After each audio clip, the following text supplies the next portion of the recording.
Hello everyone, and good morning from Lisbon. Welcome to the first Bauhaus of the Seas co-design event. My name is Frederico Duarte, and I'll be your MC for today. This event will take 9.5 hours. That's right, from now until 6:30 p.m.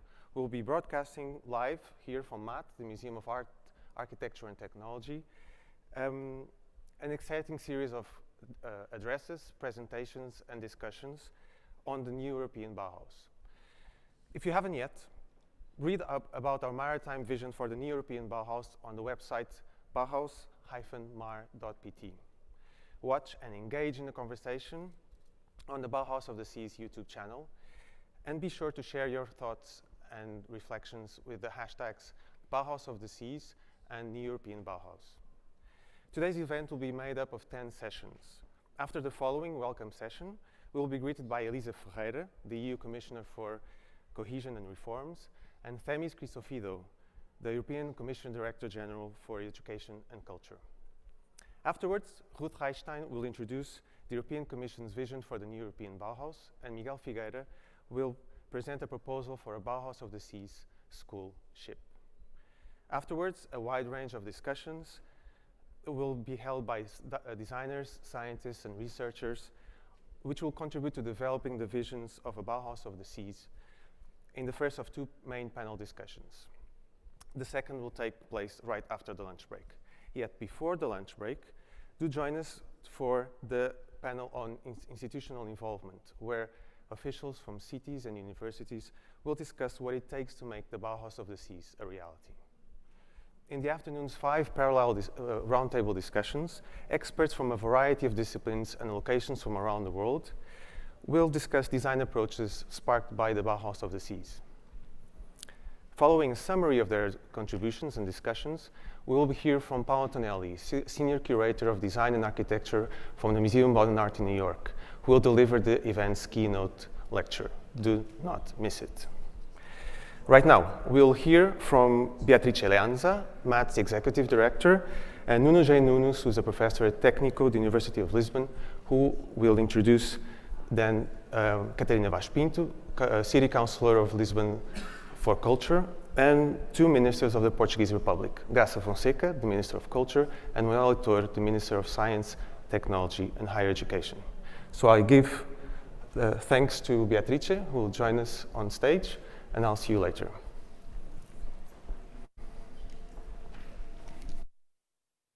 Fred, good morning everyone, and welcome to MAT.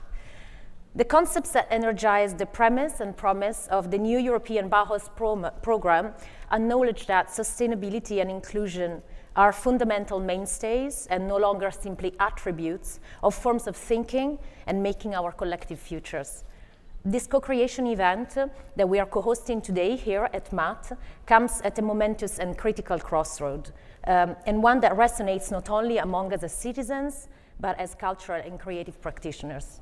So as we are re-entering timidly public life and restarting the engines towards a global recovery, we are offered the opportunity to build new tools and new methodologies that emergency can transform into emergence, of new forms of envisioning a larger than human future.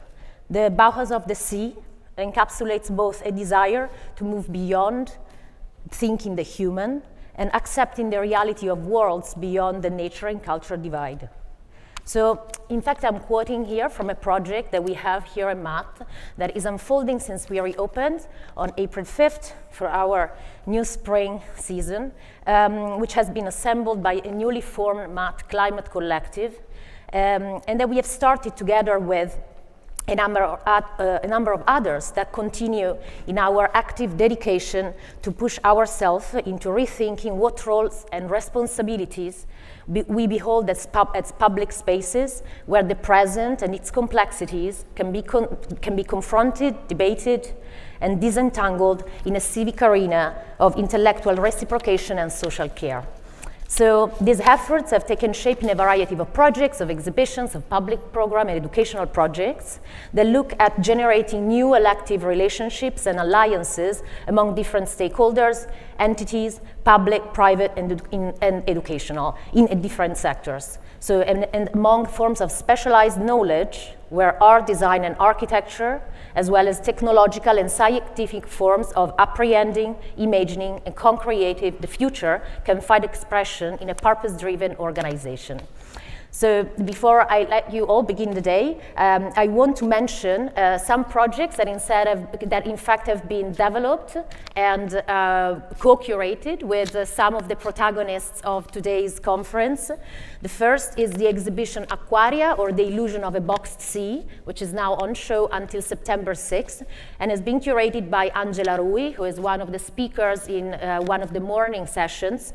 The exhibition poignantly looks at the world of aquatic architecture, and therefore the dispositive of the aquarium as a prototypical device through which man has ontologically separated itself from nature, particularly in its mediated relationship with the marine world.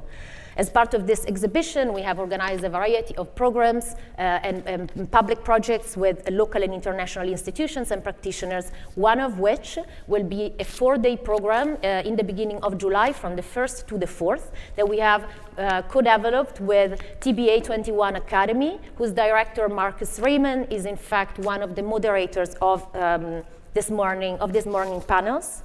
So all of this happens under the umbrella of a program framework that we call Math Explorations, that is really devoted to looking into cultural practice, scientific research, and eco-politics to really bring forward the voices of creative practitioners that can offer insights into forms of co-disciplinary knowledge that really tackle the environmental crisis and climate transformation. So with this, I wish you all a fantastic day of discovery and enlightenment. I thank the organizer of this event.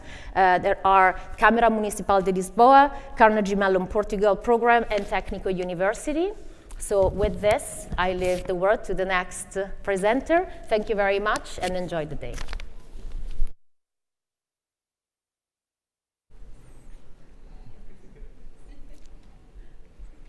Good morning, everybody. I think we have the slides. My name is Nuno Jardim Nunes. Welcome to the first Bauhaus of the Seas conference. I'm presenting the vision and the manifesto of the Bauhaus of the Seas, which was co-developed with my colleagues Miguel, Mariana, Frederico, Heitor, who cannot be here, and the fantastic design of José Albergaria, who also cannot be here. When we started this journey several months ago, we said that if you wanted to do something that is going to act in the sustainability domain, we needed to look at the oceans. Why? Because the oceans capture 1/3 of the CO2 in our planet, and because the vast majority, a big percentage of the population of the world is actually living in coastal areas. 41% of the European population lives in coastal areas and regions, and even if you don't live, most likely you will be spending your vacations in a coastal area. They also influence almost every aspect of our lives, from the oxygen in the air to petrol in our cars and the landscape around us. Like David Attenborough says, like nobody, the oceans are really the most important element in the future of our planet in terms of sustainability. And also, if you look at the map of Europe, you see that we have the largest coastal area in the world, more than the US, more than Russia, more than China. And these regions show the social inclusion of component of this project. We will be addressing people from the north to the south of Europe. But also, it is part of an important economic activity for many regions of Europe. You see on the right side the intensity of tourism activities, and it's mostly concentrated in coastal areas. But not only the seas are important because of that, but they also face many challenges, from plastics to pollution to fish stocks, extreme weather phenomena, seawater rise. One of our partners in this project, Venice, is probably the most important icon of the issues of seawater rise. And the sea starts in all cities in the world, because when you dump something and you do a litter in some of your cities, most likely what you do there ends up in the ocean. But they are not only problems, they also provide many solutions for carbon capture, for marine grasslands to plankton and big cetaceans, and they offer potential in renewable energies, sustainable transport, food, biomaterials, and biotechnologies. Here is one of my favorite examples. It's a recent report from the International Monetary Fund that shows how much a whale is worth. If we were able to recover the population of whales to pre-whaling, we will be solving the problem of climate change with an impact that is multiple times the impact of recovering the Amazon forest.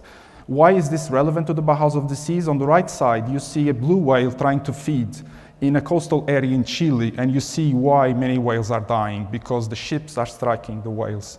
And this is causing a reduction in the population of whales. And why are whales important? Well, they have a strong iconic value. This is a very famous art piece in Bruges, where you can see that people connect to this, and this is why also the cultural sector is very important in our project of the Bauhaus of the Seas. It's through culture that we reach to people, it's through culture that we inspire a new generation to act.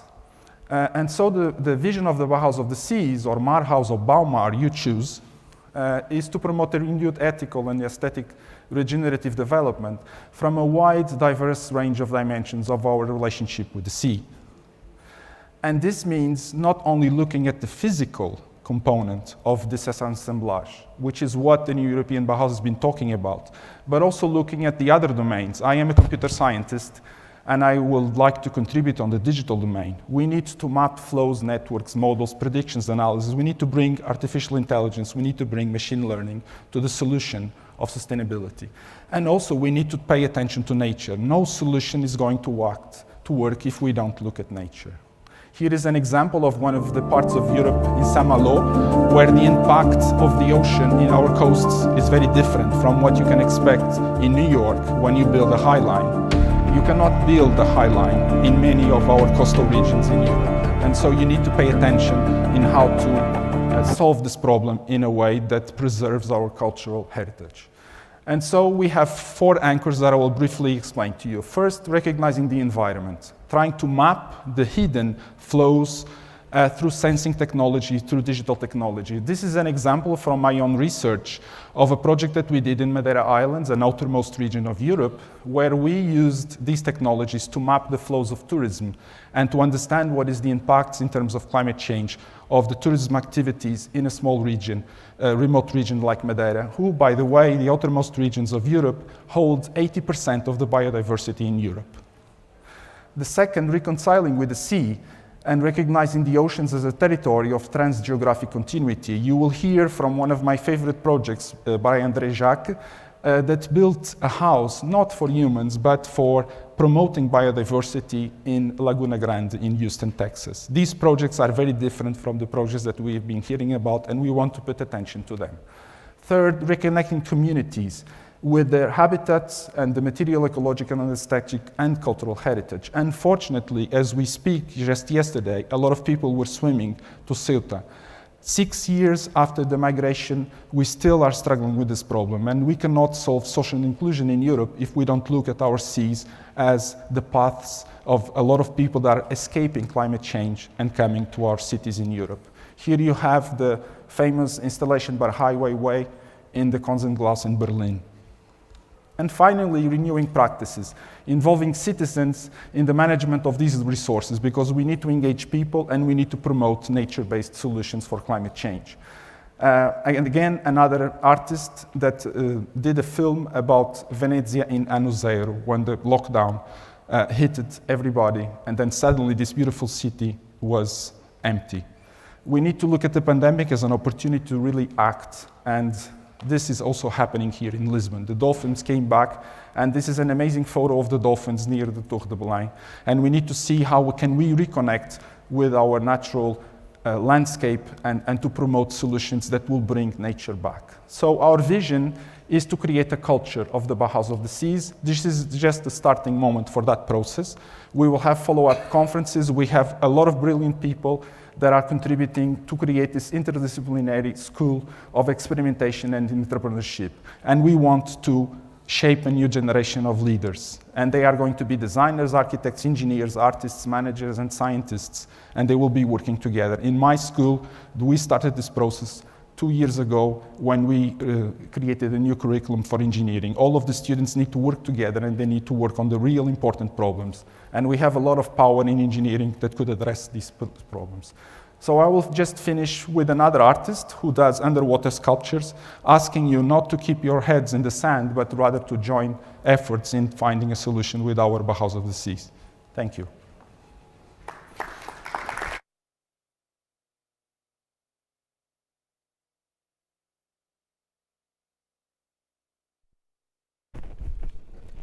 Good morning, everyone. On behalf of the City of Lisbon, I would like to welcome you and say that it is with great enthusiasm that Lisbon presents itself as Lighthouse City in this great European project that is the Bauhaus of the Seas.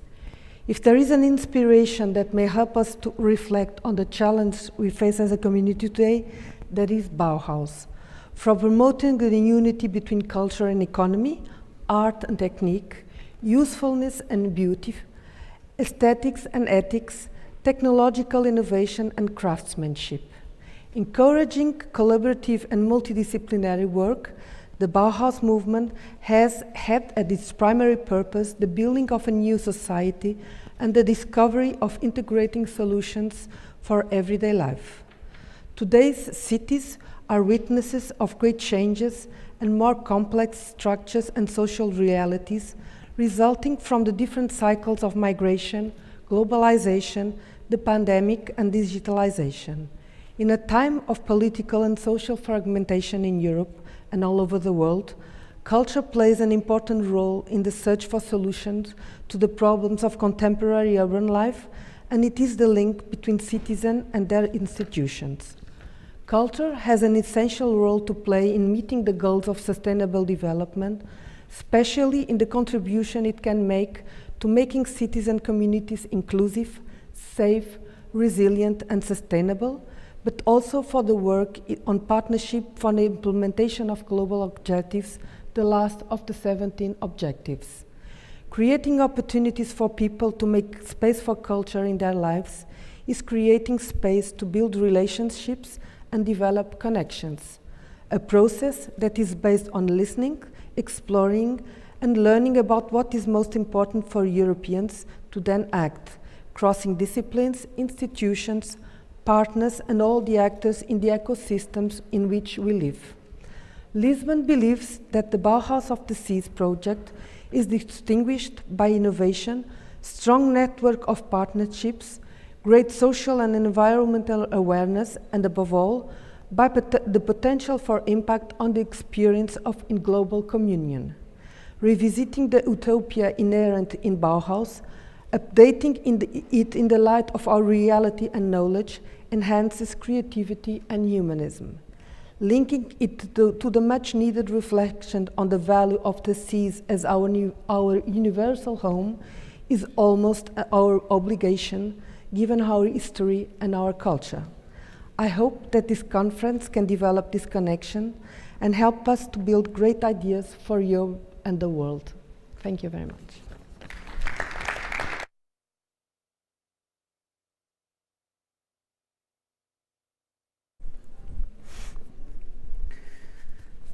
Good morning, all. I would like to start by greeting the representatives of the European Commission, Commissioner Elisa Ferreira, and also the representatives from the European Bauhaus and the United Nations that will be joining us later.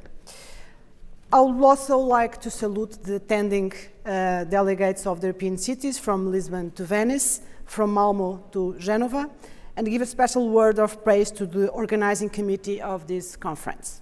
For today's debate, you have been able to put together a truly remarkable example of what European multidisciplinary co-creation can look like now and in the future.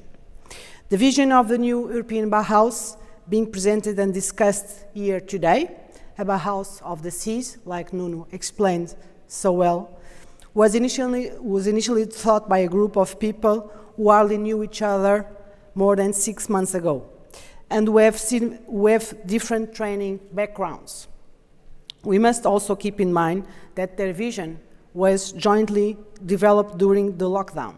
This is another very good example of resilience and creativity for the purpose of co-creation.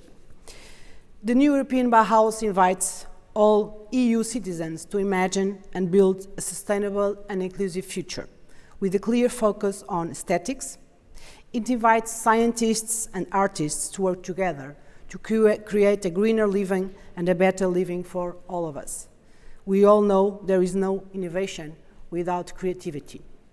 Considering the challenges we face in Portugal, in order to bring the arts and creativity into the art of this conversation, they are not much different from the challenges all EU member states face and the world faces right now. So let us not focus on the challenges, but let's consider new ways to overcome those challenges. Thus, allow me to share with you one example of how in Portugal we are working to support the arts as an engine of both sustainability and economic development. We have recently approved a traditional arts and crafts strategy for the next 5 years. This strategy sets the principles for safeguard, recognition, and sustainable development of traditional arts and crafts production, and it brings together, for the first time, all the artisanal production centers in a network, allowing public entities to support them in finding new solutions for internationalization and growth. This is, with no doubt, for us, a new vision of economic growth based on greener products, many of them designed decades ago and influenced by the proximity of our people, as always had with the sea. We want to make sure future generations secure this know-how and incorporate it our past in our future. And this is also what the new Bauhaus is all about. As the Portuguese presidency of the Council of the European Union unfolds, it has been with a great sense of commitment and honor that we have been working to deploy the first stage of European Bauhaus, the co-creation stage. By co-organizing a number of conferences and public debates, and by inviting citizens, cultural agents, private stakeholders, research partners, and thinkers from different backgrounds to come forward with their ideas and contemporary examples of what a more sustainable and inclusive Europe looks like. As a result of this work, we are very pleased to see a growing number of projects and ideas coming to light. We believe the future of Europe lies in our ability to listen today, to integrate in our policies these grassroots visions of innovation and greener concepts of economic growth. This is a unique opportunity to be listened and to contribute. So everyone is invited, and thank you very much for your visions.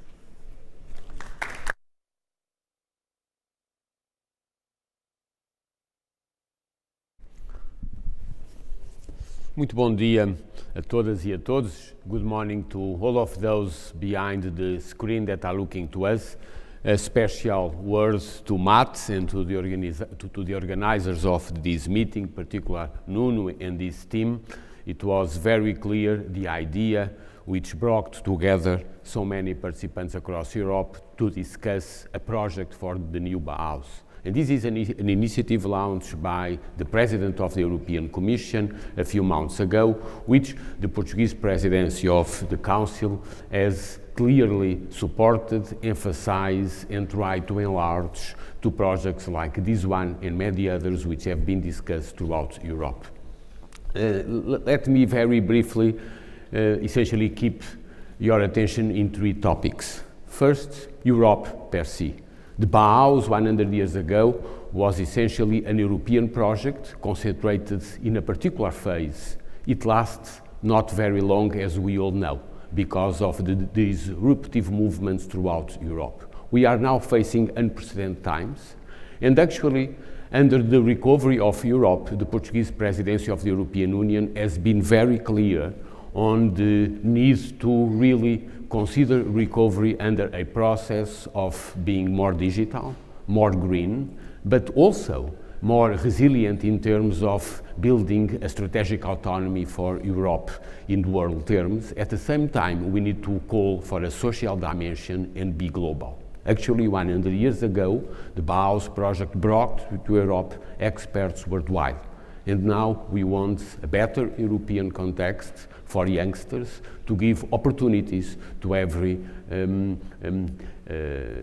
youngsters and to keep the debate across generations in aging population.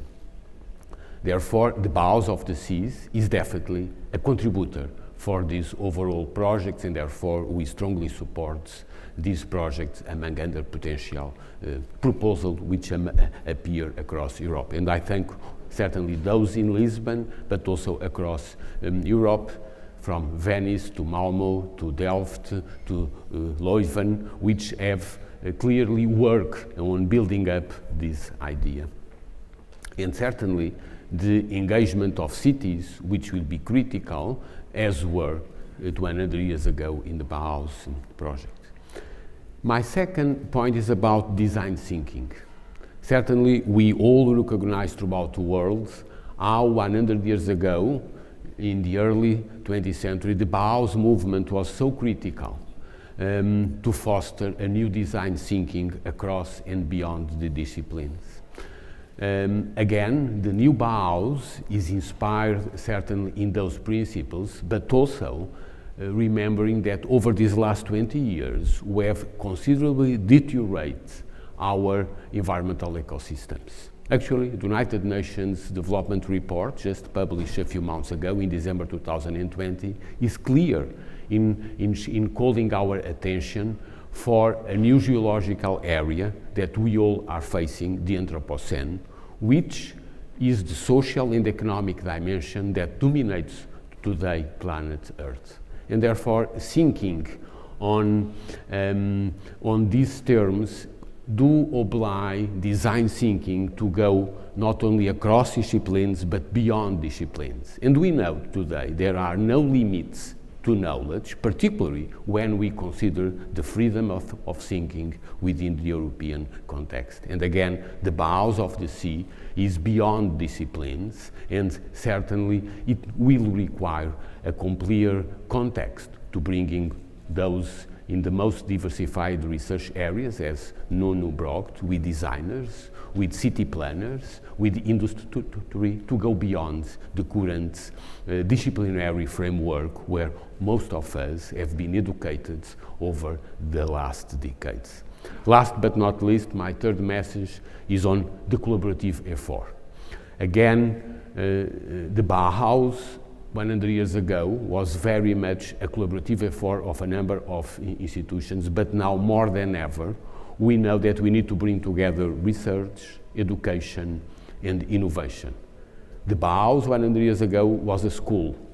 The new Bauhaus needs to be reinvented, certainly as a collaborative effort, which will bring cities, and city councils in particular, but citizens in general, together with those particularly devoted to education, certainly to change the education paradigm always to a better education paradigm, and we cannot anymore conceive education or city plan without a strong research context. And particularly because of this, over also the Portuguese presidency, we put a special emphasis on career developments and essentially on promoting in Europe scientific careers. Europe at large needs more scientists. We don't have enough scientists in Europe when we compare with other zones of the world. And we need more and more to give better opportunities to young researchers across the entire fields of knowledge-based disciplines. And therefore, opening up universities, and actually the European University Association in the February communication was very clear. This is time to consider university without walls.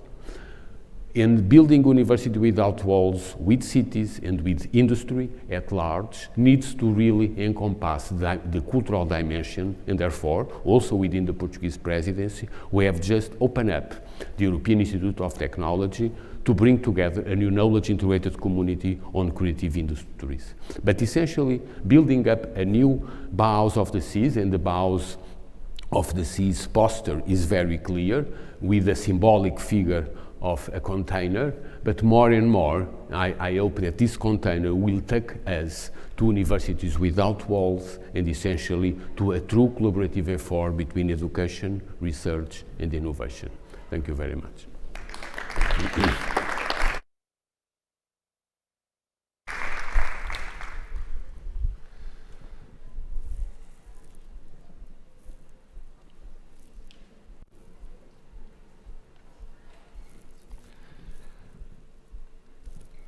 Welcome back. Thank you. Muito obrigado, Sr. Ministro. We will now hear from the heart of the European Union. We will first be greeted by Elisa Ferreira, who is the European Commissioner on Cohesion and Reforms, who will join us live from Brussels. And then we will hear a kind video message from Themis Christofido, who's the Director General of Culture and Education. So I give my warm welcome to Elisa Ferreira. Bom dia. Bom dia. Bom dia. Ministers Graça Fonseca and Manuel Heitor, dear Catarina Vaz Pinto, Councillor of Culture of the City of Lisbon, members of the Academy, ladies and gentlemen, to all of you, a warm thank you for inviting me to participate and to speak in this first Bauhaus of the Seas co-design event. In fact, more than a year ago, we embarked on an exciting but challenging journey. And under the leadership of the President of the Commission, Ursula von der Leyen, I am very proud to share the responsibility for this challenging and very motivating project with my dear colleague and friend, Commissioner Maria Gabriel.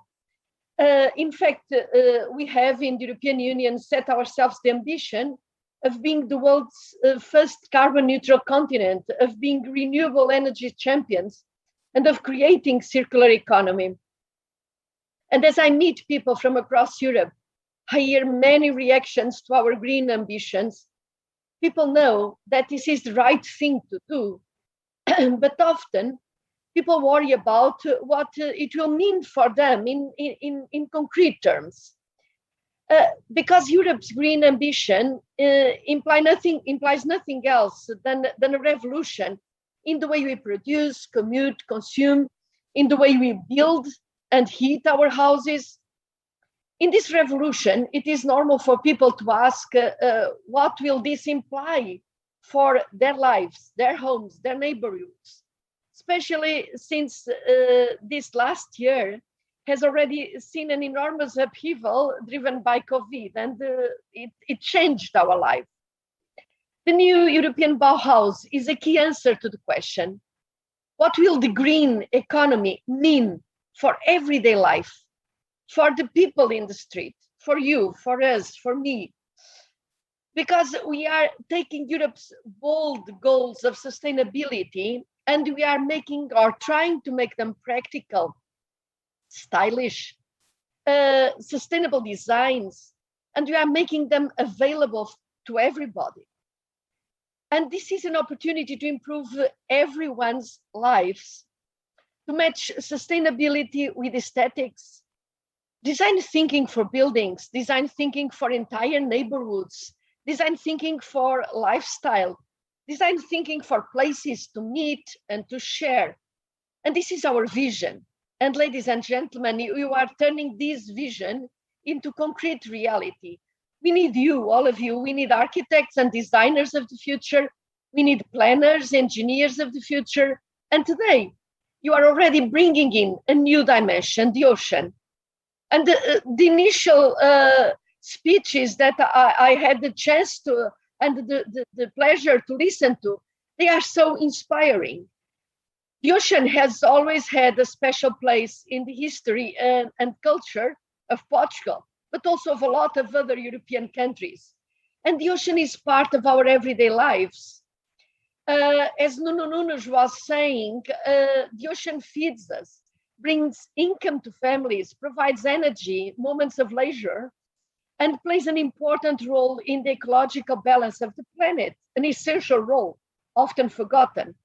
Many coastal regions have been particularly hard hit in the COVID crisis, and coastal regions and islands will have to make particular adaptations in the transition to green and digital economy.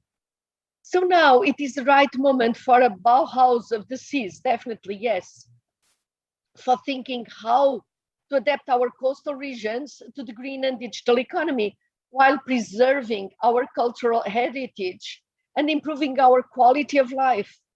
The new European Bauhaus is an opportunity to do this together. In our discussions, I see three conditions for success.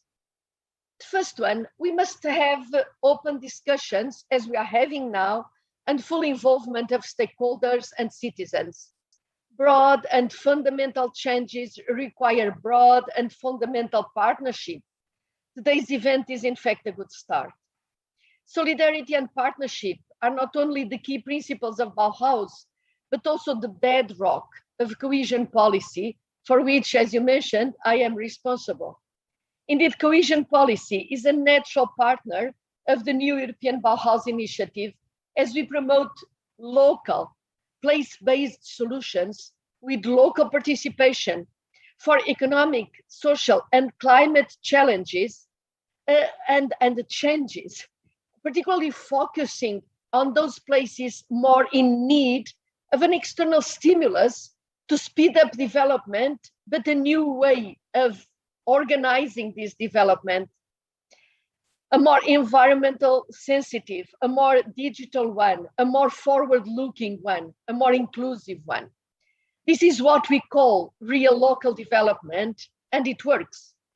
So I call on local and regional authorities to facilitate conversations and communities and stakeholders, just as they do with cohesion policy. Everyone should have their say. From my side, I will do everything I can to facilitate access to the knowledge and experience of cohesion policy, because there are very good examples also from that, the operation of those instruments in creating and sustaining local partnerships and local discussions. But this brings me to my second success factor. I urge you to make use of cohesion policy's experience in long-term transformation of the local level.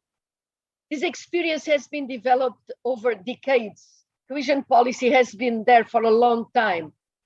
Knowledge on local sustainable development, on transforming the places where we work and where we live, on creating affordable housing and sustainable building solutions, on energy efficient renovations, and much, much more. In particular, I urge you to take lessons from our work on sustainable development strategies and to align with these strategies for urban and territorial authorities to address a range of topics such as climate adaptation, the circular economy, sustainable use of land, nature-based solutions, and urban mobility. I would also recommend learning lessons from the urban innovative actions. These experimental projects test new and unproven solutions to re-green or make our cities safer, to improve mobility and air quality, and to make the most from the transition to the digital era. We are making findings from these actions available through the new European Urban Initiative. I believe that knowledge and the most successful experiences of the EU-funded projects should be accessible to all. And now that we have a new stimulus in terms of financial support, let's make this movement a kind of new mainstream in the way we do things. Let's do things, let's repair things, let's rebuild things with a new frame of mind and a new culture. The final success factor is in fact adequate support. I know that many of you are eager to learn more about concrete support. Our first step is of course to harvest ideas from the emerging Bauhaus community. We want to encourage and showcase the development of innovative ideas. This is why we step up the new European Bauhaus Prize for the existing or new projects across 10 categories. And we have a special line, a special call on young people for new visions on how we can do it. You can submit projects before the deadline. The 31st of May of this month is the deadline. And in the coming months, we will finalize the delivery framework based on the outcomes of this design phase. We will then share this delivery framework with you. We will also identify how European Union programs, funds, technical assistance can support this delivery phase which will see the setup and implementation of new European Bauhaus pilot projects. This European support can act as a catalyst for other sources, both public and private. And as I mentioned before, our hope is that when we see this period of rebuilding Europe with such strong instruments like the multi-annual financial framework for 21-27, together with the special funds with the plan for recovery and resilience, that we'll be using this massive funding under a new culture that will materialize from the inspiration of these initial projects.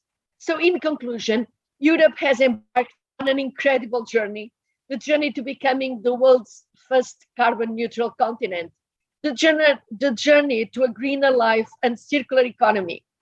But the new European Bauhaus is how we show the way of doing things, of giving sustainability to our everyday life in style, of making our houses, our cities, our coasts, our lives, not just greener, but more beautiful, more practical, more inclusive, better places where we all can live. This work must be based on open discussion with all stakeholders.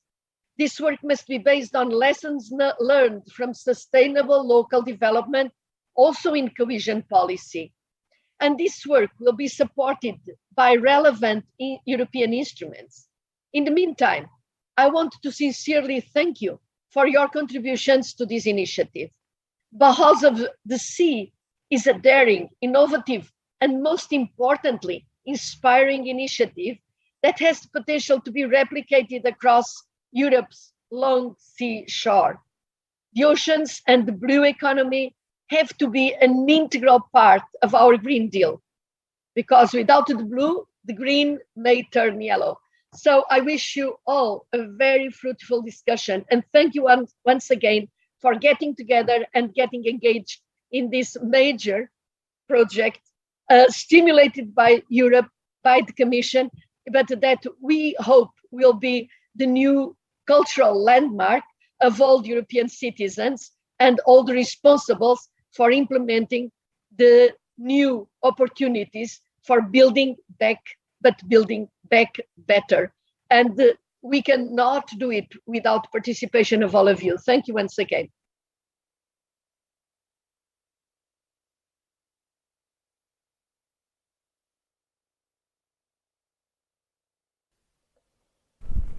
Okay. Dear Ministers, dear Commissioner, ladies and gentlemen, it has been almost 1 month since we hosted the new European Bauhaus Conference in Brussels. At this occasion, one of our panelists, Nuno Nunes, who will introduce the vision of the Bauhaus of the Seas today, reminded us of the importance of the oceans and the seas for maintaining the sustainability of our planet. He also highlighted the need to preserve and promote the rich natural and cultural heritage harbored by Europe's coastal towns and regions. Our relationship with the sea is indeed a very emotive one, with the sea being a symbol of beauty, opportunity, and daring, all characteristics we want the new European Bauhaus to embody. Similar to the ambition and scale of the Bauhaus of the Seas, we aim to launch a Horizon Europe mission on healthy oceans, seas, coastal and inland waters. As one of 5 proposed Horizon Europe missions that will explore novel approaches and deliver innovative solutions to some of the greatest challenges we face on climate adaptation, on cities, on soil and on cancer. The mission on oceans, seas and waters will develop interdisciplinary solutions to restore our ocean and water system as a whole, which is fundamental to ensuring our own future health, well-being and prosperity. It will design and shape scalable solutions, improve knowledge sharing and monitoring, connect and engage with policymakers and citizens, and generate a dynamic investment ecosystem. Ultimately, the mission aims to make the EU a global leader for ocean sustainability, helping to achieve our Green Deal targets on climate, biodiversity and zero pollution.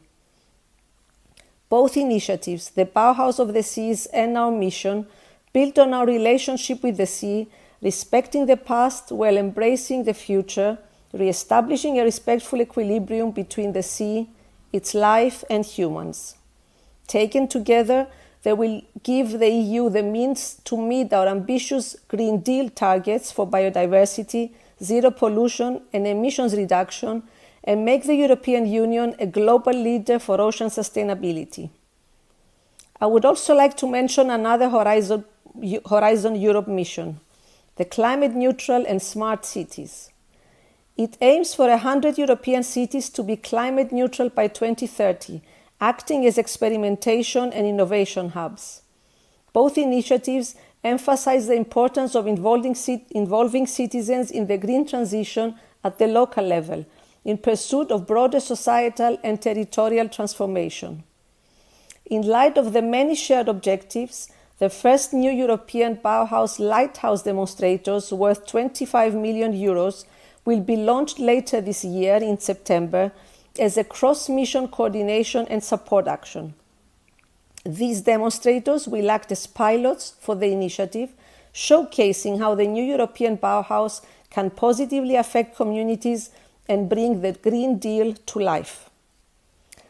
4 months after the launch of the design phase, we see a strong enthusiasm and interest about the new European Bauhaus. Thousands of ideas and suggestions were received through our website, as well as hundreds of organizations applied to become partners. The selected partners reflect a diversity of sectors. Their activities show us the new European Bauhaus in practice. For example, the Portuguese environmental NGO Rio Neiva works to preserve environment, natural and cultural heritage of the Neiva River Valley through an interdisciplinary team of biologists, designers, teachers, and project managers. I'm also very pleased that the young are getting more and more involved. Involved through the partnership established with a number of universities, among which are the Faculty of Architecture of Lisbon University and ETIC, a school based in Lisbon that runs courses in the creative industries. But also involved through their direct involvement via social media with more than 10,000 followers in the dedicated Instagram channel. Our design phase is going to last until the end of June. So I would like to invite all of you again to keep sharing your inspirational ideas and examples on sustainable, beautiful, and inclusive ways of living. One more month to go.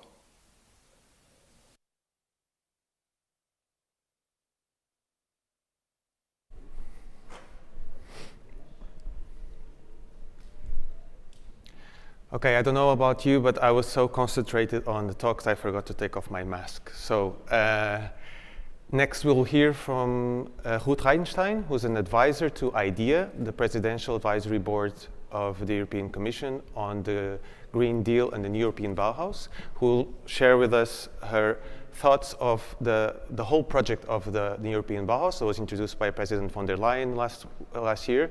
And then we'll hear so Ruth will join us live online, and then here we'll have Miguel Figueira, who's an architect, an activist, a surfer, and a curator. And he curated an amazing exhibition here in Lisbon called The Sea is Our Land. And he is part of the working group that started this whole vision of the Bauhaus of the Seas. So welcome, Ruth. Good morning, everybody. Well, I'm very, very sad that I can't be with you today, really in Lisbon. But you see, maybe bitte, no, you can't see it. But behind me there is the poster of the Bauhaus of the Sea. So I always try to bring some of the nice colors. Yeah, now you can see. Thank you. At least also to my office. So my colleagues have already said a lot. So I don't want to bore you longer with our input, let's say, from the European Commission, but nevertheless, I will try in the next minutes just to give you a bit of an overview where we are with the project, and maybe also to expand a bit further about the vision that also the president has of the project and what is important for her. So We can go to the first slide, which is a very basic one, because you will discover only 2 words there. So I don't know if anybody could click, thank you. Because when the European Bauhaus is one of these babies that were born during the pandemic, it's a very strange situation because, for example, the team working on the project has never met in real so far. We only know each other from screen. And of course, we get also quite some reactions where people ask, well, why do we need the European Bauhaus now? Is that not more urgent things to do in the pandemic? Of course there are, and the president is also working on those. But we also feel that people are really longing for a project of hope, a project that brings perspective, that stimulates creativity, and where people can think, but also not only talk together, but really also work together on how we want to live together tomorrow after the pandemic, and of course while still respecting the planetary boundaries. The other important thing is that of course the European Bauhaus is also part of the recovery, because as others have already mentioned, one big important part of this European Bauhaus is the transformation of the built environment. You bring this to the ocean, you bring this to ships. Of course, we are also thinking about buildings, but not only about buildings, also about the space that is in between the buildings. Well, basically the places where we live as humans. And there, of course, we also need a lot of investments and changes in some sectors. So that's why this is also clearly part of the recovery. And on the next slide, I just want to go a bit deeper in some of the points. So what was very important for the president was that we want, with this European Bauhaus initiative, to bring the European Green Deal closer to the people. As long as the Green Deal remains a project that is a purely economic and technological project, it will be very hard for people to really relate to it. So that's why the president decided, okay, we need a cultural dimension to this European Green Deal. And a lot of you mentioned it already this morning. This is why we want this interdisciplinarity in the European Bauhaus, to bring people from different backgrounds together and to try also to use culture, art, architecture, design for the European Green Deal and to achieve our climate targets. And on this one, I just want to show you on the next slide a quote. It's a quote from Robert Schuman, one of the funders of our European communities. And what you read on the slide, he said that already, or wrote it already in 1954. And you can very well see that he understood already back then that yes, we need economic and political cooperation, but we also need this cultural ties between the European countries. And this is really also the thinking and the vision behind the European Bauhaus. So now on the next slide, I will go a bit more into the operational part of this project, but that is also, I hope so, interesting for you because, well, that also shows you where it's possible to engage and interact. So as it was mentioned already, we are still in this first design phase because with this European Bauhaus, the European Commission really tried to do something different because, I mean, you know that in general, the Commission puts heavy documents on the table, communications, directives, regulations, where we say, okay, this is how we think things should be done. With the European Bauhaus, it's different. The European Bauhaus is a bottom-up project, and that's why we have this first, this first 6 months of design phase where we really want to listen to you. We want to listen to those who are already working, for example, on sustainable solutions in the built environment. We want to listen to the artists who might have ideas, but for now didn't have the occasion to also put them really in the spotlight. We want to listen to the citizens, to the people who live in the cities, but also in the rural areas on the coast, to hear what they think the transformation should be about. And we will gather all these inputs and put them together. And I will show you a bit later some examples of what we have received so far. We are now far beyond 1,000 contributions, which I think is already really nice. So now this design phase. In September, it will be a very important and strong moment of the European Bauhaus because we will publish our report of the design phase, so the findings, and we will also give some indications already what this means for us. There will be the next State of the Union speech of the President, where she will for sure present a bit the next steps of the initiative. We will also have the award ceremony of the European Bauhaus prizes, where I will give you some details in a bit.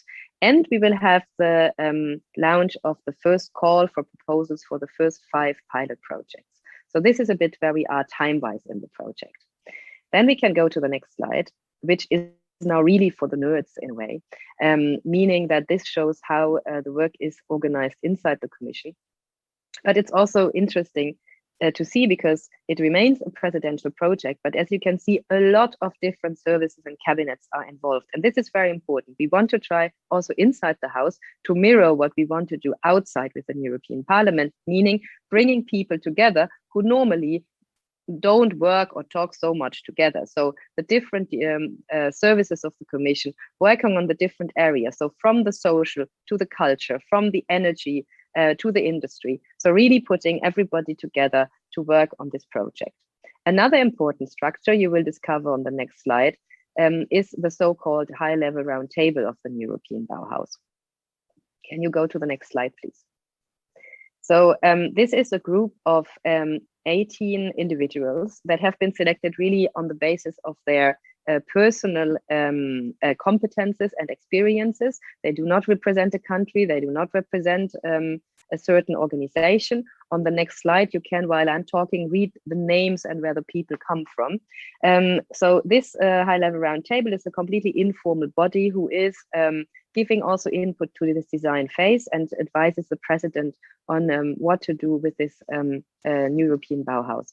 Another very important group are the official partners of the European Bauhaus. And you can see a selection, only a selection on this slide. And Nuno already told me that, yes, indeed, we did not put the example of Technico on the slide. I'm very sorry for that. But so we have now a bit over 100 official partners. I think we had 123 or so. And these are all organizations who have said, okay, we want to engage a bit more with this European Bauhaus. They promised to do something for the new European Bauhaus, like the event, for example, that we are having today. And in exchange, they get also more prominent roles. So they will help us much more when we get to the last phase of the design phase, to make sense out of the contributions, to check a bit, okay, what could be now concrete next steps? Here is a kind of gap that we see, how can we fill it, stuff like this. But they also have then more concrete roles like voting for the European Bauhaus Prize. So I can only invite everyone to apply as official partner for the European Bauhaus. It's open to all non-profit organizations, be it a citizens initiative, be it a youth European network. We really want to have the full spectrum here, and it's very easy to do via the website of the project. Then just some more words on the design phase. The main tool here is also the website, where you can actually contribute in these 3 categories, because it is very important for us as well that we acknowledge that there is already a lot of work that has been done. So this is why we really also want to see, okay, what are the good examples that can be inspiration for the European Bauhaus? But of course, also ideas, visions, and challenges and needs. What are actually things that you think the European Bauhaus should really tackle, because it's not tackled yet by any other European initiative. And there's also, by the way, a 4th entry point where you can just upload, for example, summaries of events or a study or any kind of other paper that you think that we should take into consideration when we are drafting the concept. So this is also another possibility. And now on the next slides, I just want to give you some examples. This doesn't mean oh, sorry, I skipped this slide on my screen. This gives you a bit of an idea where the inputs are going so far. So the team is analyzing all the time what is coming in. And these are a bit the topics that are really emerging from the design phase. And there you can see that on the one hand, the nature and sustainability angle is very important. And on the other hand as well, the other very important dimension of the European Bauhaus, all the questions that are linked to social questions and to the question how we can be more inclusive in our way of living. So now we go to the next slide, and there I wanted to show you just some examples of contributions that gives you, that should give you just a bit of a feeling of the different possibilities. So the first one, which you see on the next slide, is a contribution that shows exactly how spaces, can you go to the next slide, please? How spaces can help to build communities, how the design, the architecture of a common space can help communities to live. The next one, and I admit that is one of my favorite ones, is an example how to combine education and nature, for example. I'm really sorry, I get my calls and I cannot put that on silence. So this is another, I find, beautiful example. It also brings in the dimension of youth and young kids.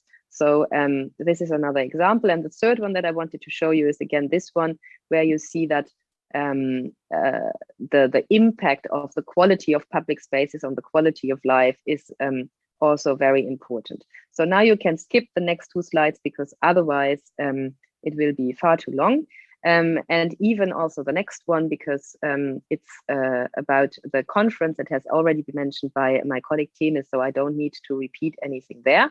And we can go directly to the next slide, which is already towards the end of this presentation, which is about the New European Bauhaus Prize. So we can go to the next slide, please. So the New European Bauhaus Prize has been launched this year, obviously for the first time. We have 10 categories that you can, by the way, see on the next slide. So maybe we can put the next slide for those who can read. I see that some people say that the slides are too small, so I hope that it's still useful to have them. So there are 10 categories where you can apply for the New European Bauhaus Prize, and this goes from renovation, circular design, regeneration of urban and rural spaces, but also covering, for example, cultural heritage and education. So it's really very a big variation in these categories, and you can still apply until the end of May. So it's very, very soon. I look here, so it's 11 days left, and we would really be very happy to get a lot of applications, of course, also from Portugal. It's actually, we decided to have 2 strands for every category. So there's one strand which is for projects that are already implemented on the market, because we said, okay, in this first year, we really want to see what is already there, where we can take inspiration from. And there's a second strand, which is targeting young people up to 30 years. That obviously have probably not yet have the opportunity to, for example, put their projects on the market or have developed architecture projects on already implemented. And that's why we say, okay, for them, it's a bit different there. We don't need full implementation yet, but the project needs to be there, and there needs to be a plan how to develop it further. So huge invitation to apply for the prize. You can, I think it's 30,000 euros per winner, per strand and category, and there will be the award ceremony in September. And then just one last word on the next slide on the fact that, of course, this New European Bauhaus Prize is only the first part of the delivery. So there will be a lot of other funding possibilities when it comes to the New European Bauhaus. This is something we are already working on with the colleagues working in the different services. But of course, we also didn't want to go too fast, because we didn't want to preempt the results of the design phase. So this is why we are still in the, let's say, preparatory work. And probably in September, we can then also give you more details on all the other funding possibilities. Voila, I think I'll stop here. I wish you really a great event today. We are very much looking forward to see and read the outcomes of the different round tables that will happen today. We are very happy to have Portugal, but also especially this Bauhaus of the Seas on board, and see it's a pleasure to see how that creates all this kind of discussions and interest and energy, also far beyond the Portuguese border. So thank you very much for the work that you have been doing. Have a great event today, and looking very much forward to get the output of your event as an input for our project. Thank you very much.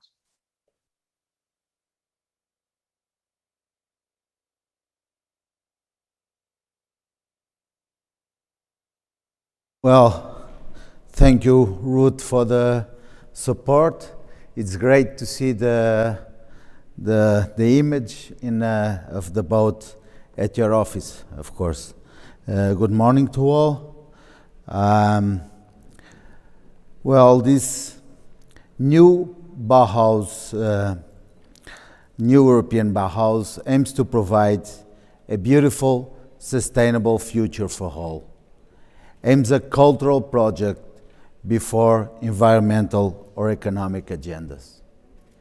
Beautiful, sustainable, together.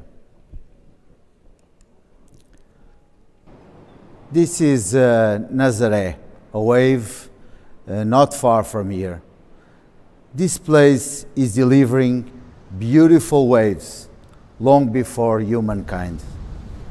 A submarine canyon compresses the swell that travels far from the ocean against the seabed, carried with the sand carried by the rivers, and then the lateral drift into this bed of sand where this explosion happens. This is the last wave on this course of the ocean of the sand drift, before the sand falls into this deep canyon, into the deep ocean. It's an amazing natural action. Can you picture this magnitude of this event, from the swell in the middle of the ocean and to the sand that comes from the mountains in the north mountains of the Peninsula Iberica. So imagine this huge, the magnitude of this movement for this event. And yet, collectively, we have only recognized its beauty after the highlights of the biggest wave ever surfed here. And this happened 10 years ago. This was not a long time ago, it's just 10 years ago. Before that, local community avoided the place. It was like a cursed location, the back part of the village. It was a very bad place, a place of horror. People lived terrified with this wave. It was not a beautiful wave. This new positive vision of the waves not only helped the reconciliation of the community with its territory, but also helped to change coastal protection strategy for the entire coast. Changing from concrete seawalls against the sea to the preservation of the sand drift and the waves. Yes, we certainly need culture at the center of this debate. Yes, we have to educate ourselves in order to find new perspectives. Yes, we have to work with nature.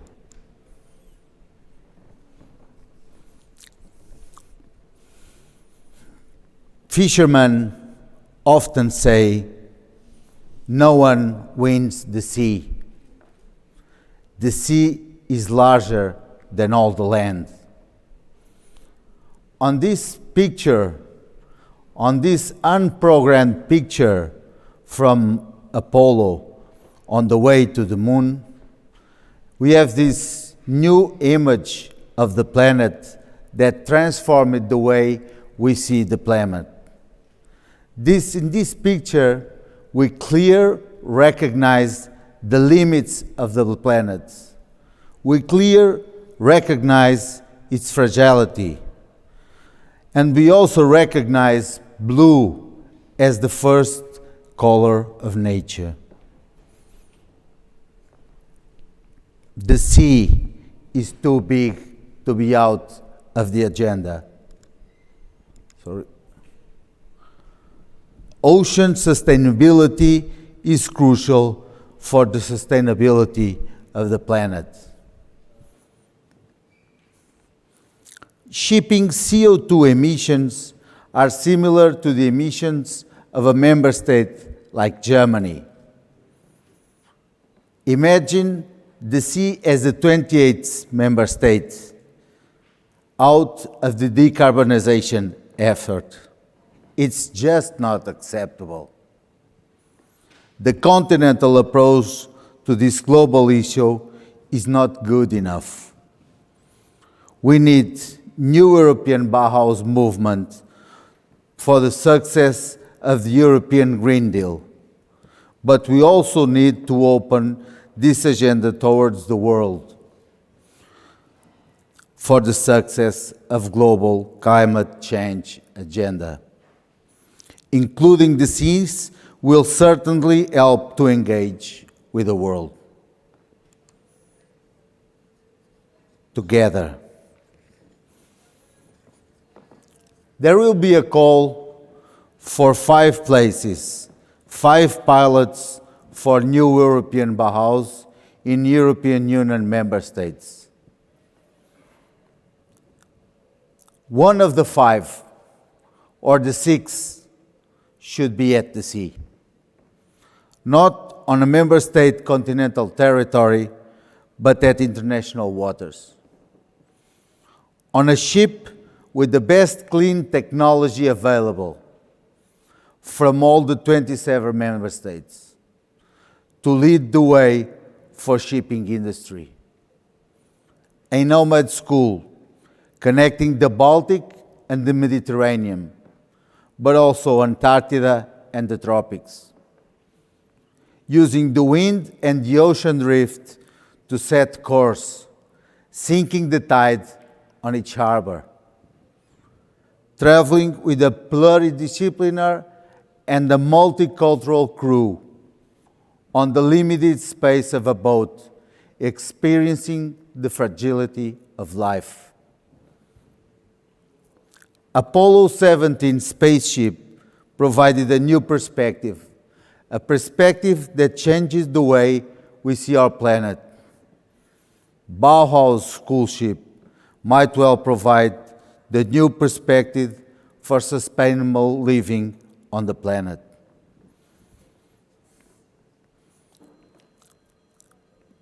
President Ursula von der Leyen challenged us to be disruptive, and we have delivered with great enthusiasm.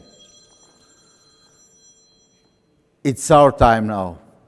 It's our turn to challenge President of the European Commission. Be disruptive. Muito obrigado.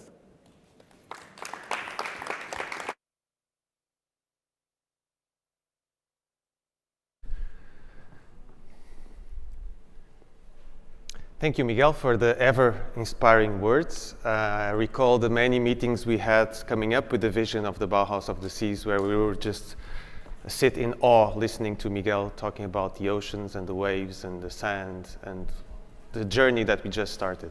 So, because this journey has already a few minutes, has left a few minutes behind, we are skipping the break and we are going straight to our first panel, developing the vision of the new Bauhaus of the Seas. We will be joined, or the panel will be shared by Mariana Pestana here. Mariana is a curator, an architect, the co-founder of the DEC Curators and vice director of the Center for Other Worlds at Lusófona University here in Lisbon. And she will be joined by Marcus Reimann of the TBA 21 Academy, who will join us, I believe, from Venice. Welcome, Mariana, and welcome everyone of all the participants of this panel who will also be joining us from different parts of the world. Thank you.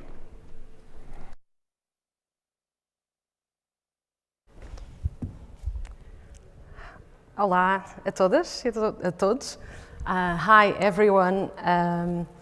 I'm very happy to be here today and to in what is the first Bauhaus of the Seas event and co-design effort. So it's my pleasure to be chairing a panel this morning together with Marcus Reimann, who will join us in a minute here on the screen. So this will be a mix between physical and digital, with many of our participants being digitally with us and so joining us here on the screens. I wanted to begin by saying that despite living in a very serious and undeniable climate crisis, we seem to be unable often to imagine the world otherwise. So our ideas of comfort, of progress, of development seem to be somehow discoordinated with the necessary changes that we need to make to overcome the current crisis. And so how may we reset our notions of comfort, of progress, of development in order to ensure an equitable future for humanity are some of the questions that have preoccupied us when we wrote together the Bauhaus of the Seas Manifesto.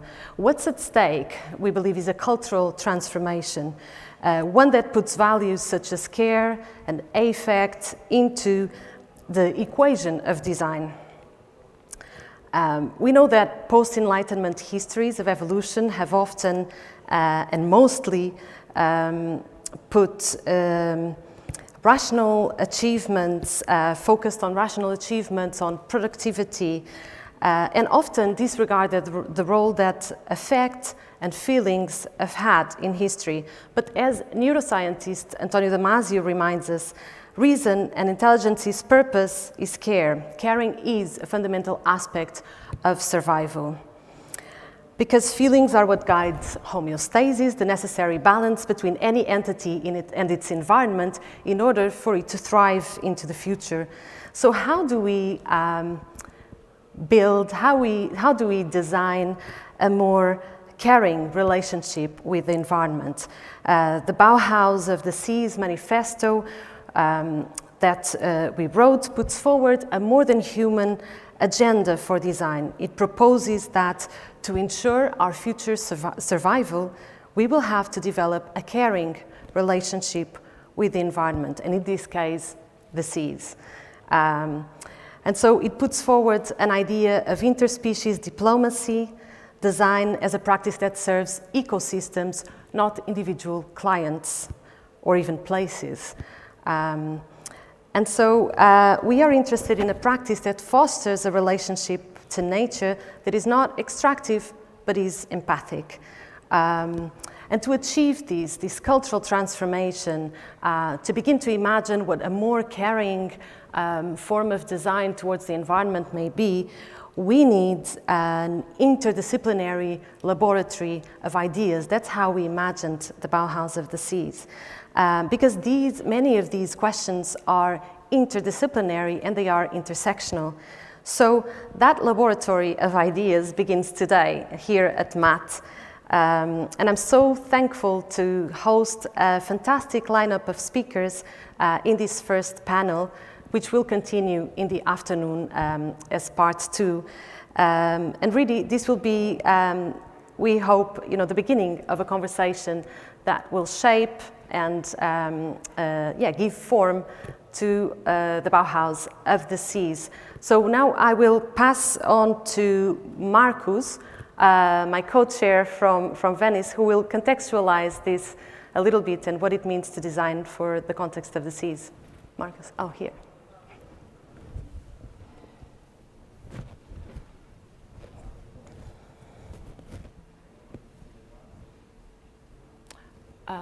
Marcus, we cannot hear you yet. Maybe you're mute, or maybe it's the technical team. I think they are checking what's... Fantastic. Okay, brilliant. Mariana, you're on. I think you can hear me now. Yes. Yeah, fine. I was unmuted by our virtual host, which is fantastic. So, hello, everybody. Welcome to this panel from Venice, where I'm currently, which is also coinciding with the architectural biennial this year under the title, How Will We Live Together? So this is a fantastic coincidence to think about the Bauhaus of the Sea whilst this global event is happening here in Venice. But I wanted to just briefly, because we don't have a lot of time and I think it's more important to hear our panelists say, I think the case why the ocean has been made. Right? The ocean is, and I think it's true to say, the ocean is our biggest and best ally in this struggle against the climate crisis. The ocean is also vastly understood and underexplored. Yet the exploration and the way that we go about this kind of exploration comes very much out of a certain kind of history and discipline. And I think it is absolutely important to critically intervene in this. And therefore, a critical design lens as a hinge between the applied sciences and how we teach this understanding of the ocean to students, but then how do we transfer it into the wider society beyond the 41% that lives of the European Union that lives at the coastal regions, but also into the inlands and landlocked countries is important, because the ocean is the place where we get every other breath from. It stores all the 1/3 of all carbon emissions and so on. But I also want to make a case on for the proximity of being on the ocean and therefore the boat. It is one thing to think about the ocean from land. It is another thing to leave our comfort zones and live together with a diverse group of people on a boat, to expose ourselves to the ocean. And therefore, through this proximity, we will learn that once we expose ourselves, even on a boat, we will be moved. The ocean will move you whichever way you want to have it. I think with that, I leave it, and we start with the first statement and intervention, which I give back to Mariano to introduce. Thank you, Marcus. That's a really beautiful image to get us started with. So I'd like to introduce our first speaker, who doesn't really need an introduction. It's John Thakara. He is a writer, a public speaker, an advisor, a design producer.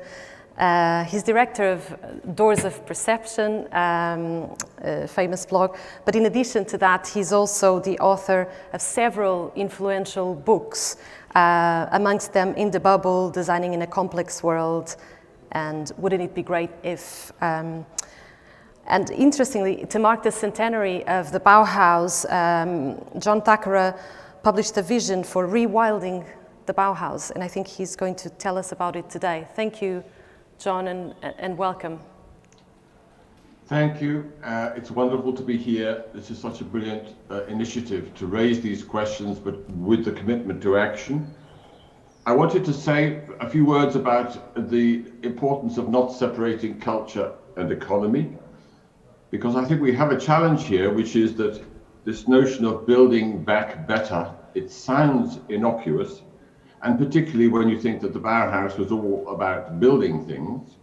But I think we have a problem about the self-identity of Europe being all about manufacturing, technology, and digital. Digital and tech are at the heart of the self-identity of Europe, and I think that in this project it's not about a cultural alternative going to the sea to escape that. I think we need to actively create an alternative. And I have practical reasons for raising this issue, that the Commission a couple of months ago published its critical raw materials action plan, in which they anticipate an increase of between 10 and 100 times for the rare materials that the digital economy is made of, cobalt and nickel and lithium, etc. And the mining industry spends 10 times more than the whole budget that I'm aware of for the new European Bauhaus. So let us not pretend that we can operate in these separate domains untroubled. But I want to say that the response I propose to that is that we change our development model and use culture as well as design and as well as other practices to do that, which is to say, to stop talking from today about the ocean as a source of resources and solutions, and to think about our task as creating a restoration economy which brings the oceans as well as the lands and all our other systems back to life. And the good news, because I think we have to be honest and grown up about people care about jobs, they care about livelihoods, they kind of care about environmental issues, but along with other things, the restoration economy in different parts of the world already today employs as many people, more people, than in mining or forestry or logging or in steel production. The old centerpieces of the industrial economy, restoration activities already employ more people than those. So we're not starting from wishful thinking or being very dreamy about this. And my proposal on the table is to think of 3 areas in which a restoration economy can be a fantastic place for the ship to focus on. The first would be river restoration and dam removal. There are 1 million obstacles to the free flowing of rivers just in Europe. Most of those can be removed in time. It's a complicated and labor-intensive business. How we do that in an affordable and ecological good way, I don't know, but other people do. Why doesn't the ship make that's one of its missions? Secondly, the notion of adding value to agriculture, adding biodiversity value, is something which Europe has started to embrace. Ireland, for example, with high nature value farming, is a world leader in saying, how do we pay farmers to have biodiverse, rich farming? We can do the same thing for forms of farming in the sea, for the fishes, for the sea products, use our expertise and our value system to add biodiversity as the first step. And then thirdly, to conclude, I think we just have to see this restoration economy as adding health to the world. The health of ecosystems and the health of ourselves as humans and the other life forms that we share the world with, they're all the same story. So the notion of One Health as another mission for the ship, I think makes sense to me. How do we bring ecosystems back to health? We have an incredible diversity of expertise ranging from the artists that we've already heard about today, the designers we've heard about, but whole armies of ecologists and botanists and scientists who know what needs to be done. And I think that thirdly would be my suggestion of what our ship can do along the way. Thank you. Thank you. Thank you, John. And Marcus, do you want to introduce our next speaker?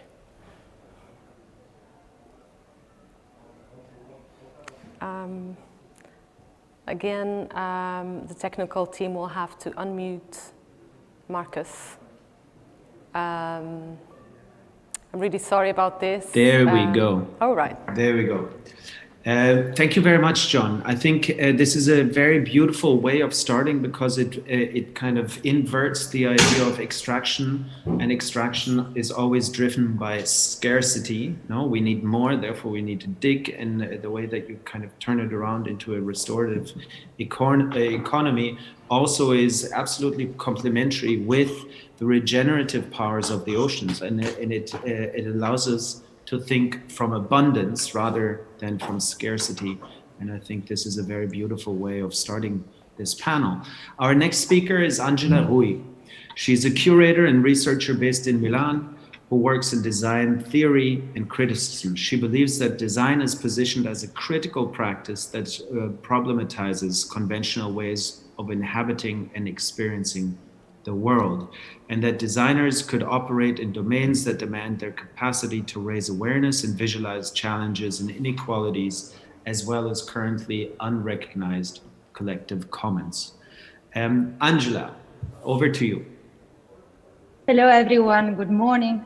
Thank you, Marcos, for the beautiful introduction, and thank you to all of you to be here together.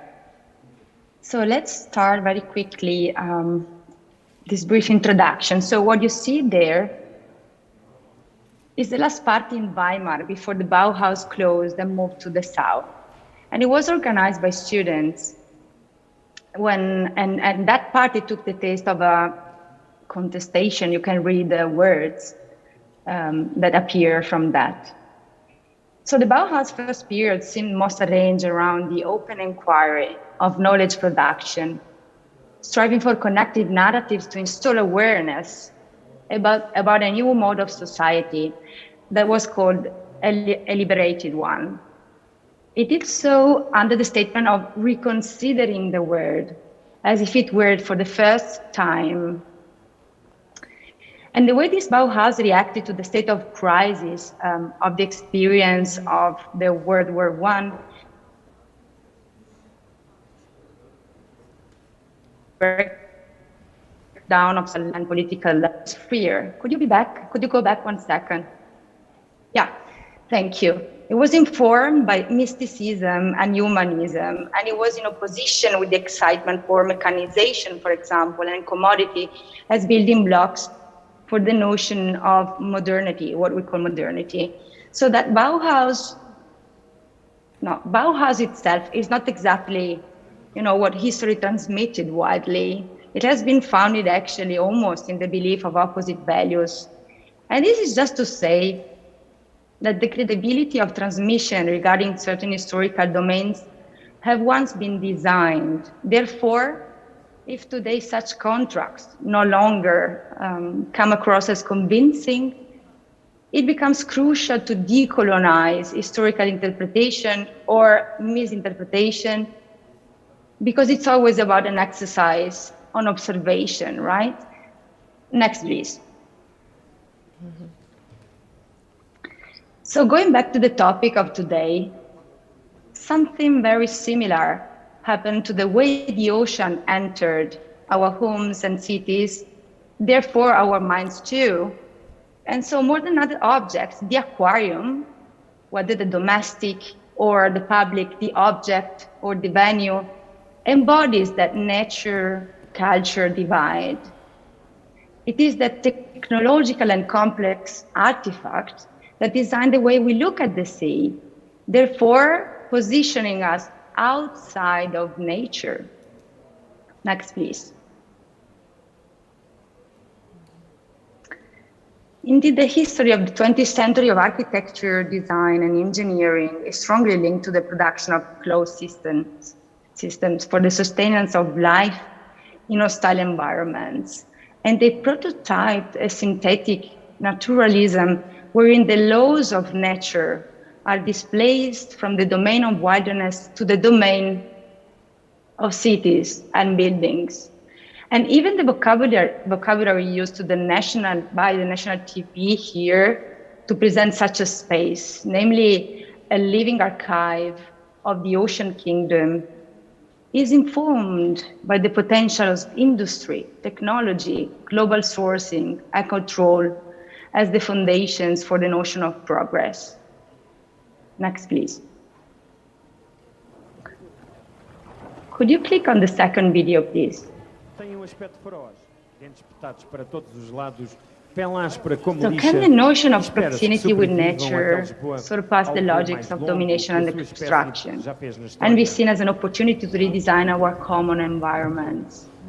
As for the trade in marine species, ornamental fish are imported from Philippines, Indonesia, Solomon Islands, Sri Lanka, Australia, Fiji, Maldives, and Palau. 98% of ornamental fish are still caught in the wild.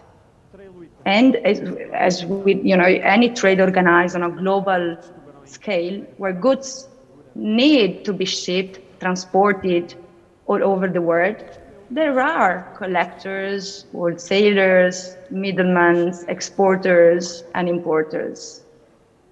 So design culture here needs today to emerge as that critical practice, calling into question our conventional ways of inhabiting, again, and experiencing the world, a precise world, subject to human control, the extraction of resources, and the exploitation of other living beings. Next, please.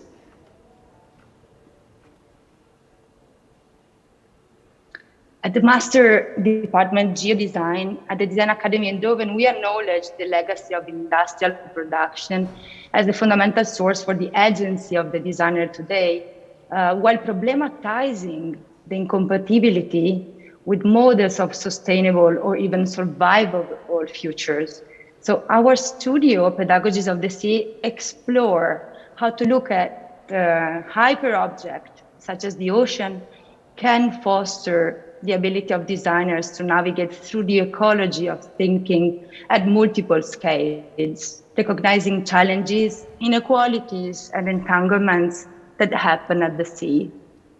So I wish we could operate here under the statement of reconsidering the sea as if it were the first time. Thank you. Thank you, Angela. Yeah, it's really interesting to hear you talk about the importance of how history is narrated, right, and the importance of storytelling when we move forward to imagining the world otherwise, and the importance of doing that with a critical lens, and how design as a practice can operate as a critical one. I'd like to also remind you that Angela has curated an exhibition that's here at MAT Aquaria. So hopefully we can, those of us who are here in Lisbon can visit the exhibition after. Before I present the next speaker, I just wanted to remind you that after the host of conversations will have a Q&A, and you can ask questions. So if you are here at MAT or at home, please use the Q&A function to pose your questions to our panelists. And so now we will be hearing from Dele Adeyemo, who is an architect, a creative director, a critical urban theorist, and he's the author of The Cosmogony of Racial Capitalism, which is a really compelling design-led investigation with a starting point here in Portugal, in the island of Madeira, of which we heard about a lot today already. Dele also runs a studio at the Royal College of Art together with EBA Camp and Damaso Randolph, and I hope we have an opportunity to talk about that as well. But over to you, Dele. Hi, everyone. I'm delighted to be joining you. I'm here in London, but going to Venice later today, so good to see those of you in Venice later. Yeah, I completely want to reiterate and agree with the notion of developing an empathic relationship with the sea. And I find the earlier presentation on the waveforms emerging, I think it's the southern coast of Portugal, incredible, and hopefully my talk is an extension of that in a way. So I want to talk about cartography as a tool for designing from other forms of agency, and specifically the agency of our oceans. The imagination of our seas has been critical to the formation of our world system. In today's just-in-time economy, where every conceivable commodity is just a few clicks away, more than 80% of global trade by volume is transported across this seemingly frictionless surface. Yet, on closer inspection, we realize that our seas and oceans have their very own spatial agency, which we are far more dependent on than we care to imagine. Cartography provides, play the slide please. Cartography provides a critical record of our maritime imaginary in the formation of global circulations. The archetypal early modern map of the world, known as the Continental Planisphere, smuggled it into Italy from Portugal in 1502, demonstrates a racializing and categorizing imaginary laid across the world. Appearing only 10 years after Columbus's arrival in the Americas, it marks the nautical map's transition from a tool of navigation to one of possession on a global scale. It's an artifact of the transition to modernity, demonstrating how Europe's teleological ideas of progress and development are bound up in territorial exploration and expansion. Flags, towers, castles, and forts naturalize the violent property claims of the leading maritime states, Portugal and Spain. Land becomes territories for extraction and bodies commodities for circulation. The map acts as an early geographic information system, revealing the crude logics embedded in today's digital mapping technologies that isolate, abstract, store, and manage geographic data for the exploitation and circulation of natural resources. So despite its illusion of mastery over the world, embedded in the map is also a record of another planetary imagination. Next slide, please. The wind roses and room lines inscribed in the vellum highlight the importance of knowledge over the prevailing winds, their direction and relative forces. Next slide. In 1431, the Portuguese discovered the North Atlantic circular wind pattern, known as the trade winds, which Europeans soon learned to harness for intercontinental travel, setting in motion the circulations of our world system, powering the sailing of transatlantic slave ships and establishing maritime routes of global trade. Next slide. Resulting from a semi-permanent anticyclonic region known as the Azores High, the trade winds have been present for millions of years and correspond with the North Atlantic Ocean Gyre, one of five large systems of circular ocean currents formed by global wind patterns interacting with the forces created by the Earth's rotation. Next slide. Over the equator, hot air masses rise to the atmosphere's upper layers, driven by convection towards the North Pole's colder temperatures. They are subsequently deviated clockwise by the Earth's rotation.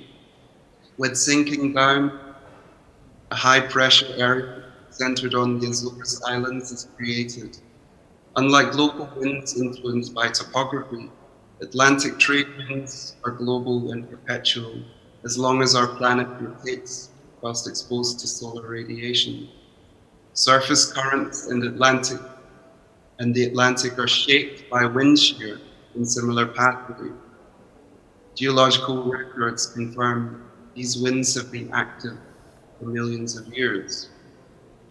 So recent research simulations by Cresswell and Umenhofer of the Woods Hole Oceanographic Institution indicate that the Azores High has grown in size during the industrial era, attributed to the recent increase in atmospheric greenhouse gases. More winters with an extremely large Azores High have occurred in the past 100 years than any other 100-year period in the last millennia. This expansion is well outside the range of natural variability, with uncertain implications for the hydroclimate of Western Europe. So despite delusions of mastery over the Earth and its elements that our ever more detailed maps provide, anthropogenic interference in the agency of oceanic systems might have unmappable consequences. Next slide. Here the cautioning words of the anti-colonial poet William Butler Yeats come to mind. Turning and turning in the widening gyre, things fall apart, the center cannot hold, mere anarchy moves upon the world. So the question that I want to ask you today is, even as things fall apart, might we mitigate the oncoming anarchy by learning to design, reveal our complex, entangled relations with a multitude of planetary agents? Thank you. Thank you. Deli, you cut off just after your question. Would it be okay if you just repeated that, the last question? Thanks. Shall I repeat the final question? Yes, please. Yeah. Okay, and you should go to the final slide. Okay. Yeah. So the question that I'm asking here today is, even as things fall apart, might we mitigate the oncoming anarchy by learning to design from new and more sophisticated maps that reveal our complex, entangled relations with a multitude of planetary agents? Brilliant.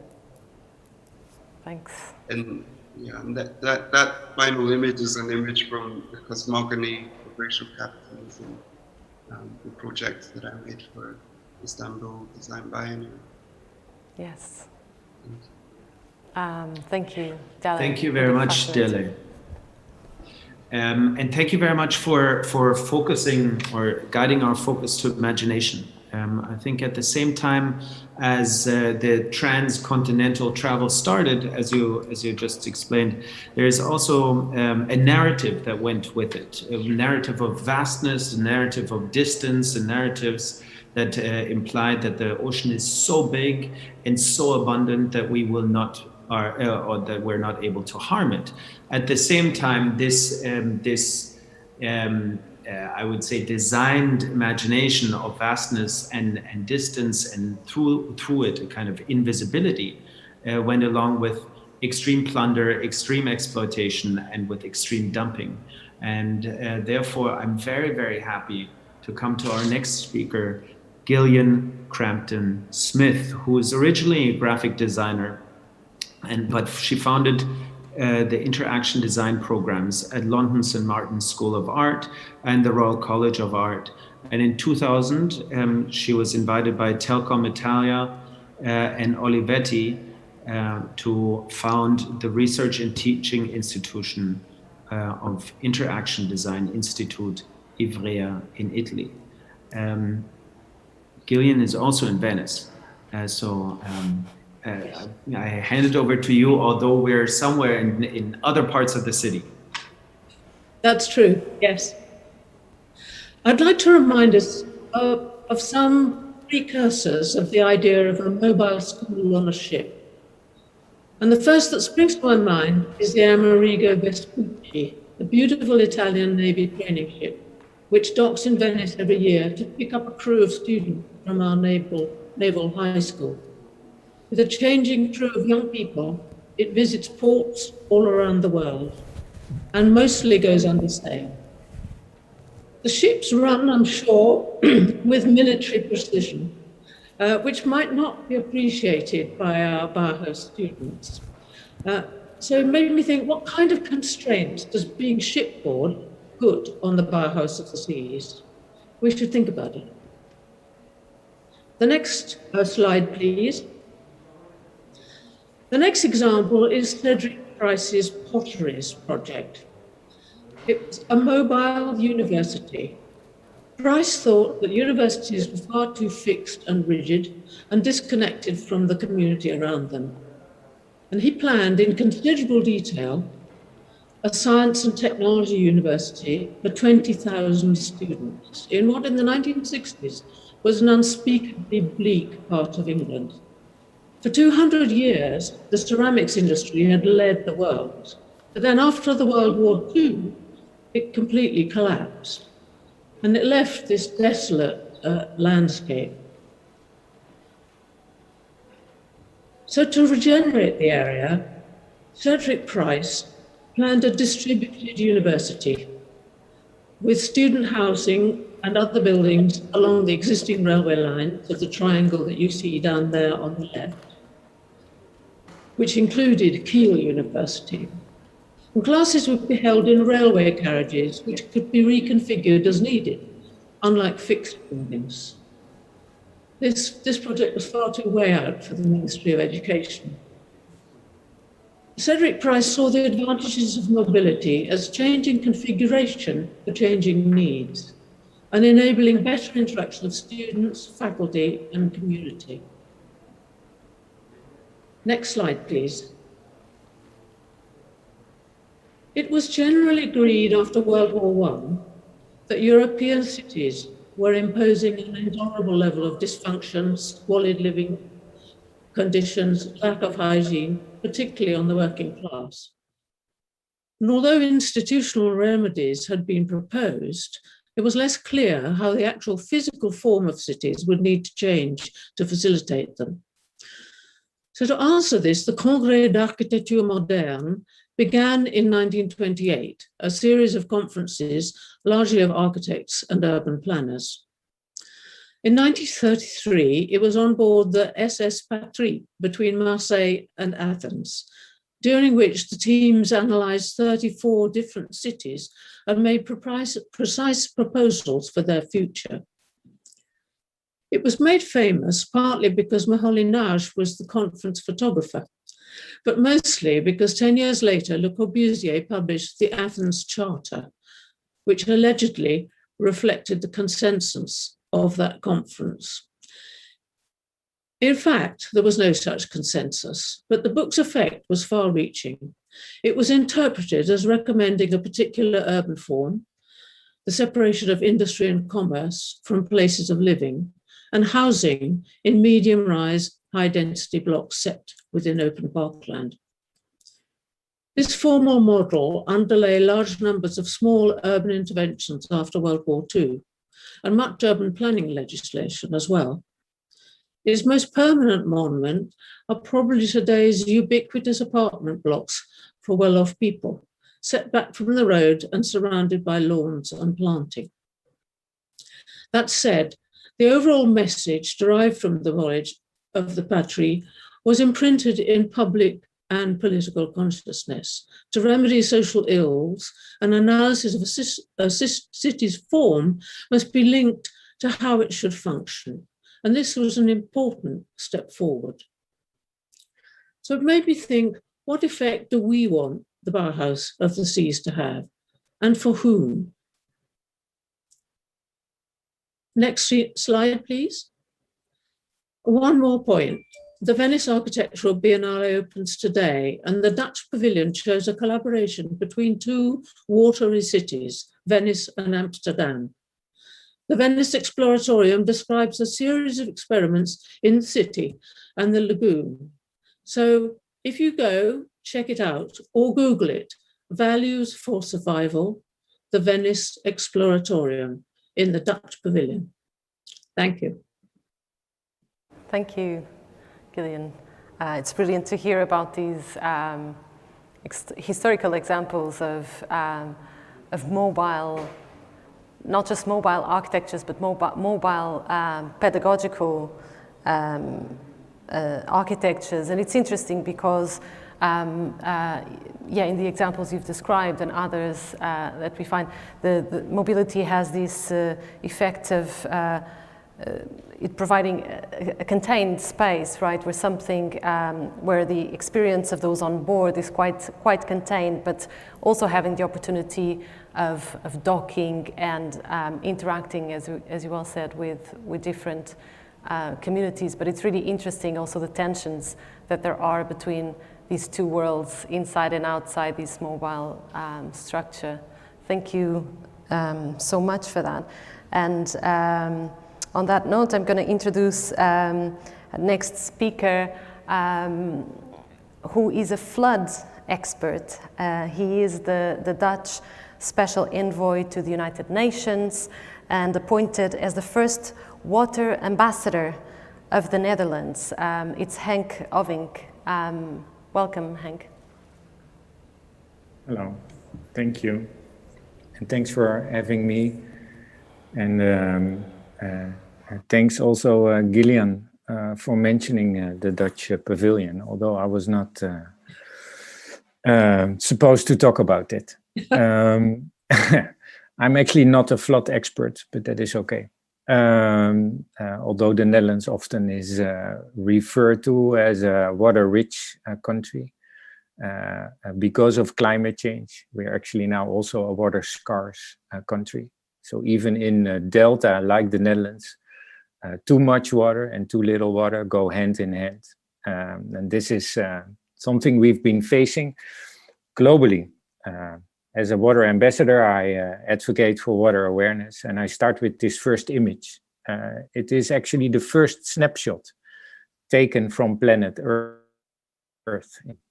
And it was embraced by the environmental community as an image to show that this is a planet we have to take care of. As you can see, some people say, hey, it's upside down. No, there is no up or down in a globe. That is a misunderstanding. There is also no a better global north or a better global south. It is one planet that we share. It was also called the blue marble because there is so much water. A little bit over 70% of the surface of the planet is covered with water. But that makes us think that we have enough, that water is in abundance, and that is definitely not the case. Because it is like with carpet or paint in your room, it is only the surface. And if I would take all the water of the world, from our glaciers, our oceans, our rivers and lakes, the sphere, the bulb, the globe we would have would not even have the size of the diameter of the European Union or the United States. And if we look closer at that water, only 0.4%, 0.4% of the water in the world that we have can be used for human consumption, industrial use, and agriculture. Next slide, please. We come from over a year, where every world leader, every scientist, every activist was saying, wash your hands. But do you know that over 2 billion people in the world lack access to safe drinking water? Over 3 billion lack access to hygiene facilities, and over 4 access to sanitation facilities. So wash your hand is not within reach for most of the people on our planet. And in the last 17 years, while the world was working hard for health, security, and economic recovery, nothing was done on water security. We still lag behind massively. Second, on top of this humanitarian, health, and security crisis comes climate change as the big magnifying glass, increasing the threats of too much water, with sea level rises, surges, storms, and massive rain events. Not enough water, with increased period of droughts and vanishing aquifers, and polluted water, impacting our health and biodiversity system. Next slide. 6 years ago, the world came together to draft the Paris Agreement on climate action, to draft a comprehensive agenda of sustainable development goals, 70 goals that all have a relationship, but that the world doesn't understand. That type of complexity goes beyond the easy mechanisms of assessing stupid infrastructure investments, single-focused economic benefits. The only way we can build equity, inclusion, sustainability, and resiliency is looking at all those 17 goals as a comprehensive agenda, taking that complexity actually as an opportunity to make a difference. But we are faced with climate disasters, water disasters, and security disasters across the world. Secretary General called for science and solidarity in dire times. And I take this broad. Science is fact-based by understanding, but also by imagination, knowing how to make a connection between what we know and what we want. And solidarity is not only about taking care of your friends, your neighbors, and your family, your close ones, but it's also about good governance, transparency, and accountability. Next. If we want to prepare for the future, we have to move beyond our non-responsive, single-focused investment approach of focusing on finance and economic gains. We have to move beyond our reactive approaches, where we only look back to the disasters that happened yesterday. We have to become radically proactive, look at the future in a comprehensive way, and embrace that future and that complexity as our best opportunity. As a water ambassador, I advocate for a water lens. Thin water has a trickle-down effect across all SDGs. It is without water that women and kids walk the wells for hours. It is without water that our biodiversity, our agriculture, and our economies are hampered. And it is with too much water or the polluted water that we face the same risks. But we need imagination to step forward. Next. It is by design that we can deliver on that promise. Next slide, sorry. Yes. Why design? Why planning? Why innovation? Because we need best practices, solutions that can help tip the balance, that are provocative, that are implementable, that are catalytic, that are comprehensive. But we also need those solutions that have the capacity to connect across the silos we have ourselves organized in, across the scales, reaching to a systems level, but also across time, looking back, learning from our history, our past, and looking ahead, taking a deep dive into that uncertain future. But the third level of design capacity is the capacity to aspire and inspire, to bring that inspiration to the leadership on a personal level, as well as on a political level, to really change course. Next. We need springboards and leverages to really change course, going beyond vested interests, past practice, and economic assessment. Programs that really help us change course. Water as Leverage is a program I set up and initiated in Asia using cities, local coalitions, and design efforts to really springboard towards that future. It's built on the experience of Rebuild by Design I set up in the aftermath of Hurricane Sandy in the New York region, and is trying to change course in the cities of Chennai, Khulna, and Samara. Next, I'll wrap up. I wrote a little book on how we can embrace a climate future, a future that is too big to ignore as one of the biggest challenges. It is also too big to simplify, to go by silo, interest, or organization. We have to embrace that complexity as a real opportunity. This won't come from the practices that we made from the past, the institutions, programs, and organizations. No, we have to create safe, soft, and free spaces to come together, to collaboratively work together towards that better future. And this can't be done alone or within our own organization. We have to become radically inclusive. And inclusion is hard.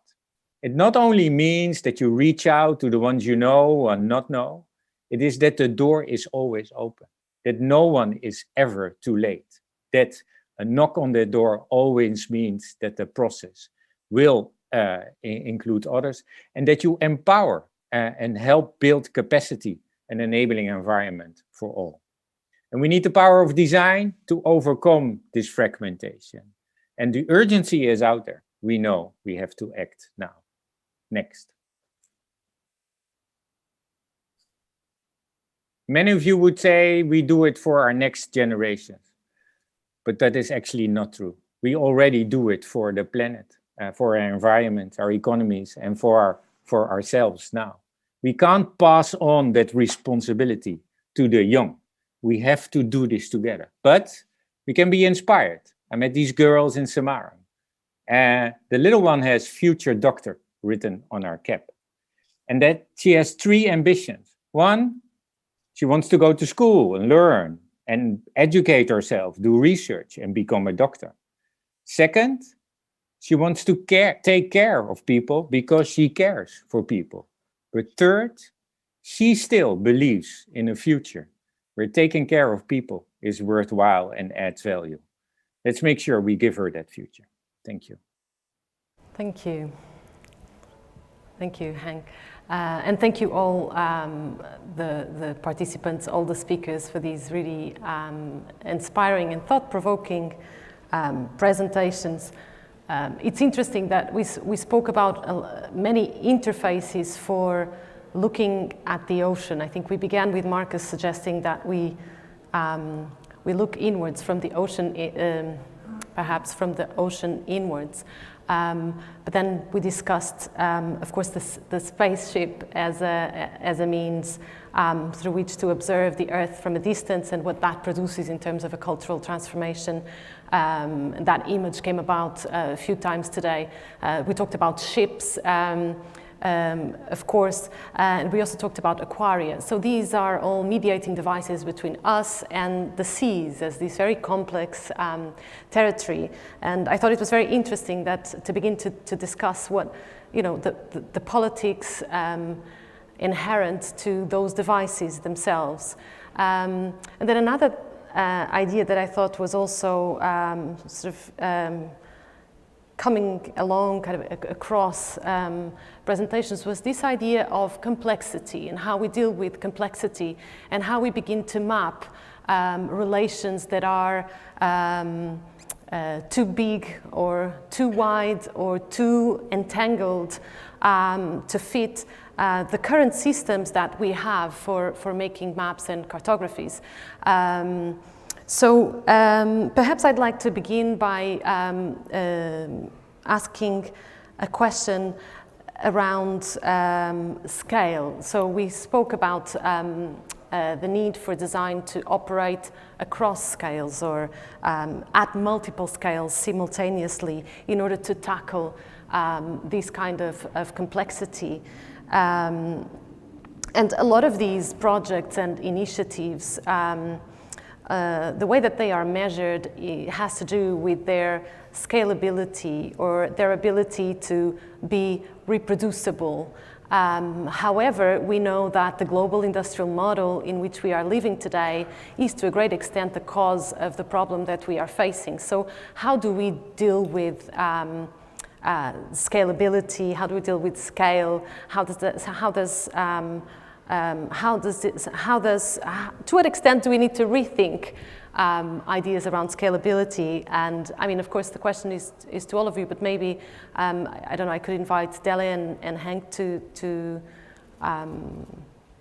say a few words on this.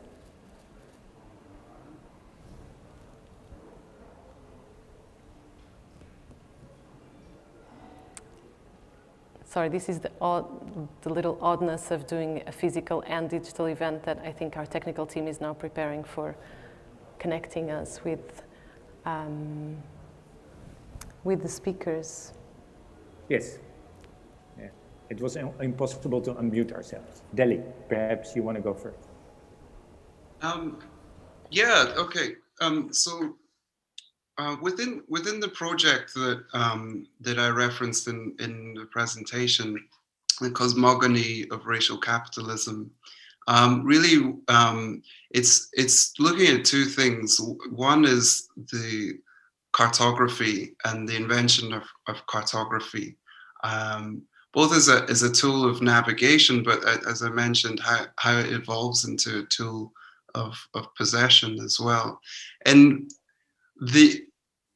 it's a map of the world that's demonstrating the European hunger for expansion of territory. And why is the expansion of territory so important? Because it's important because of the plantation, of having more and more fertile space, more and more fertile soil, more and more geographies to extract from.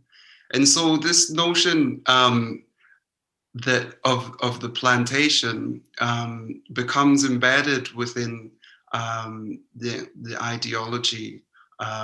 It becomes embedded within European civilization and spreading to the rest of the world. So what we see is the plantation expanding from Southern Europe to the Atlantic Islands, Madeira, the Canaries, and then to the New World. But it's the same idea repeated over and over. And of course, it's a model that is exhausting the land, exhausting ecosystems.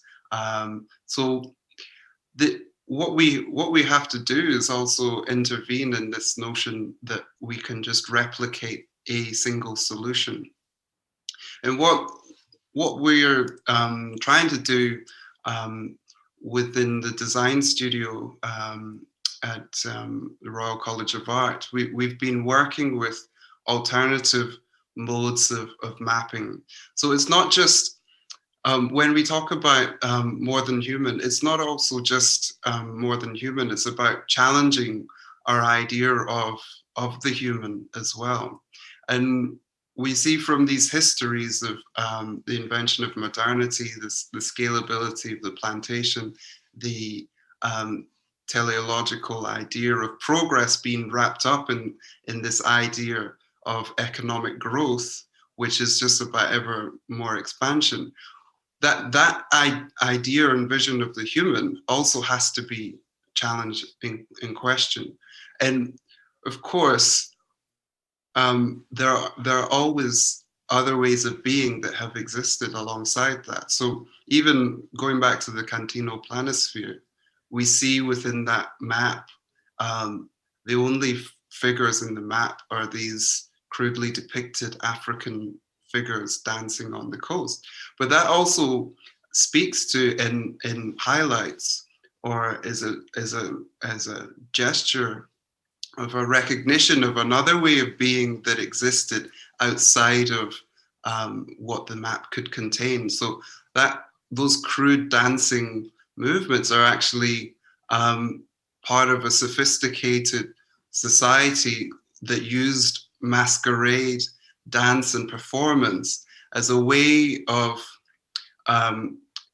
developing and renewing a sense of community, sense of society, a way of bringing the relations between the earth, the territory, ancestors, the spirits. These are the actual rituals that are in existence, and we could also argue that these are cartographic in themselves. So what we're working towards in the design studio is this idea of a transepistemic cosmogram. So a form of mapping which is able to contain and hold other epistemologies, but it also speaks to the complexity of the relations between these epistemologies. You know, so rather than the map of the world, the map of resources, which isolates and abstracts commodities and removes them from their ecosystem, we're arguing for a form of mapping that contains these complex relations and enables us to understand what interventions, the ramifications, the implications might have when we intervene in a space. So in the design studio, we have a whole series of different forms of mapping which account for other ways of being and other ways of knowing the world. Mapping relations, not resources, is a really interesting takeaway. Thanks. Thanks so much, Dele. And also thanks for the question on scale. Because, and I would like to refer, there's a report by the International Panel on Climate Change that is called Climate Change and Land. And it's a little bit forgotten and it's not so hard to read, actually. It's from 2019, so it's also not so old. And it actually tells us that almost everything we do increases climate change. And how we do it makes us more vulnerable. So this is exactly to your point, where you, Mariana, where you said where scale matters. If we only replicate the models and practices of the past, then we find ourselves in the wrong tunnel. And this is where we currently are. At the same time, it's like pushing the past to the future with a shovel. And that what we see around the world is only an increased impact of climate and insustainability and insecurity. And the pandemic is only an example. But scale does matter. Because we have less than 1% of amazing interventions that are inclusive, that are building on capacity, that do reach for that future, that have the opportunity to change course and change the lives of the many around the world. And that percentage, bringing that to scale, and organizing that type of pipeline and making sure that with that we do change course on this sea of uncertainty is going to be of critical importance. So taking an approach where scale is not a replication of the past, but through a reinvention of the future, imagining those best practices is going to be of critical importance, because without that scale, we can't find ourselves in this springboard of becoming more sustainable, inclusive, and resilient. So we need scale, but not from the past, but from the future. Thank you very much, both Hank and Deli, for these for their answers. And maybe a question to the rest of the panel that ties these two interventions or answers a little bit together, right? The question of scale, the question of replicability, the positive examples that you've just referred to, Hank, are one of inclusivity, right? Usually scale and replicability are not inclusive, they're exclusive. We're doing exactly the same thing, just bigger somewhere else. And that's one of the qualifying measures, right? I think, Hank, and thank you also to kind of focus a little bit on freshwater and the entire hydrosphere, not just the seas and the oceans.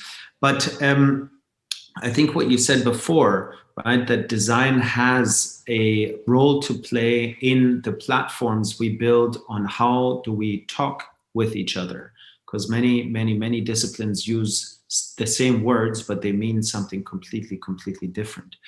My question for Angela, John, and Gillian is one of pedagogies. So the question is, how do we actually design courses, and how do we design institutes and institutions facilitate this kind of transdisciplinary conversation, that facilitate this transdisciplinary investigation into certain questions and topics, and that fosters the kind of inclusive collaboration that Hank just made a point for.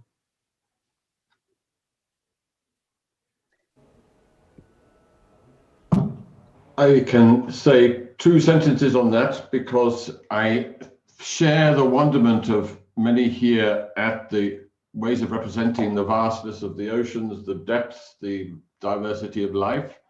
But I think we have to go further than representations, because the fundamental problem for me is a lack of relationship, a lack of embodied relationship with the sea, and as if we were part of it. So my challenge to education across all these subjects is, how do we enable embodied connection and embodied relationship with the subject that we're talking about, so that we are part of it and not looking at it from outside? It's a big ask, but the one thing I would say is that in soil, which is like the land-based equivalent, incredible number of artists finding ways to connect us with soil, to get us to care about soil. I think we need to mobilize the artists and other professions to do the same thing for the oceans that they've done for the soil. Just recently, the Institute of Education in London put out a paper saying that in schools, they should start, or they should stop dividing what they teach into science and technology and arts. That they should be teaching children from a very young age across the different subjects, and so that children would grow up with an idea that it wasn't that science and culture, for instance, was not separated. Yeah, and let me go back 1 second to that image of the Earth, right? So, and I want still to connect with that idea of scaling, to then, replying to Marcos and the question about education. I think that image that, represent the Earth from the space it's also an image that produces a lot of, a misunderstanding in a way about the way we perceive the Earth. So it's like to say that if we think about scaling as a method and we look the Earth from the outside, we obtain a closed and entire, a reduced image of the complexity that is present on Earth. And it imposes a distance, right? It gives you the impression that we can dominate that view. And I think this is something that we could also apply to the educational models, to the educational model in terms of, all the time not trying to provide answers, but, to exercise with the formulation of new questions, or, to make the effort us, but also the students themselves, so all together without separating us educators from the students, but really acting as a collective, as a group of people that are together trying to formulate new ways of thinking about the environment, and in this case, the sea. It's always about, where you want to position your research, where you want to stay. If you are able to situate what you are doing in terms of research, and that's staying with the trouble, right? And I think that the example that came from the last IPCC report about the state of the ocean biosphere was very clear in that sense. So when the scientists really, have spoken about the necessity to connect with other sort of knowledges, so the indigenous one, the regional one, coastal one, just to say that research by itself is not enough to create the right picture, or to, to tackle this, all the entanglements that you can at least provide or underlines in terms of collaboration between different disciplines. So what we try to do, and Marcos, very well, is really to connect with other people that have a huge and very contextualized knowledge about the ocean, like TBA21 Academy, for example. And what you do is exactly what our schools should do. So be able to be connected to different thinkers, and to really see what design could do in terms also of translation, or again, or making visible what design could do in terms of, change, or where it's still, it could be still useful if it's not behind the notions of growth of industry or production, as exploitation in general. And also we learn from scientists, right? Also science is not what it was before. And in the exhibition, we had the collaboration through their voices with David Gruber, Marcos very well, and with the Ria Kainak. And what we learn from them is that scientists now, and when they work at the sea, the research at the sea, they put themselves inside the water. So the first thing is also to get to get your body included in what you think research should be. So we know that about the ocean, we know only 5%, right? So this is also a big occasion to rethink the way we want to learn about the agent. And to be involved with the body is also a way of really opening up to, a formulation of different ideas and awareness, I think. Oh, thanks. Marcos, I think you're mute here. Maybe Yes, thank you very much for your answers. Can I follow up with a small provocation, maybe for everybody, following on what Angela just referred to, that we only know 5% of the ocean. Knowing also the way that you've just described it is also a form of control, right? We know, therefore we can control. So my question is, can we accept the unknowability of the ocean and therefore maybe make a case for relating to and mapping relations as Delhi has proposed?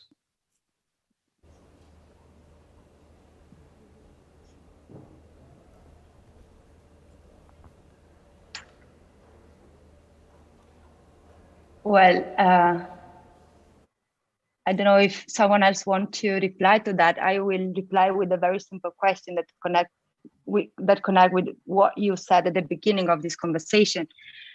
We can see without being seen, but can we touch without being touched?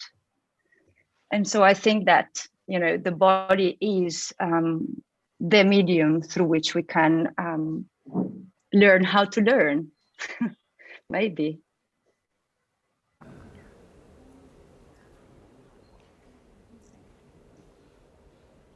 Yeah, I would like to add to that notion of knowing and unknowing. Our studio at RCA is titled Demonic Shores, Imaginaries of Indeterminacy in the Age of Logistics. And really it's about embracing indeterminate life. So going back to the idea of scalability, it's all about having, creating a form of knowledge that can be claimed, whether it's territory through maps, which can then be expanded. But if we embrace the idea of indeterminacy, then we start to embrace the idea that all boundaries that we create are always fictitious constructs. They're constructions of a way of seeing and a way of knowing the world. So if we start to trouble the notions and the borders and the boundaries that we have in embracing indeterminate life, then we start to open up new ways of knowing the world. Okay, so I think the idea of embodied knowledges is incredibly important, because the embodied experience in embodied knowledges reveals the relation to space. It reveals the relation between various agents, and it also problematizes the idea that we can just take one solution and scale it up, to a world scale. And it re-emphasizes the importance of local knowledge, embodied experience. So rather than this idea of inclusivity, I would really champion this sort of the re-questioning of the universal and the re-questioning of the idea of an other that needs to be included, and rather than that, if we begin to foreground the ways of being of the other as actually the goal. So learning to design from indigenous knowledges can lead to better non-extractive relations to the world. I think I'll leave it at that point. Don't know if any of the other speakers want to respond to Marcus's provocation.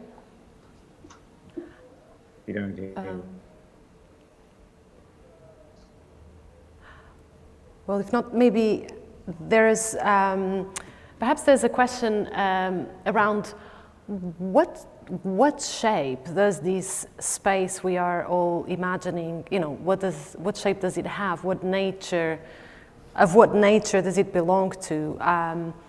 When we wrote this vision for the new Bauhaus of the Seas, we were constantly thinking about educational models, so thinking about universities, schools, etc. It was great to hear you, Gillian, talk about the possibility of radically reimagining that from the beginning and the way that disciplines are divided. But we were also at the same time constantly thinking about cultural spaces. And it strikes me that this form of embodied knowledge that many of you referred, and this need for redesigning the very means in which we map, in which we capture and make sense of information. It strikes me that maybe it's a hybrid between those two places, the cultural and the academic. I mean, do you imagine a program or a form that this environment we're imagining may take?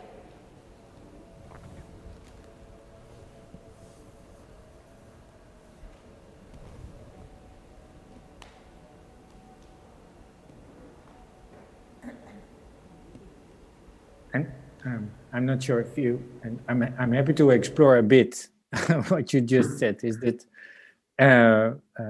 also in a combination to what was said by Angela and Dele and others, is on how to overcome where we find ourselves currently in, which in a way is a lock-in, and it doesn't. Well, it almost doesn't really matter how we describe this locking, but we find ourselves in we try to escape existing ways of coming to conclusions that in the end have also a physical impact on our environment, on our societies, our ways.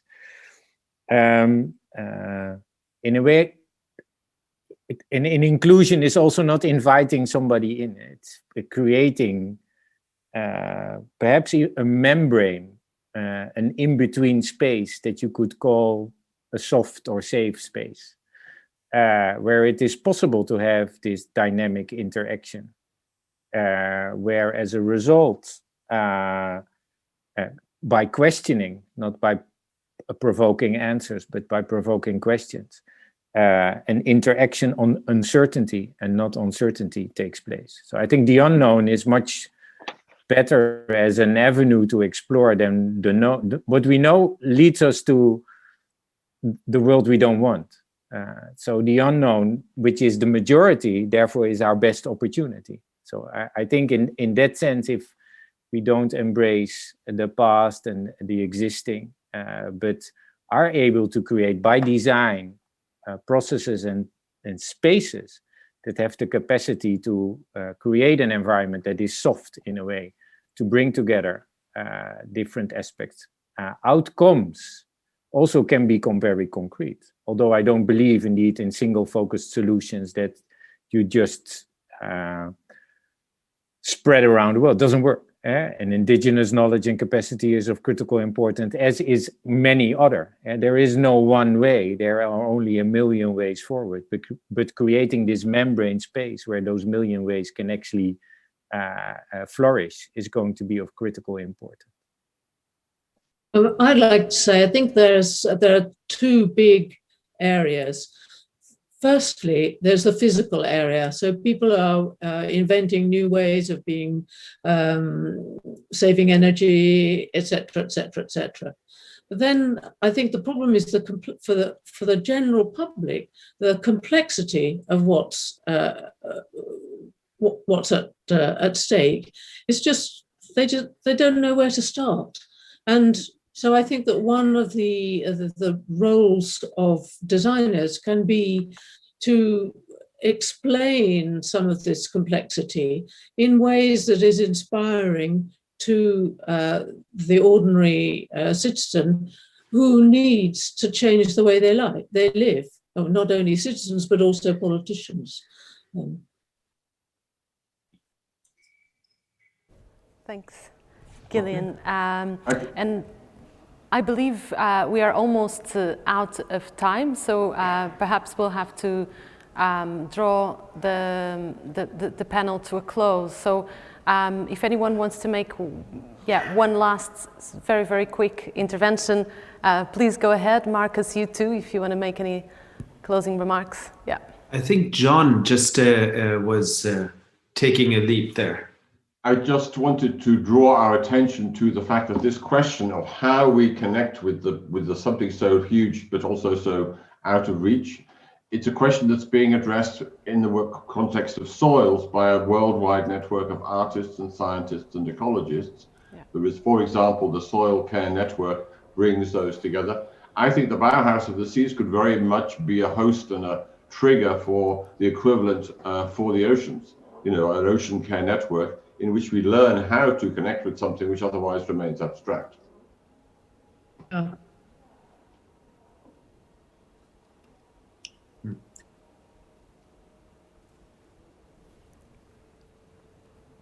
The attention to the importance of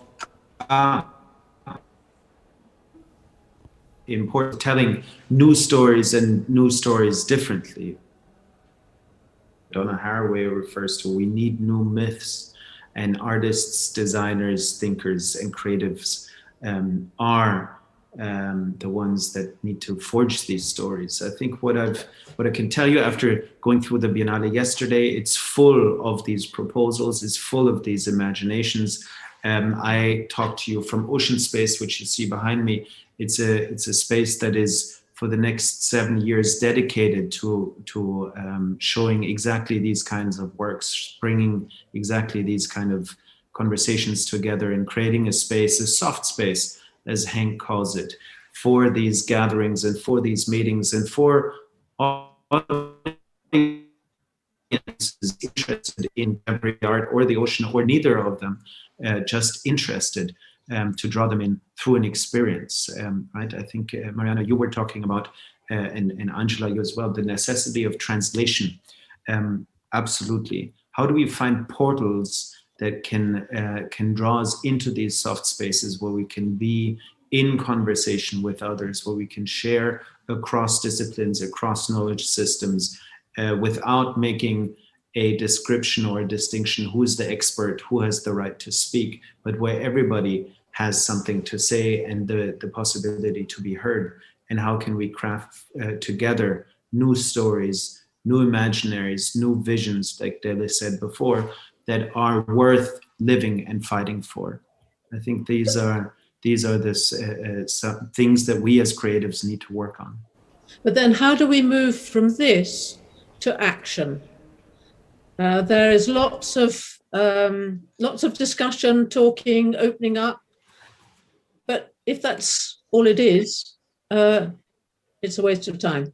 I completely agree with you, Gillian. I completely agree with you. I think the spaces that we inhabit need to be not just spaces of reflection, imagination, and theory. They need to be spaces of action. So at Ocean Space, you're invited to come and join us for salt marsh restoration, for beach cleanups, for imaginations on marine spatial planning in the lagoon, on how to inhabit this place with more than humans and other than humans in a more just and fair way. I completely agree with you that cultural spaces they need to be active as well and not just reflective. I think that's a really great place to leave this conversation at. Of course, to be continued, but it's really pertinent, this question of how we move to action. And I think cultural spaces are a place where things can be tested and prototyped and imagined in action, often for the first time. So I think that's a really great place for us to end the conversation today, but hopefully we will continue the conversation with all of you. Thank you so much again for participating in this first panel, and thank you for watching as well. I think, yeah, we're done. Thank you so much. Thank you, Mariana. Thank you, Marcus. Bye. Thank you. Good luck. Bye. Great initiative. Yeah.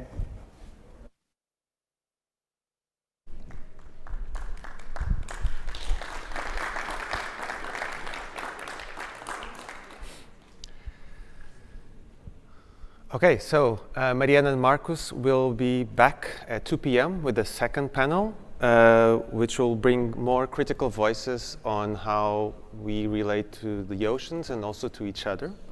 And as Gillian Crampton-Smith mentioned very justly, we not only need to speculate and criticize, but we need action. So with that in mind, our next panel is aptly called Institutional Involvement. And it also has two moderators, but in this case, they're both here in Lisbon. Tiziana Lipiello is the rector of the Ca' Foscari University from Venice, so she's our third participant from Venice, and she'll be joined by Paulo Soeiro Carvalho, who was for 8 years Director of Economy and Innovation at the City of Lisbon.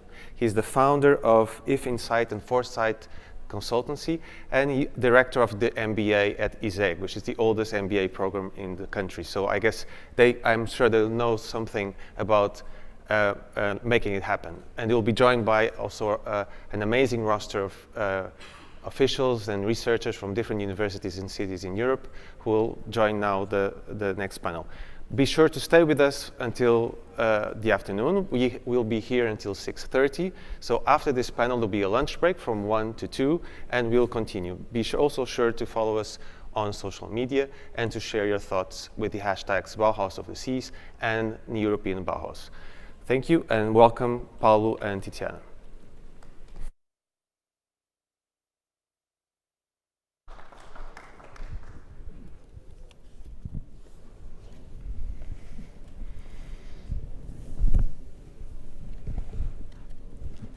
Good morning, everyone. First of all, let me thank Professor Nuno Nunes for inviting us to be here today. Together with Paulo, I have the privilege of introducing the institutional panel, and of course, coming from a fragile and beautiful city like Venice, as we have heard, we are proud to be here and to be able to give our contribution to this wonderful, ambitious, and inclusive European project. Let me first introduce our distinguished speakers. Tiago Pila y Cuya, CEO Ocean Azul Foundation. Welcome. Hola.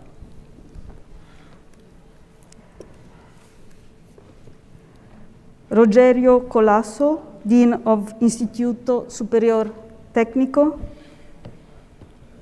Welcome. Carola Hein, Director of the Leiden Delft Erasmus Center on Port City Futures. She's online with us. Good morning. Simon van Damme, Lucas School of Arts. Good morning.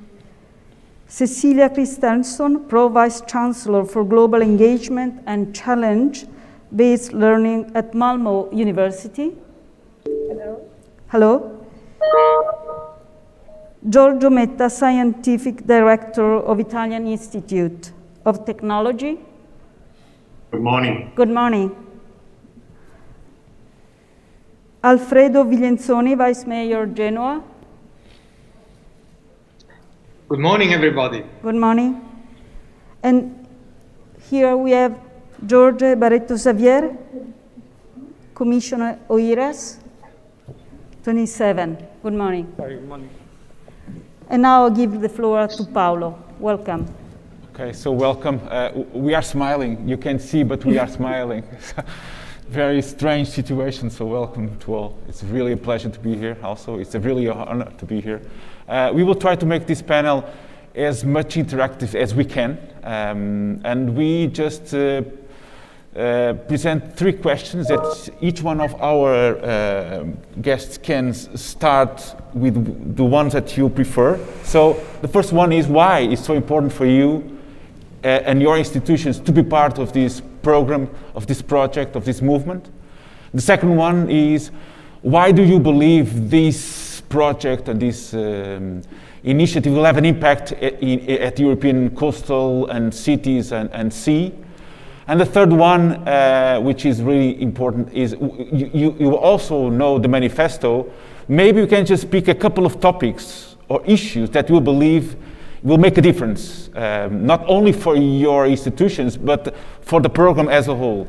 So maybe we can start with someone that is here, it's Tiago. So Tiago, and you can start with a short presentation or with a statement. I think that some of you will have a presentation, others don't have a presentation. We will try to start a conversation and not just a sequence of presentations. So Tiago Piticunha, you have the responsibility for an outstanding institution in Portugal that strongly relates with the sea, of course. Oceanic Relations Foundation, maybe we can just start our conversation. Very good. I'm told that if I stand up, I can remove the mask, so I think I'm going to choose that. Is that all right with the cameras? Good, thank you very much. So, hello everyone, my name is Tiago Cunha. I work for the Oceanic Relations Foundation, which is a foundation for ocean conservation based in Lisbon. We have the fortune as well of having the Lisbon Oceanarium, which we have the concession of, and which is one of the most famous aquarium in the world, where in a way we have the opportunity to pass a lot of messages to the public in general. The interest of the Oceanic Relations Foundation to join this outstanding initiative, it's basically because we feel that we have a challenge. We feel that so far the reason probably for the ocean crisis to be so much unknown of the general public still, and especially of decision makers, is that we are terrestrial animals. We live on land, and we think that the problems of the oceans are problems for the whales and for the fish. Our problems are the financial and economic crisis, security crisis, terrorism, migrations, but the demise of the oceans doesn't seem to be yet a very strong problem for our communities. And this is so much so that we think now we are moving ahead quite steadily on a climate action path, which is very important and very welcome, but that the oceans are still not in the picture of that climate path as they should, given that they are intrinsically linked with the climate path. Basically, climate change, it's about fossil fuels and ocean. Basically, this is what climate change is about. So the side of the ocean is very important. We think that we need new aesthetics to be able to communicate better with citizens. And this is where a Bauhaus of the sea is so important. I'll give you an example of how aesthetics are so important for communication, because my challenge is how to communicate. My challenge is how I share the ocean problems with our fellow citizens. It's much easier to speak about Amazonia or about the forest because we can see with our bare eyes. But it's much more difficult to understand what is the impact of bottom trawling or seabed mining in the ocean. I can probably end up just by giving an example of Portugal, which is the country I'm from, which is very important. The oceans were very much part of the aesthetics of the Portuguese former dictatorship before the revolution of '74. The oceans were part of the coins through the caravels and the discoveries. They were the names of the streets. They were the statues of what we call the heroes of the sea, which, as you can imagine, is a heavy subject for a country like Portugal. Well, because of that, with the revolution, the ocean was somehow shelved into a shelf, actually. Why? Because the revolution was made by anti-imperialists that saw the ocean as part of the empire. And so it took a long time for the new regime, for the current democracy, to really think that the oceans are important, and that took until the last World Exhibition of 1998 in Lisbon, the Expo 98, when the ocean started being synonymous of science, of biodiversity, and so a new aesthetic replaced the aesthetic of the former stones of the statues of the heroes of the sea. This is a very important disruption with the way we can understand, we can see, we can think of things. And this is why Oceano Azul Foundation, understanding the opportunities that the Bauhaus of the Sea in terms of changing and bringing a new aesthetics that will communicate a new relationship between humans, which are highly dependent on the ocean without knowing, and the ocean is the critical element for the presence of Oceano Azul Foundation here. Thank you very much for listening. Thank you. Tiziana. And now the floor is to Rogerio Colasso, Dean of the Instituto Superior Técnico. I will take the same policies that you take. It's the best practice already, the best practice, Tiago. Bom dia a todos. Good morning to you all. Thank you for the invitation, for being here. So, quite briefly, most probably the biggest change that humankind will have in the next century will be two. The first one is to address climate change control, and the second one is doing that while addressing also the increase for demand of a higher standard of life of people and populations.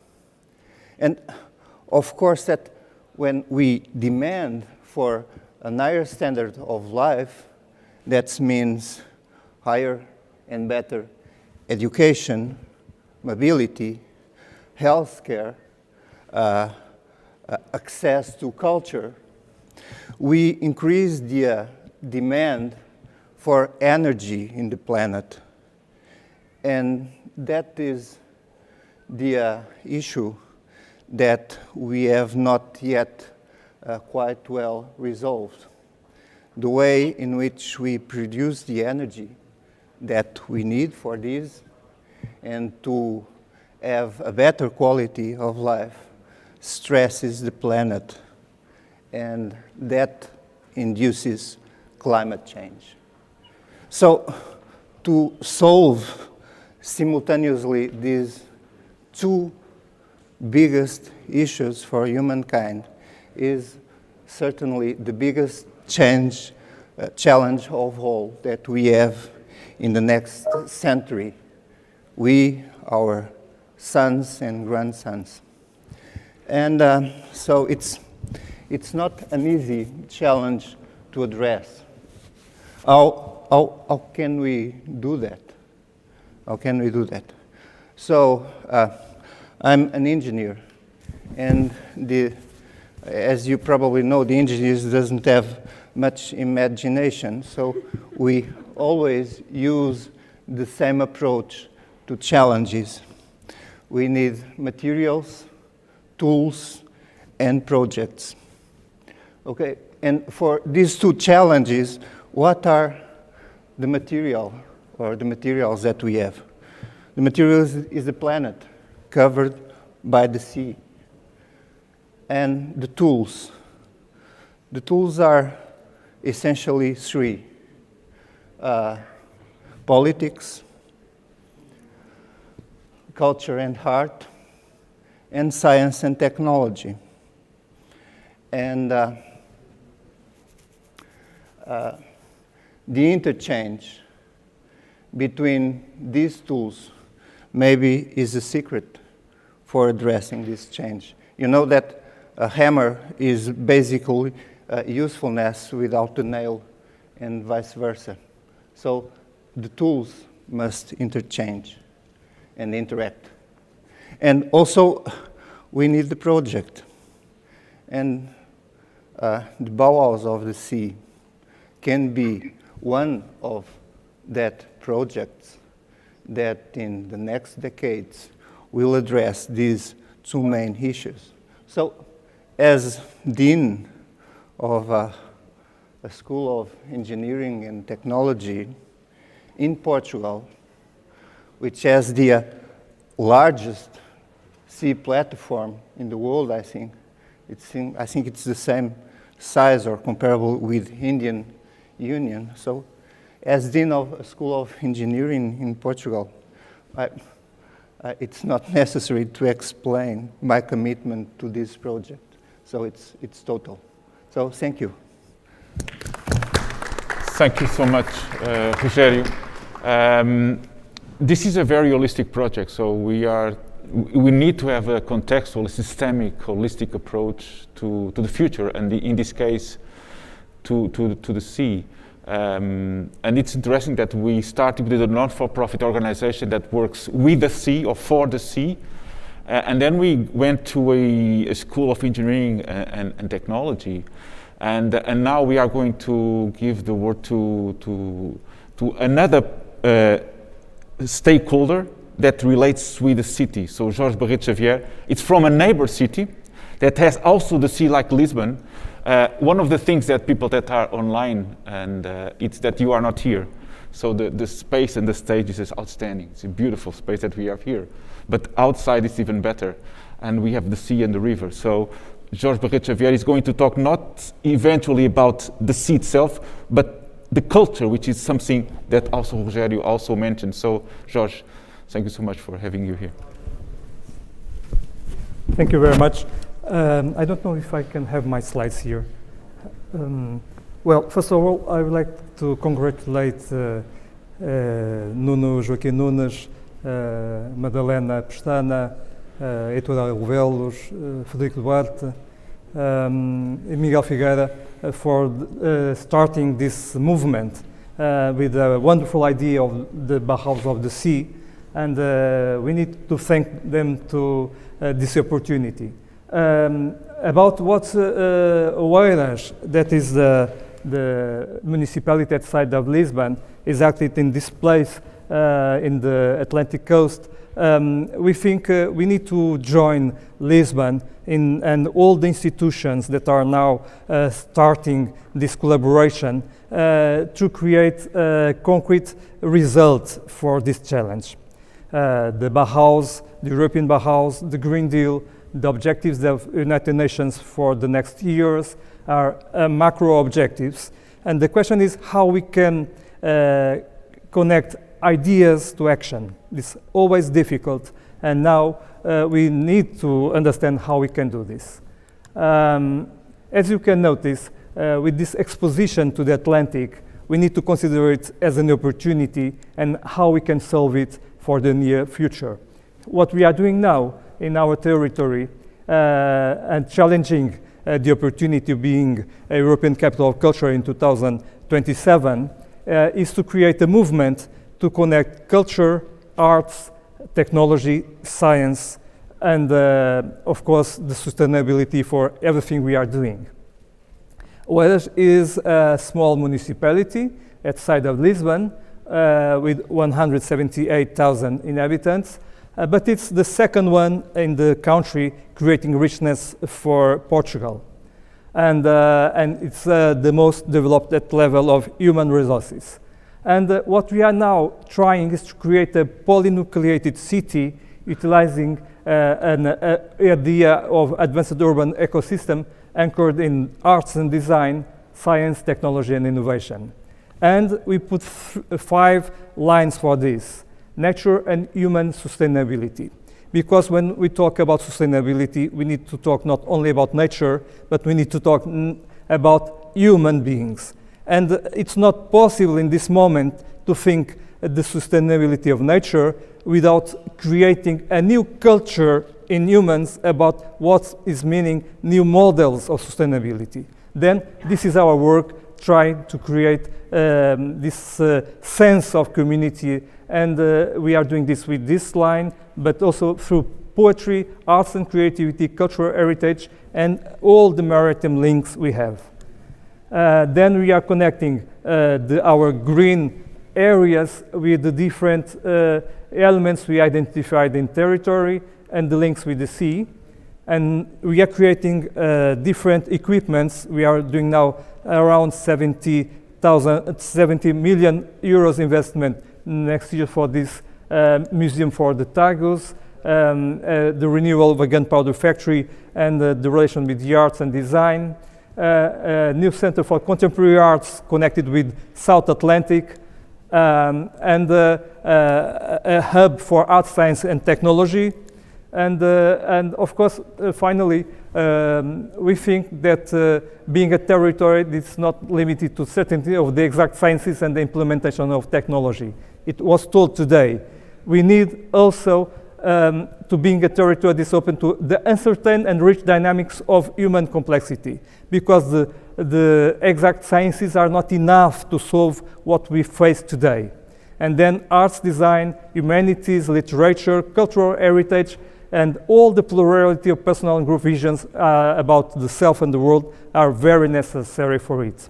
Finally, informing politics, economics, and society with the creativity and reflection that underlie all the new perspectives are necessary, and we are putting this together. We need to put this together with different cities in Europe, and the coastal cities are very important in this framework, and I do hope we can cooperate together to do this. Thank you very much. Thank you.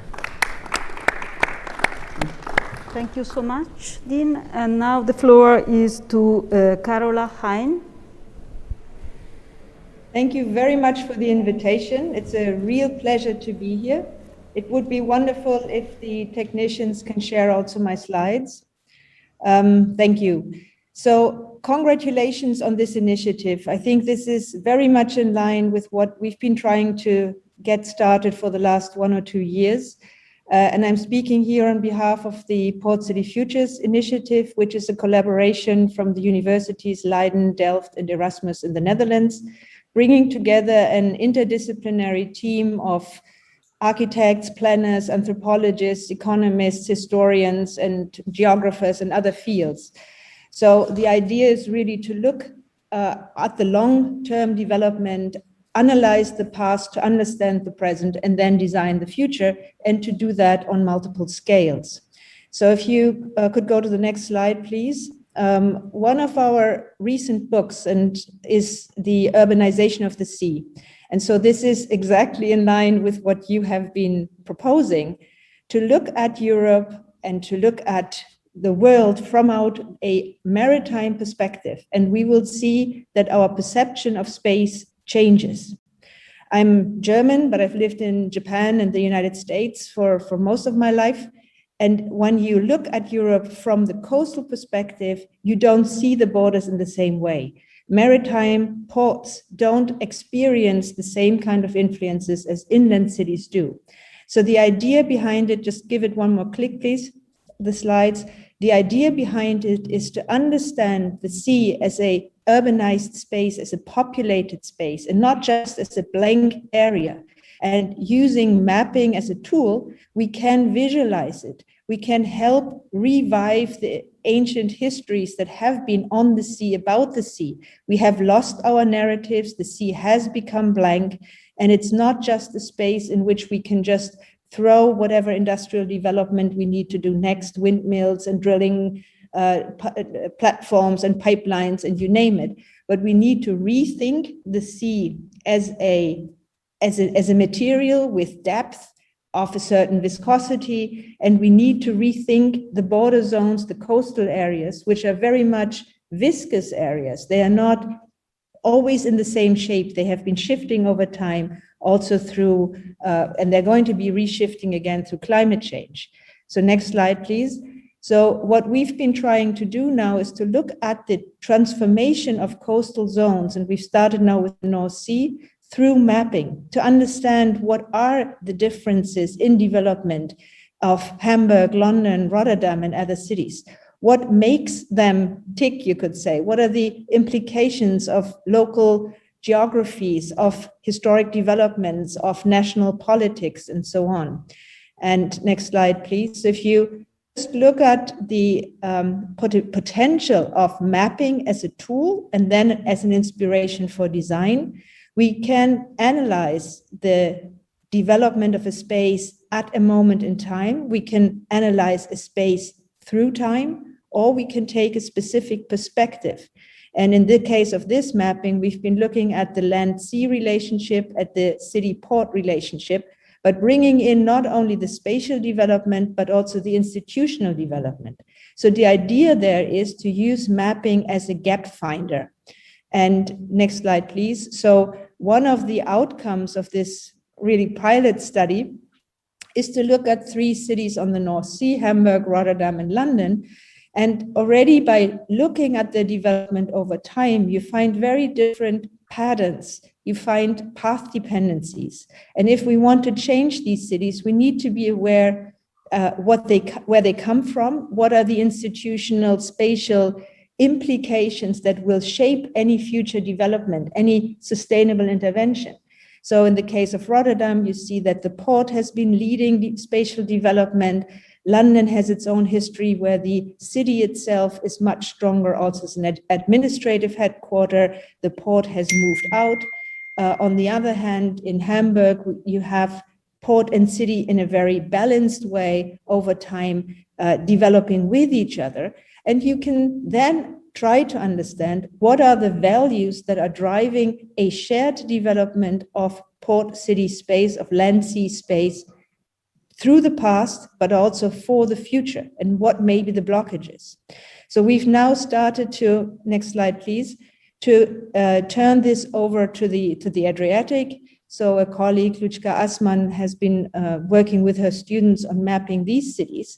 And already there you're going to see how bringing in maritime flows, populating the sea and making it visible, and understanding how these different cities are interconnected, Koper, Venice, Ravenna, and what this means for the urban development as you study them from the sea is what we are after. So we're trying to turn this around the entire European coasts, and actually also inside the rivers, which we shouldn't be forgetting about. And it would be a great project to involve other architecture schools, other people in it. Next slide, please. And so from the idea that is behind it is what I call the port cityscape. So to really look at developments from a sea-land continuum, so from the ship to the port, to the city and the hinterland and the logistics center, because often port and coastal development will depend on whatever railways, infrastructures are actually available to lead into the hinterland. And one question is, and that's the top bar, is about the spatial development. The other part is about the narratives and the images that we have that tell a story. And that is something I think we need to be working on. Next slide, please. So the argument behind our Port City Futures initiative, and again, it's a local initiative with a lot of international participants, including also the 2 port city groups, AIVP and RETE, but also working with other initiatives. So we're very much open for any participation. And I'm trying to build little building blocks out of which we can grow a larger movement, like the Bauhaus of the Sea. So the idea is that port cities, coastal areas have always had a certain resilience. They have built a culture that has helped them to react to whatever changes come their way, be they environmental, political, economic, social, and others. And with that idea in mind, next slide, please, we've developed a number of dualities where port and city often enter in conflict. Think about logistics, neighborhoods, industrial development, urban development, migration. So you can see some of these items here. Also to use these as a point of departure for design projects so that students can use these dualities as a way of understanding challenges. Think of the explosion in the port of Beirut. What do we do with it? How does a design project change where we think of the redevelopment of Beirut from a heritage perspective, from a visionary perspective, from perspectives at Port City? Next one, please. And so this course, this is a free online course, which will actually launch next week. the 26th, so please do sign up. This is exactly what we are trying to make people understand through this course, that in order to reimagine port cities and coastal areas, we need not only technology, economics, logistics, but we need design, we need culture, we need social practices, and they need to come together to imagine the future. And this kind of approach is what we are trying to communicate through this course, which will be followed by a second one called Water Works, with the larger idea that water and culture should be the driving forces between for our development of the future. Now, one more slide, please. So if you like to get an idea, could you change the slide, please? So I'll just keep on talking then. For the next slide, we also have made on YouTube an image, a film about how port and cities are interconnected, which is called The Magic of Port Cities. So check out that film, as well as a couple of other smaller films on a port city of Rotterdam, with the idea that if we could create these kinds of visions, these kinds of collaborations for other port cities around Europe, we may be able to change the minds of people and the minds of architecture students. So education and the way we teach students is a core element in this. And next slide, please. And this approach is also part of what we are currently working on with the Union for the Mediterranean and the UFM Action Plan, which will have a part that is called Port Cities as Drivers of Sustainable Development, and to look particularly at ports, at these entrance points between sea and land, as places where future development can be shaped and can be transformed. So they're in some ways multipliers. And this action plan, if you go to the next slide, is based on the idea that we need an agile, a circular approach where we understand what's going on, where we educate people, where we design, where we work with institutions, and we follow this in a circular manner so that we can start at whatever level to create change. So these are just a couple of things why I think also this is a very, very important initiative that ties a lot of things together, that is vision-based, that is based on values, that is based on lifestyles, on ideas, and that tries to make the best of what the Bauhaus at the time also tried to do, bring together space, politics, culture in a very interdisciplinary manner, but taking into account the past to design the future. And I think one of the things that I really like also about the manifesto is the dimension to include culture, history, all of these multidisciplinary practices in a very inclusive way.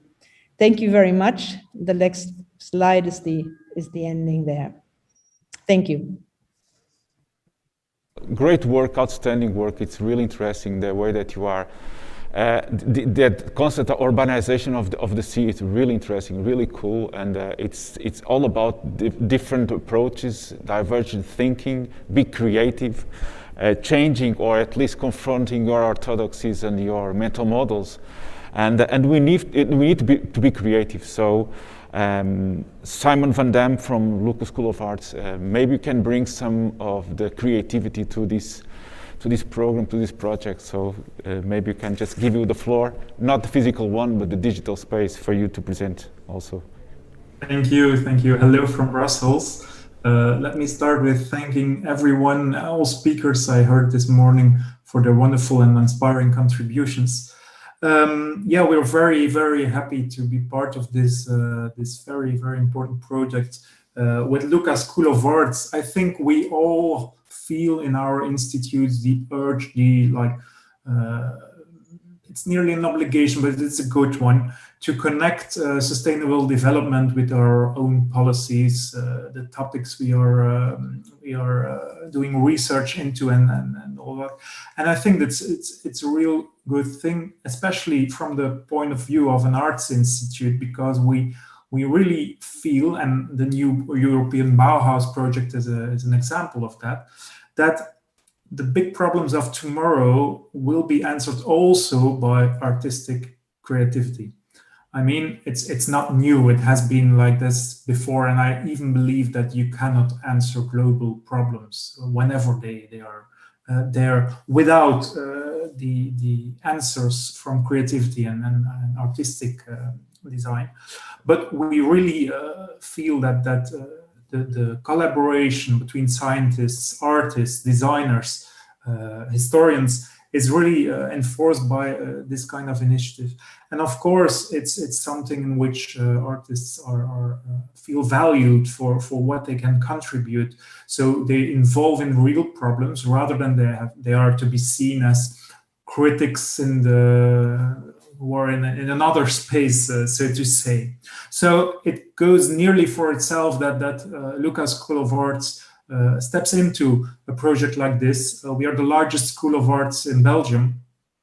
And for a long time now, we are not anymore an old school institute of arts.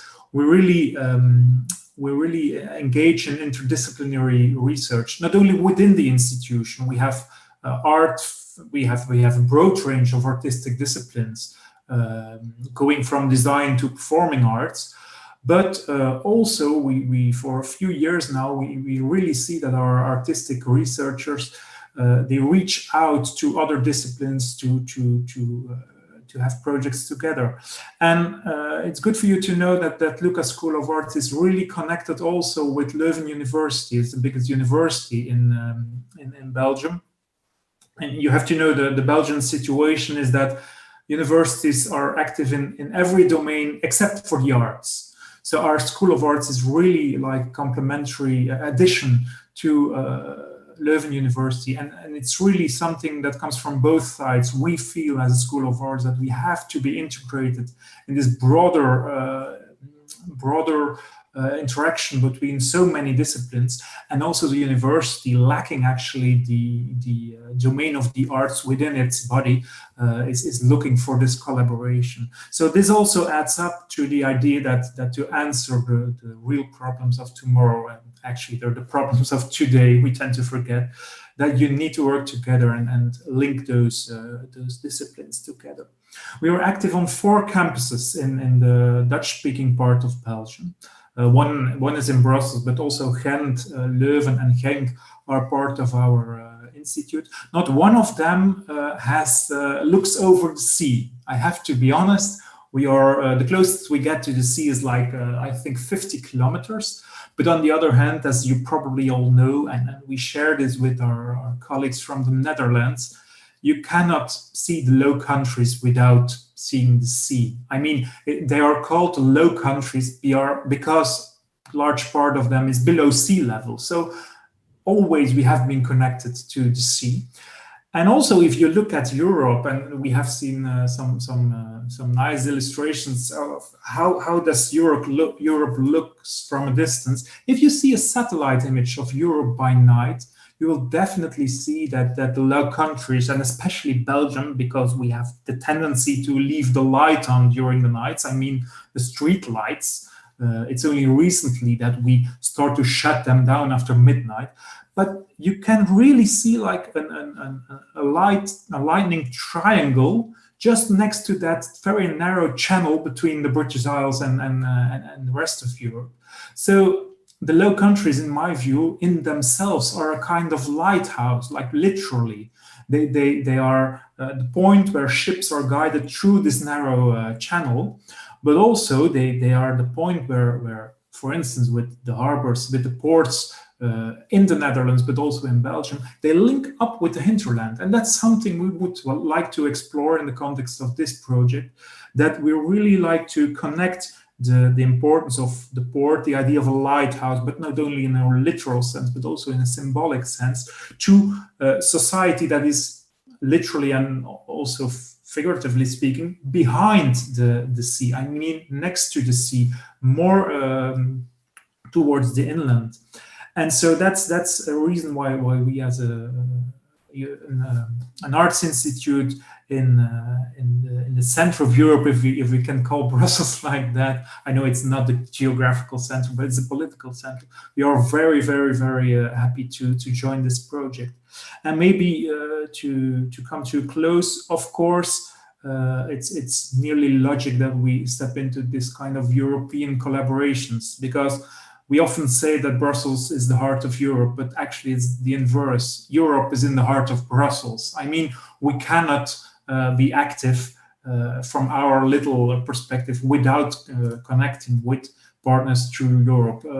With Luca, we have seen recent projects like first European Film University, in which partners also in Lisbon, for instance, are linked up together to work together in a broader context than just our national context. Also, we have a project that's called Fast 45, in which we really like to explore how an art school will look like in, well, we take 2045 as one perspective.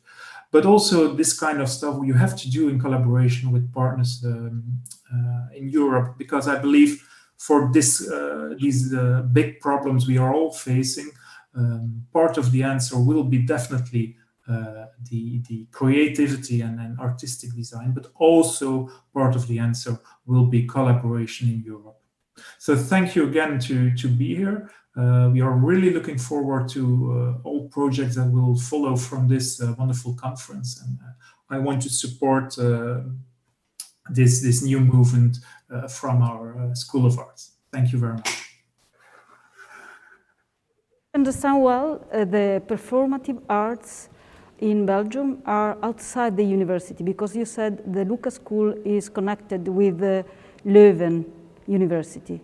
Am I right? He's not there. It's difficult to.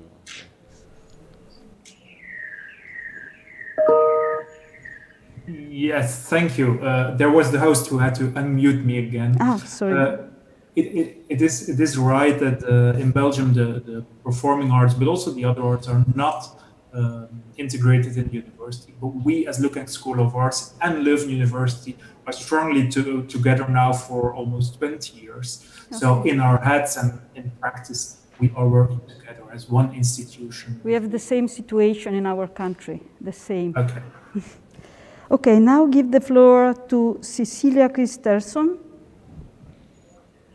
Thank you very, very much. And I'm sitting here in the north part of Europe at a coastline that is about 3,200 kilometers. And in a city, Malmö, which is extremely multicultural. We have like 180 different nationalities here. And the university in the city has really been part of a transformation of this city. Malmö University is the youngest university, now almost 23 years back. But it's very interesting how we have sort of focused on social inclusion, interdisciplinarity, and societal engagement. And we would very much like to still be the university without borders, of course. And in the start of the university, we have faculties, and they are all named with culture and society, technology and society, and so forth. We had one of the first departments that was launched was actually the School of Art and Design, which is very much a concept of Bauhaus School. It was then called the Digital Bauhaus. And I'm so happy that you have a lot of actually quite many of our researchers, and also the founder, Professor Pelle Ehn, who is joining you also in the afternoon here. And I would say that from the morning's talk here, that as universities, we really need to revisit what we are for, how we are doing that. And I think that the way how we look upon learning is quite in center now. Do we see our students as co-learners? We talked about that earlier. To beat challenges and work towards sustainability, we need to be co-learners in that process. And that is a way of seeing our students as change agents. And that's why we also have worked on the basis of John Dewey's phrase of, if we teach the students the way we taught yesterday, we actually rob them of tomorrow. And an interesting concept that is for our challenge-based learning is also the concept of Donald Schoen, who talked about the society not being in a steady state. We are meeting change. The society will change constantly as the sea. And how do we go about that in learning in higher education? How do we prepare our students to have a readiness to act on the unknown? And that really reshapes the way on how we think about how you learn, and what you really need to work both on the cognitive part, but also on affections that we talked about earlier, that the center could be also caring of yourself and society. And I would see that the students of today, and you have seen Greta Thunberg, being extremely, I would say, devoted and dedicated, not only to themselves, but actually for all of us. And that is also inspiring how we set up courses. And we talked about that earlier. This is not easy to do. But if you start out with challenges, and you also can involve, of course, the whole society, we have a very close collaboration in many ways with the city of Malmö City, who is dedicated everything basically to the Agenda 2030, but also did a commission in 2013 where it was very obvious that together with the university, to change the society here is really something that we have to collaborate around, all from art and the creative and the science, but also the I would say the citizen, the role of the citizen, and how that is interacted in the way we set up research projects. So we really would like always to have an action-based participatory design in our research studies. And that is also spilled over to how we would like to set and frame the learning for our students. And this is a challenge, but I really think that if we could, starting out from something that is really seriously important, that is a good start. And of course, the most important is our schools and our kids, the next generation. And the university collaborates very tightly with the schools in Malmö, and we follow up incentives that we do, how that actually affect the way how they see the world. And I think one example is great, that we do have a marine education center, which is a learning landscape for both of the course school pupils, but also for students at the university, working interdisciplinary in taking their own, I would say, responsibility for their learning, and also making it in contribution together with some sectorial representation from society. This we try to do in hubs, and that's why I think this is such an interesting project, because this could also be a global, of course, a European hub experiment. Could we in universities, together with our communities, throughout this network that we are about to take a journey on, could we actually help each other on that adventure of helping students as change agents together with citizens, and also working with basically design, science, and I will also say the professions, because we have professional education, and the teacher and learning programs should really be in the front line to be part of this journey as well. So in that, I think also adding on that the University of Malmö has worked very much on widening participation and bringing in first generation students, and that could see as maybe some sort of an effort, but it's really something that had added on to quality and how we see that diversity is needed. And that was mentioned before. If we don't embrace diversity in this process, it's going to be quite cumbersome to really explore all kinds of solutions. So I would say that it needs to turn on the way of how we see adult learning in higher education. It's a journey we just embarked, but we hope to get more university together with us on that journey. And I think this whole Bauhaus new concept is right in line with the way we think about learning in higher education. much, Cecilia. It's not it's not only the different kind of perspectives and institutions and partners, but also the enthusiasm that I think that is palpable. Everybody is really enthusiastic about the project. So let's go maybe now again for science and technology. Giorgio Metta, Scientific Director of the Italian Institute of Technology. So maybe you can just make an open statement also. Hello, good morning. So many, I would like first of all to say thank you for the invitation. The event is very beautiful, really impressed. Also, I'm really impressed because the whole initiative seriously resonates with what we're doing with our approach. We are a young institute where we kind of, in a sense, by statute, we decided not to have disciplinary barriers. So all the research that we develop is done with the idea that we like to build the transdisciplinary teams. And this is something that we're doing concretely. Basically, whenever there's a project, whenever there's a new challenge in research and science, we go for the best possible team.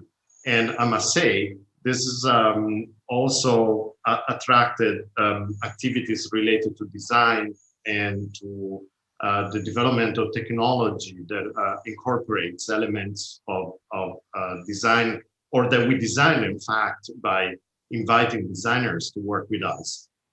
Therefore, when I heard about the initiative, the new European Bauhaus, of course, I mean, for us was, I mean, there were all the elements that resonated with what we do in terms of research. So it's not new to us to bring together the science and the architects and the designers. So in this respect, I believe this answers the question why we're so interested in the initiative. The other aspect that I found in the manifesto that I think is it also well in line with what we're doing is the entrepreneurship. So I like to tell our researchers when they join us, and by the way, we represent 60 countries at our institute. So there's a population that comes from everywhere in the world. But anyway, what we tell them is, look, you're doing research, you're doing great, you're top scientists, but also think of the possible applications of what you do. So if you're developing new materials, maybe think why or how you can apply new materials to different endeavors. Can be sustainability. This is a topic that is surely extremely important. At the beginning of 2021, in fact, we launched an initiative on sustainability to try to bring together all the research that may have an impact on sustainability. So how to, in a sense, ask our scientists to join forces in thinking even more on how the application of what they're doing can have an impact for the Green Deal in general, but also sustainability at large. So, so these two elements, I believe that multidisciplinary teams and the entrepreneurship are the two key factors that I find resonating quite well with the idea of the new European Bauhaus. We have also two projects that are, I think, relates quite a lot with the Bauhaus of the Sea, which is the specific topic of today. One, and both of them are actually developed in coastal cities. One is Genoa, where we have our headquarters. The other one is Venice, where we have a center specifically devoted to cultural heritage. So I'll start from the one in Venice. What we do in there is developing technologies for cultural heritage, and along two main lines. One is the digital, and you can imagine many different things. For instance, we're working with satellite images to identify possible locations for new discoveries in the, if you think of archaeology, for instance. But we're also looking or monitoring via satellite images are possible sites that are subject to looting. So this is a concrete possibility. Another domain where digital can be very useful is to maintain copies. Whatever it is, can be buildings, can be entire coastal areas. They can be represented and studied in sort of digital twins that we can use either to preserve or to present, or simply to simulate what's happening and incorporate also sophisticated simulations that are not just 3D reconstructions, but can be dynamic, where we can have, for instance, add up simulations of traffic or how humans are actually using the space. So this is one aspect. The other one is that material science offer a lot to the preservation, conservation of the cultural heritage artifacts. And again, this can be from the buildings to the small artifact. Studying how we can apply the new materials to this task, I think is it's very important. It's fundamental for guaranteeing that this enormous cultural heritage asset is maintained and available to future generations. The other aspect that I wanted to discuss, or the other, let's say, large project that we're looking at, is in the Genoa area, and it's related to the so-called European Digital Innovation Hubs. These are initiatives that try to bring together the, let's say, the research centers with all the economic, let's say, ecosystem that is around the possible exploitation of research. Therefore, companies, therefore, the possible incorporation of startups, everything that takes new development and transfers to the, let's say, the industrial, the economic sector. Now, with respect to this, the idea that we have for Genoa is actually to focus on the blue economy. So this is the main topic that we like to develop. And we're doing it, of course, this networked, let's say, enterprise. So it's not only us, it's everyone, including the local institutions and in the area, in the region, and in the city specifically, but also the local university and of course partners that can provide additional, let's say, expertise, additional skills. One of the topics, I bet you wouldn't believe me, because it seems almost made now for the occasion, but one of the layers that we're thinking on building this digital innovation hub is actually the design layer, because we sort of reason that that's where many engineering solutions will fail, because they didn't think of how to use them, how to design them, how to make them real product.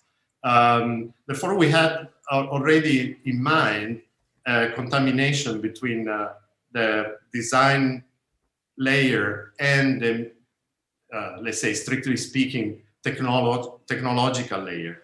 And the topics in this case include sustainability and include also space. And here again, we're going into thinking of the use of satellites for monitoring the very fragile coastal areas. The Ligurian one is very well known because it's very fragile, very peculiar, and often subject to, disaster.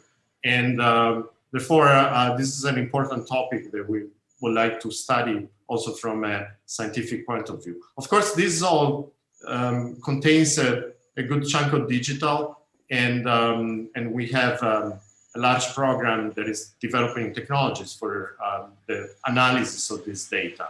So we have people doing computer vision, we have people applying AI techniques to actually bring to bear solutions for this type of problems. So this is, in short, our ideas about the topic. This, I think, is a fantastic initiative. I'm very pleased to be part of it. Thank you so much, Giorgio, for your presentation. I just have a short question about the center in Venice. Is your center focused, as you know, we have a PhD program together with Ca' Foscari University, and my question is your mission only focused on Venice or also other archaeological sites, as far as archaeology is concerned? Yeah, it's also other sites. So we're, as you know, we're physically with the center in Venice, but the different study cases can come from different sources. As long as we have the data or we have access to the sites, then we are collaborating, or we're trying to collaborate with as many places or locations as possible. So and in fact, also in Genoa, we're looking at some of the cultural heritage artifacts that are here in Genoa. We're looking at them. For instance, there are tons of manuscripts from the Middle Age that we're looking at. And in that case, specifically, we can apply certain technologies for AI in practice to try to read things automatically in that case. Thank you so much. And now I give the floor to Vincenzo Viglienzoni, Vice Mayor of Genoa.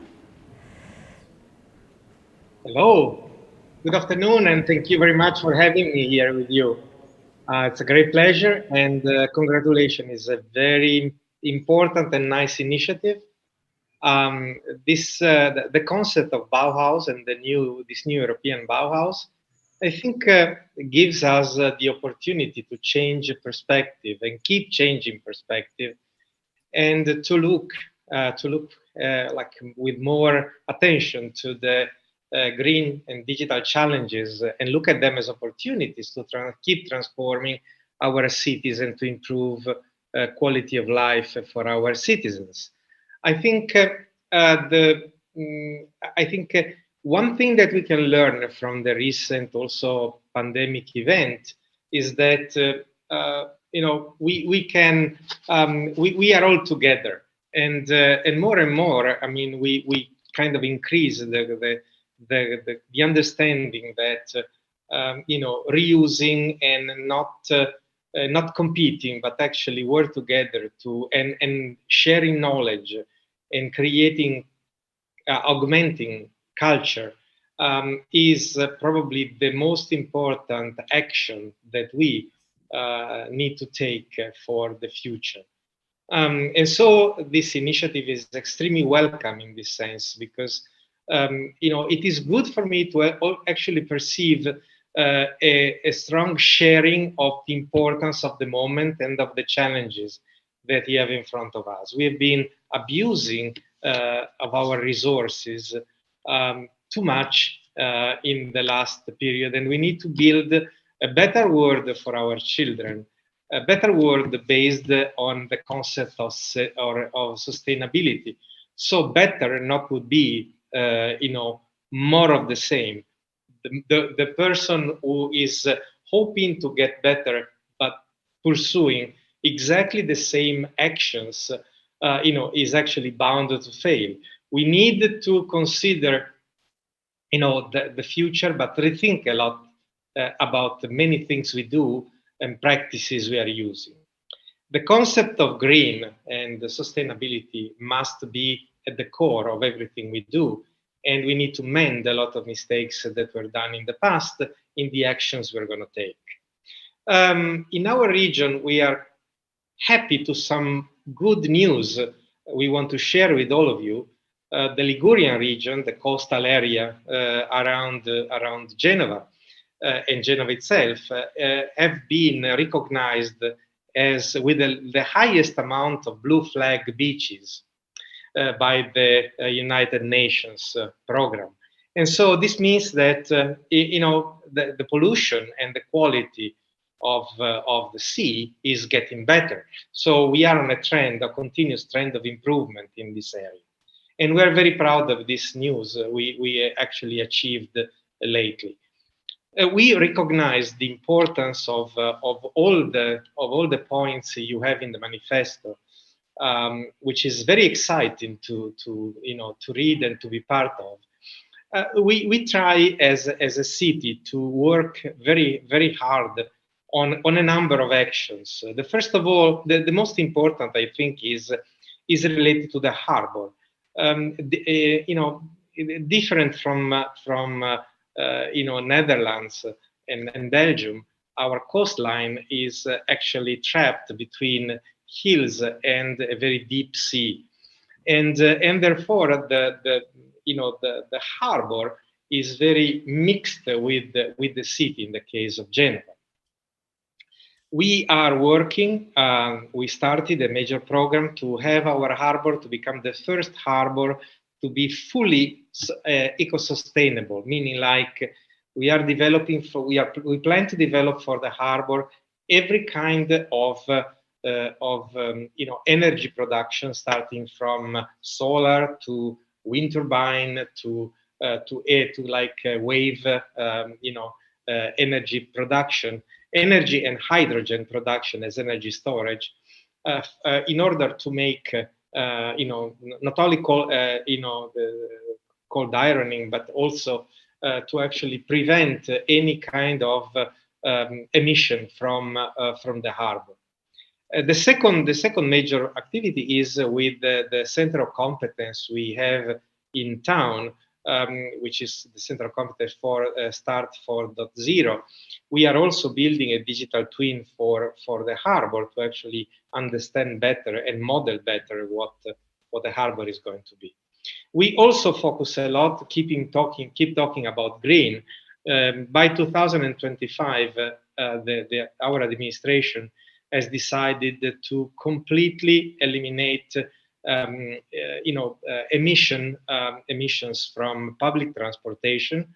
So we will refurbish and our fleet of buses and the full public transportation. Currently, we have more than 750 buses to achieve transportation in our city.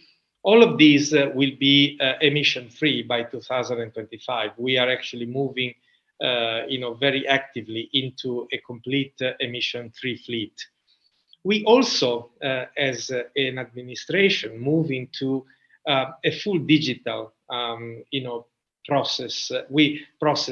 So by the end of this year, all processes and procedures that a citizen would like to have with respect to the public administration will be digital. And will be digital in three axes. Number one, we will have a possibility for a citizen with a single login to address everything that has to do with him, starting from taxes to schools, you name it, even his health situation. With a single login and check everything in a very holistic way.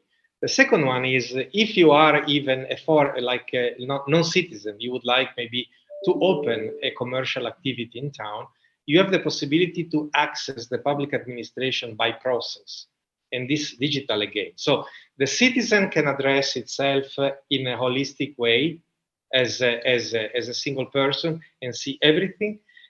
A citizen, a non-citizen even, can look for a specific process or procedure or deliverable from the city. And then there will be a third access, which is a way to communicate to the municipality for advices, to tell us issues if you have a hole in a street or if there is dirty around and something like this.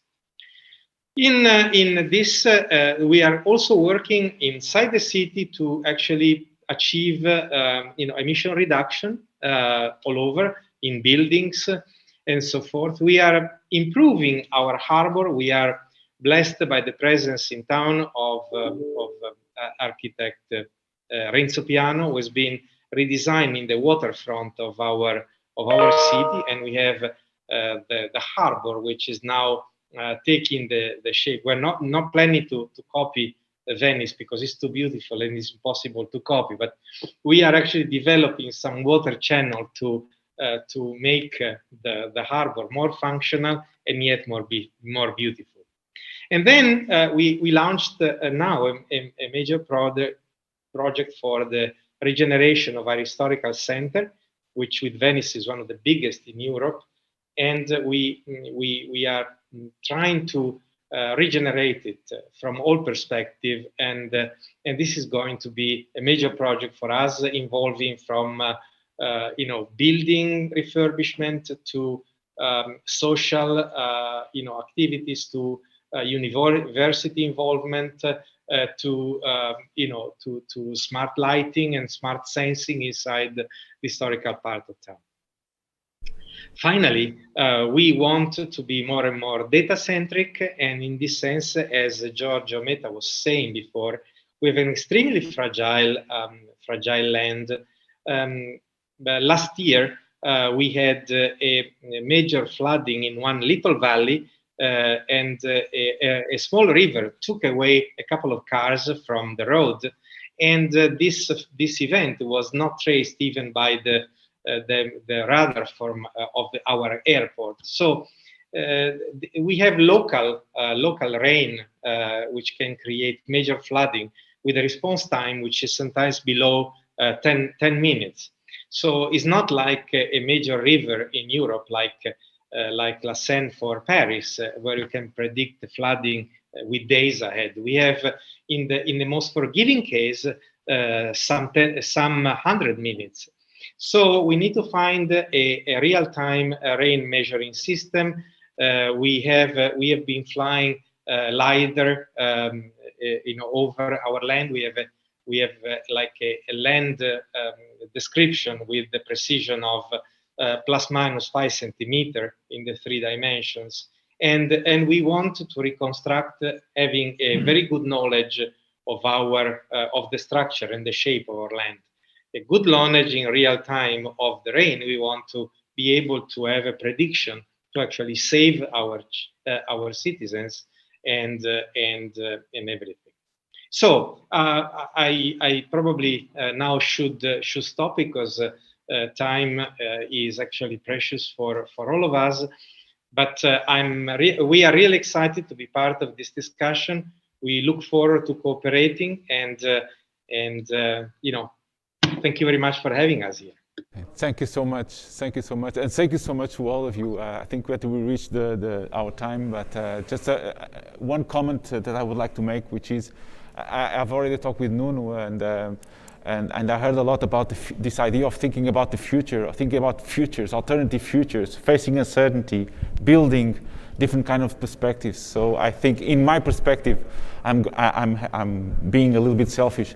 Bring foresight and futures to this project. That could be. I work in this field for 20 years, so this is just my final remark.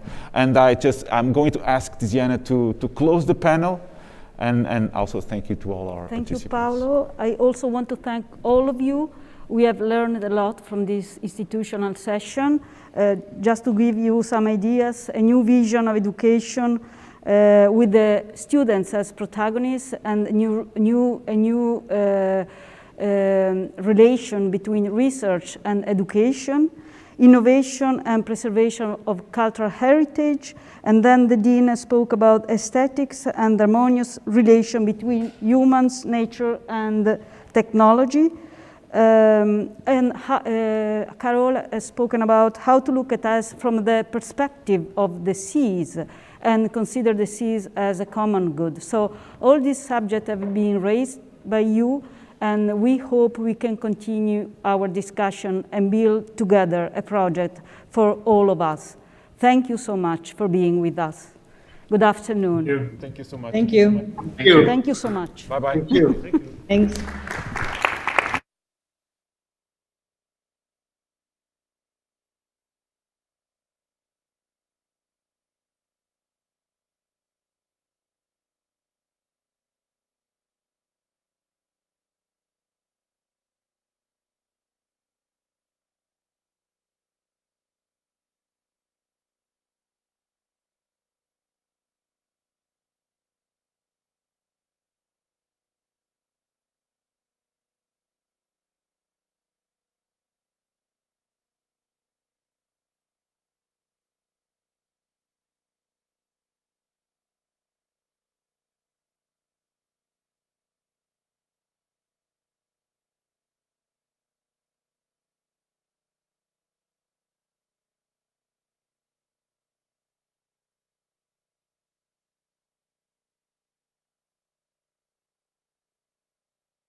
Hello from Lisbon. Welcome back to the Bauhaus of the Seas co-design event. We are now starting the afternoon session, which is the second part of today's event. We will start with the second panel on the vision, developing a vision for the Bauhaus of the Seas. I will be hosted by Mariana Pestana and Marcus Reimann. Afterwards, we will have 5 roundtable discussions, which I'm hoping, if you're watching me, you've already registered for those and you'll be taking part. One of them will take place here, and I'll be coming back to introduce the participants. At just before, so after the roundtable discussions, there will be a summary of the respective discussions by the main conveners. And at 6 p.m. there will be a keynote speech by Paolo Antonelli, who's the design curator of the Museum of Modern Art in New York. So, and that is an event in itself, I must say. So do join us, and be sure to keep sharing your thoughts and your comments with our hashtags, Bauhaus of the Seas and New European Bauhaus. And I wish you a fruitful and thought-provoking event. And I'll give the floor to Mariana. Thank you.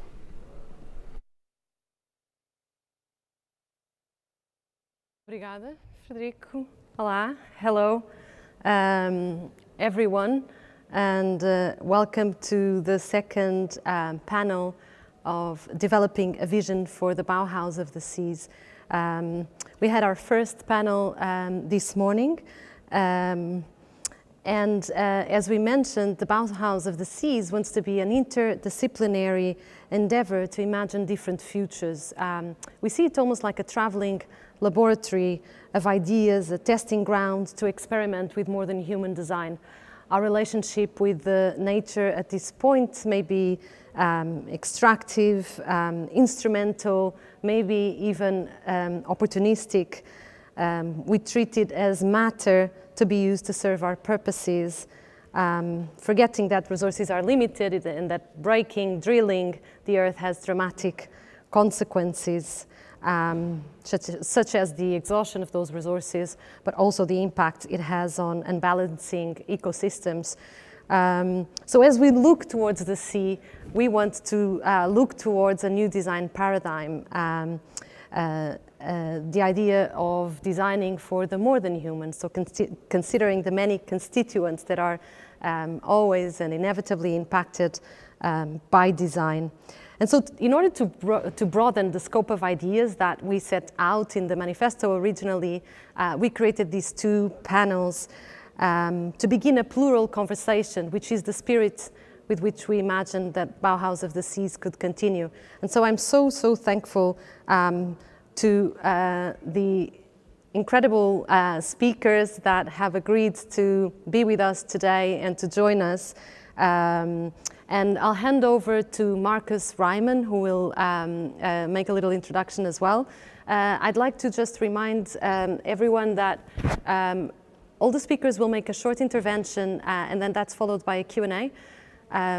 You can ask questions using the Q&A function. This morning we had a technical problem, so we may have not answered some of those questions, but now I think we're all set up, so we should be receiving them. Marcus, over to you. Fantastic. Thank you very much, Mariana. And the unmuting functioned and worked kind of seamlessly. So this is very good. After having made a case for the ocean and a case for being on the ocean on a boat, I think now it's time to make a case for criticality and imagination.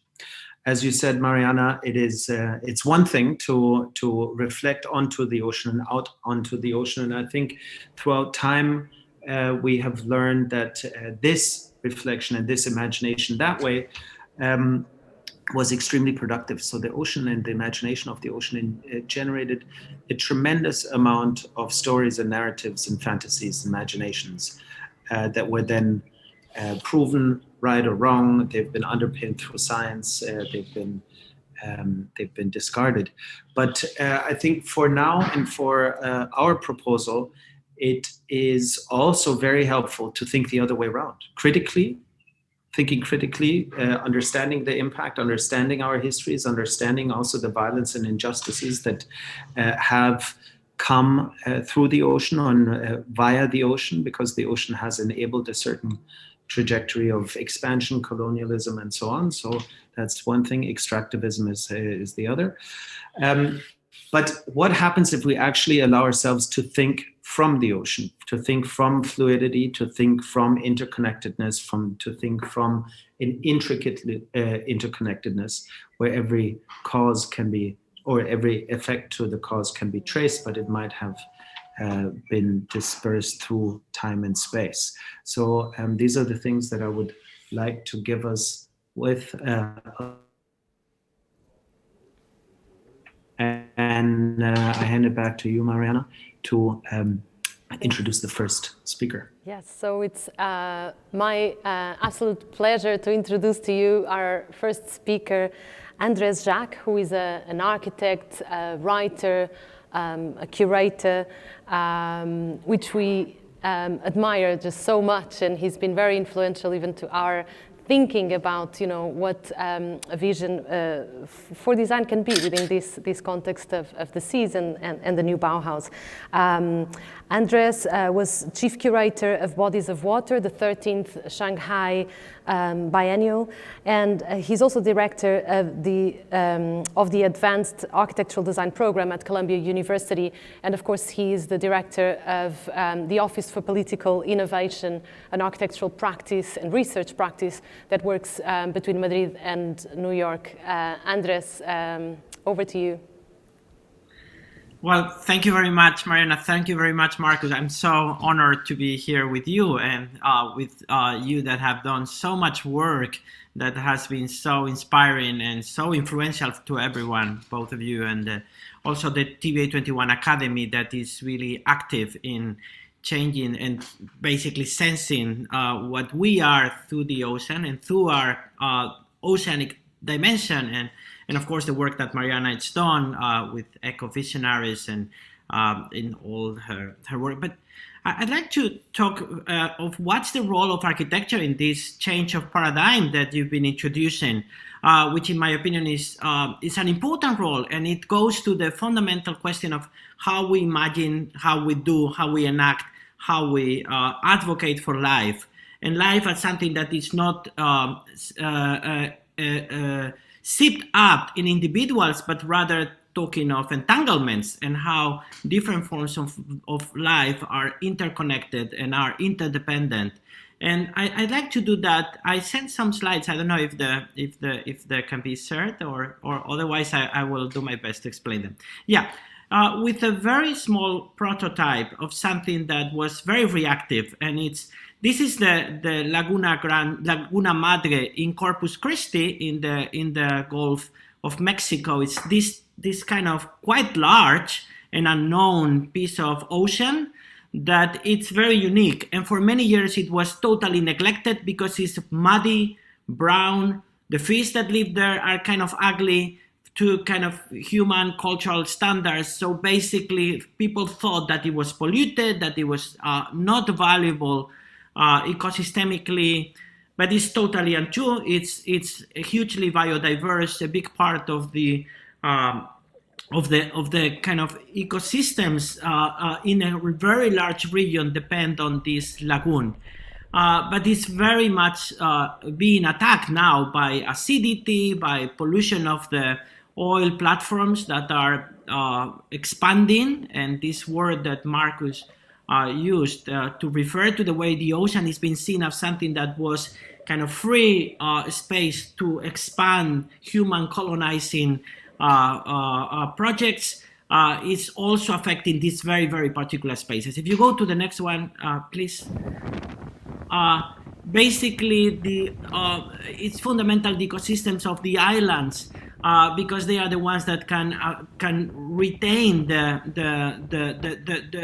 trees, and the vegetation in the islands is the ones that can retain the erosion of these parts of the lagoon, and the ones that are really protecting the singularity of the lagoon from being mixed and with the coastal line of the Gulf of Mexico that is bringing many of these foreign sources of pollution and acidity.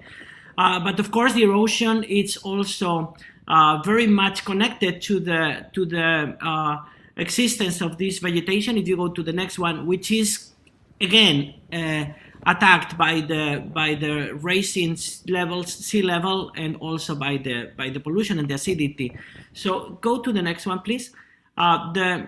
So there's this network of caverns that historically have developed and have been the place where particular forms of ecosystemical relationship of humans with more than humans has been nurtured.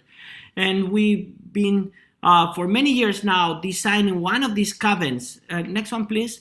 But this cavern, the one that we're doing, it's not catering to humans, it's catering to something different, to the way human life, human practices is entangled with more than human forms of life.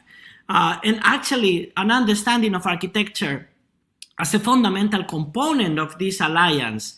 What the cabin is doing is basically collecting the rainfall that is very stationary. So it's basically very intense in certain moments of the year, but then there's no rainfall for the rest of the year. And it's basically connected to a series of sensors that are in the ground on the earth or in the earth. And when the acidity of the level of humidity reaches a certain level, basically when it goes down the humidity or when it raises the acidity, water is released to support, like a life support system, the roots of the trees and other plants in the island. So the house is really caring for these roots. And by doing that, it's caring for the large ecosystem where humans, architecture, and non-humans are definitely needing each other. For me, I think this is the last one. I don't know if there's another one. For me, this is a shift from an architecture that is being highly connected to a paradigm of exploitation and expansion, as Marcus was saying, to one of mutual care. And I have the feeling that this is probably a huge potential for architecture to operate as this mediator. Thank you very much. I think.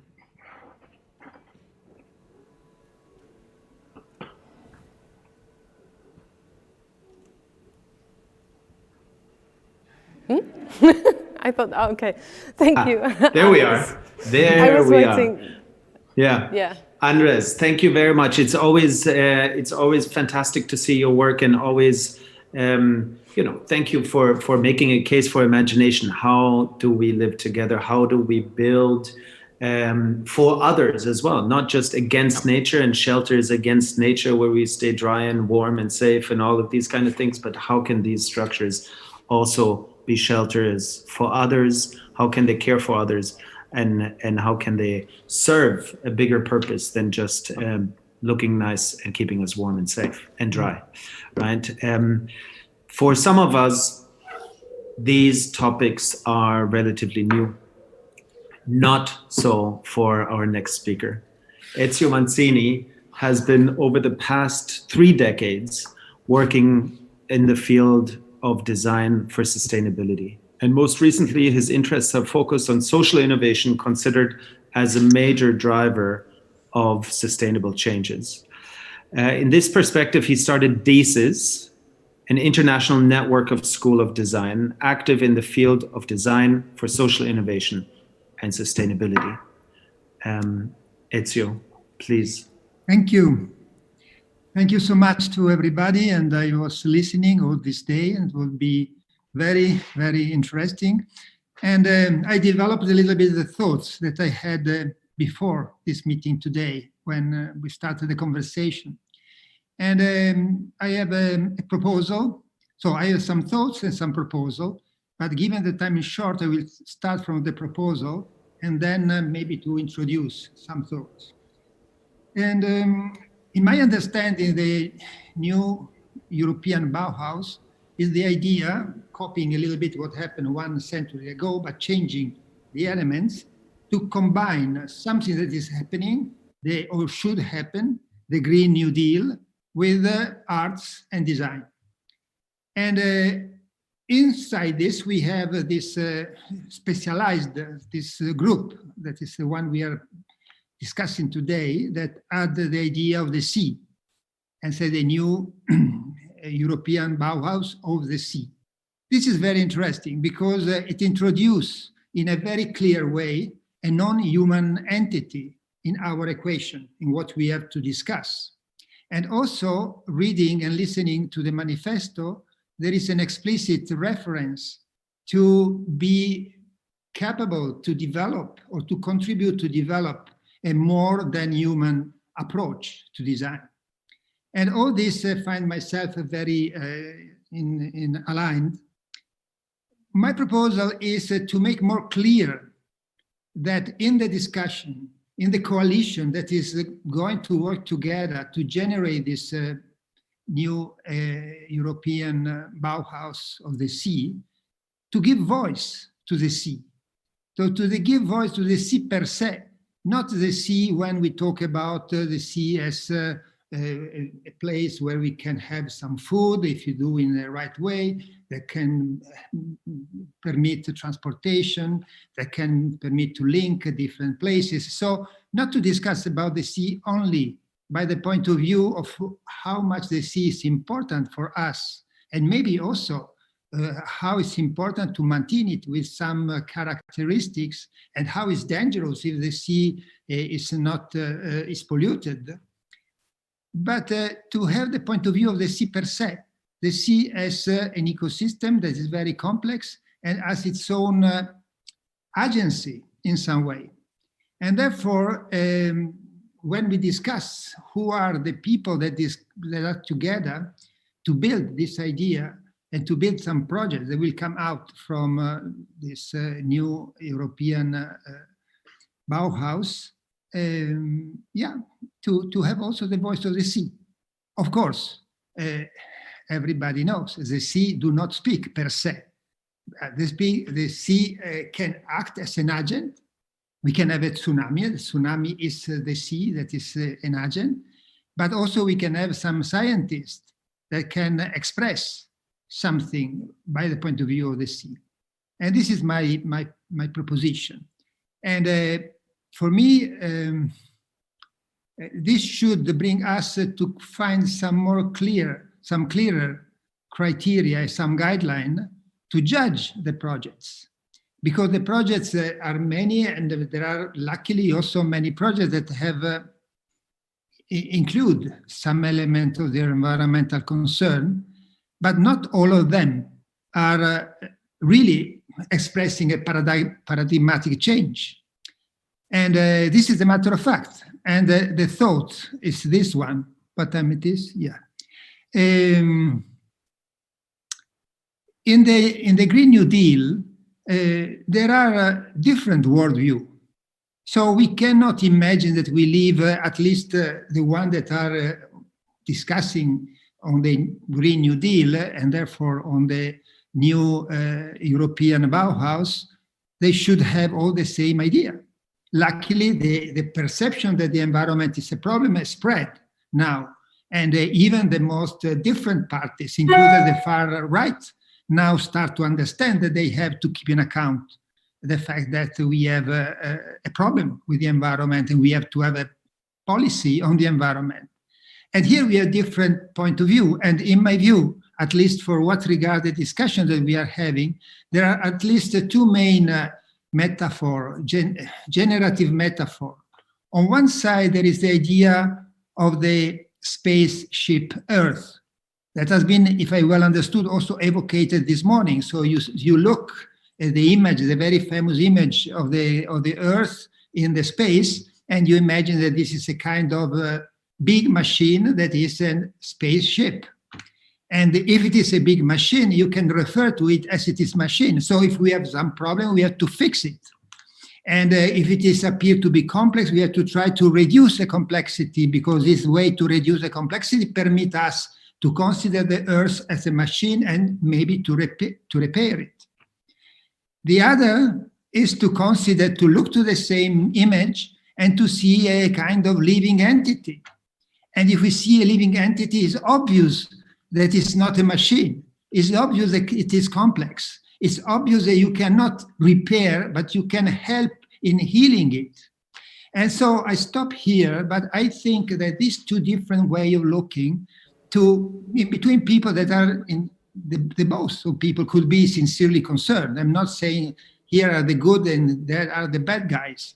We are talking about people that want to do something for the environment, but in my view, it's very important to try to use, and this is my last statement, to use these very interesting opportunities that is given by the possibility to have this new European Bauhaus of the sea as also a kind of arena in which the different positions are clarified and the implications of the different positions became clearer. And maybe we can also use this energy to try to convince somebody else and to try to have the most positive metaphor that for me, of course, you understood, is the one of the Earth as a living entity, the one that gained more power. That is not the case for the moment. Thank you. Thank you. Wow. It's really, really compelling, the image that you just put forward of, you know, this possible other metaphor, which would bring us, I suppose, to a practice of design that is less engaged with fixing and repairing, solving problems, but much more with caring or healing, as you said. And so it's a really interesting point for us to discuss, you know, how does design begin to take that as a challenge. Also, it was great to hear you talk about, you know, the idea of listening to the sea on the one hand, but also the difficulty, I suppose we could call it like that, of also passing on the message sort of beyond our comfort zone. How do we express these ideas around more than human design, for example, to spheres kind of outside of the design world and governing bodies and other. So on that note, I'd like to introduce our next speaker, Margarida Mendes, who is a curator and researcher. She's based here in Lisbon, but not here at MAT, sadly. And she consults for Siena Environmental NGO, working on marine policy and deep sea mining. And also she's co-directed several educational, or I should say alternative education platforms. One of them was Escuelita in Madrid, and more recently, The World in Which We Occur, as well as having curated many exhibitions. Margarida, over to you. Thank you, Marianne and Marcus. It's a pleasure to be here with you. So today I want to talk to you about the relation between resource mapping, design thinking, and ocean conservation. What should be our ethical position towards ocean prospection and infrastructural development in times of intense planetary transformation? And what role can designers have in contributing to ocean conservation? The oceans constitute 70% of the Earth's surface, and yet, according to scarce bathymetric charts and numbers offered by NASA, until recently, we only had knowledge about 15% of the seabed. Insufficient research on deep sea habitats means that the largest ecosystem of our planet still lies understudied, and countless species remain undiscovered. Nevertheless, despite the fact that there is little knowledge about deep sea geomorphology and ecosystems, forms of ocean extraction are already being planned across the globe. Since the late 1970s, deep sea mining companies have been conjuring plans to extract gold, copper, cobalt, lithium, manganese, nickel, rare earths, and other resources from the seabed from a depth from 1 to 5 kilometers, where the origins of life are also thought to have emerged from chemosynthesis. In alliance with governmental bodies, these international corporations are set to industrialize this untouched part of our planet, introducing noise, light, and pollution, as scientists estimate that they will provoke unprecedented and cumulative effects irreparable to these slow-changing seabed ecosystems. The borderless frontiers of the deep ocean, which have long been taken as a lawless territory, become the center stage of the 21st century geopolitical disputes, with numerous concessions being granted by an international seabed authority before conservation guidelines have been secured. This brings forward the urgency of promoting resistance to extractive rationale behind the market demands set on constant economic growth, which is at the heart of the current climate crisis. Sustainable renewable energy will require structural adjustments, a reduction in metal consumption, improved terrestrial mining practices, including urban mining, a recycling-based circular economy, and globally just energetic future. However, research from University of Sydney suggests that the transition towards 100% renewable energy supply can take place without deep sea mining. The United Nations, as we know and spoken today, has declared the 2020s the decade of the ocean science for sustainable development, highlighting the members' duty to conserve and sustainably use the oceans, seas, and marine resources by setting several conservation targets and guidelines for best practices. The Sustainable Development Goal 14, Life Below Water, promotes the reduction of marine pollution, the restoration of ecosystems, reduction of ocean acidification, conservation of coastal and marine areas, the increase of scientific knowledge, research, and technology for ocean health, the support of small-scale fishers by implementing and enforcing international ocean law.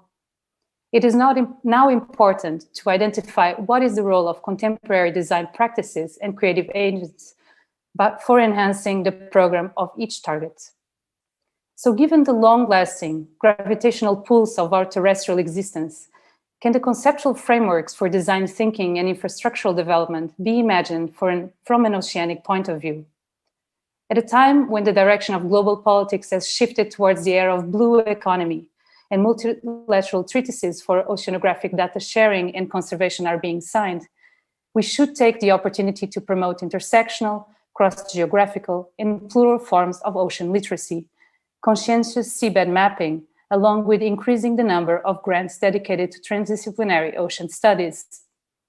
Investing in more integrated forms of eco-pedagogy and design thinking, which collapse the myth of resource scarcity and re-engineer oceanic futures, stems at the heart of ecological literacy that a Bauhaus at the sea can promote, while putting forward a set of best practices that acknowledge the porosity of our relation to the environment, fight cycles of inequality by investing in policymaking, and learn from the ocean's continuous cycle of symbiogenesis. These forms of design thinking should deny the techno-fixing and solutionisms driving contemporary sustainable discourses, which are often anthropocentric, and instead aim critically to further our knowledge about the role of biodiversity and the benefits that a more integral form of ocean conservation and restorative co-creation can bring. Thank you, Mariana and Marcus. Over to you.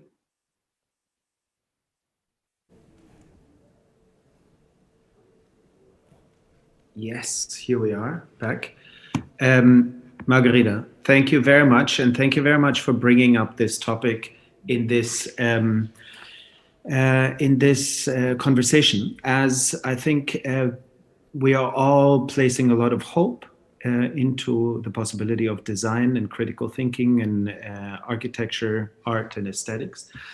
But I think the news last week that BIG has joined the metals company, the architecture firm BIG has joined the metals company to design infrastructure for deep sea mining, is also a case for how art, architecture, and aesthetics and big names in architecture is being weaponized to justify the next huge environmental disaster waiting to happen in what we call the common heritage of humankind.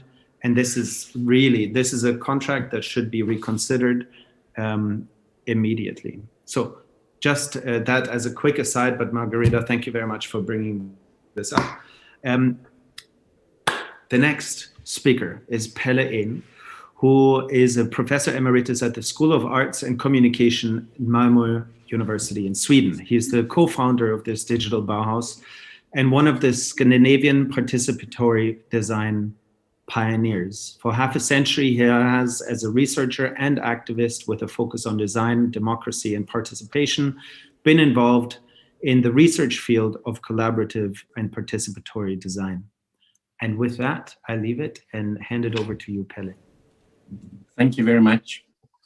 Everyone speaks from a position. In my case, as someone heavily involved as researcher and activist in design as a participatory democracy movement, as you mentioned, for the last 50 years. Beautiful, sustainable together. Is it possible in a world where the globe is becoming increasingly unsustainable due to our incompetence to deal with climate disaster and democracy, rather than expand, is challenged by illiberal and autocratic regimes. Is it possible to counter these challenges and at the same time avoid the new European Bauhaus or Bauhaus of disease to be a new form of white, Western, patriarchal, modern, technocratic, colonial, or imperialist project? That is the question, I think. If we look back at some lessons learned about Bauhaus and unintended outcomes, despite good intention. I mean, the Bauhaus was a fantastic merge of art technology for social change, affordable shelters and goods for the working class, for ordinary man and woman. But opposite intentions, already in the early Bauhaus school, women were excluded from the workshops, not allowed to be in architecture or in the metal workshops, reduced to be in textile, which on the other hand, they did some great work. Another thing that's happened, if I look at from where I come, the Scandinavian countries, as it growed in status, it also became, rather than something for the working class, it became status symbols for the wealthy, creative middle class. In Denmark, actually known as the white style. Or if we take when the Bauhaus came to the US and with the big expansion in architecture, also leading to unlivable social housing that had to be demolished on recommendation of the inhabitants, as Tom Wolfe, for instance, has described, because it did not at all fit with the living habits of the immigrants from the South. So if we fast forward 50 years to the Scandinavian participatory design, it's often described as an international success story, from engaging design and technology at that time, and now it's not a very different time than the early Bauhaus. This is the time after World War II and in 68, where design and technology would be possible to engage in the democratic socialism project of further reforming the Scandinavian welfare state by expanding democracy also beyond the factory gate, designed for democracy at work. But as time went on and the ideas of the welfare state based on social democracy, it changed into a neoliberal agenda. Design tools and methods developed to support worker participation in democratizing the workplace during the neoliberal era. It was reduced to creative tools for exploitation and productivity gains. Or more generally, transforming workers and citizens into users of technology, or taking marginalized groups as hostages in the name of democratic participation. So do we, with this legacy, need to throw our European Bauhaus out with the bathwater? Literally, Bauhaus is waste in the sea. Or, so let me end with two potentially more positive design lessons learned. The importance of well-crafted invitations to participate. My younger colleagues, design researcher and artists Åsa Ståhl and Christina Lindström, have explored and developed how to respectfully and unpatronizing with care craft invitations, not only to marginalized groups, but also the voices of non-human actors in designing, or maybe rather slowly repairing, futures together. The potential of reuniting, and secondly, the potential of reuniting democratic participation expanded beyond the parliament, with participatory design expanded beyond the workplace. That is, design experiments in a plurality of forms of intertwined citizen assemblies and design laboratories, what we in participatory design has called democratic design experiments in the small. a potential democratic design practice, partly inspired by the Nordic Thing from 1,000 years ago, but more recently from the Great Design Exhibition at Centrum für Kunst und Medien in year 2000 on how to make things public and to create atmospheres of democracy. These are observations from a very privileged, white-made Western democratic design position, and the value of them for a Bauhaus of the Seas is certainly up for scrutiny by others, less privileged design positions, human and not least non-human. To find ways to make these voices heard is a main challenge for the Bauhaus of the Seas. And I think my young colleagues at the Collaborative Future Making Research Platform at Malmö University would be great crew members on the ship for the joint journey towards the collaborative futures with the Bauhaus of the Seas. Thank you. Thank you.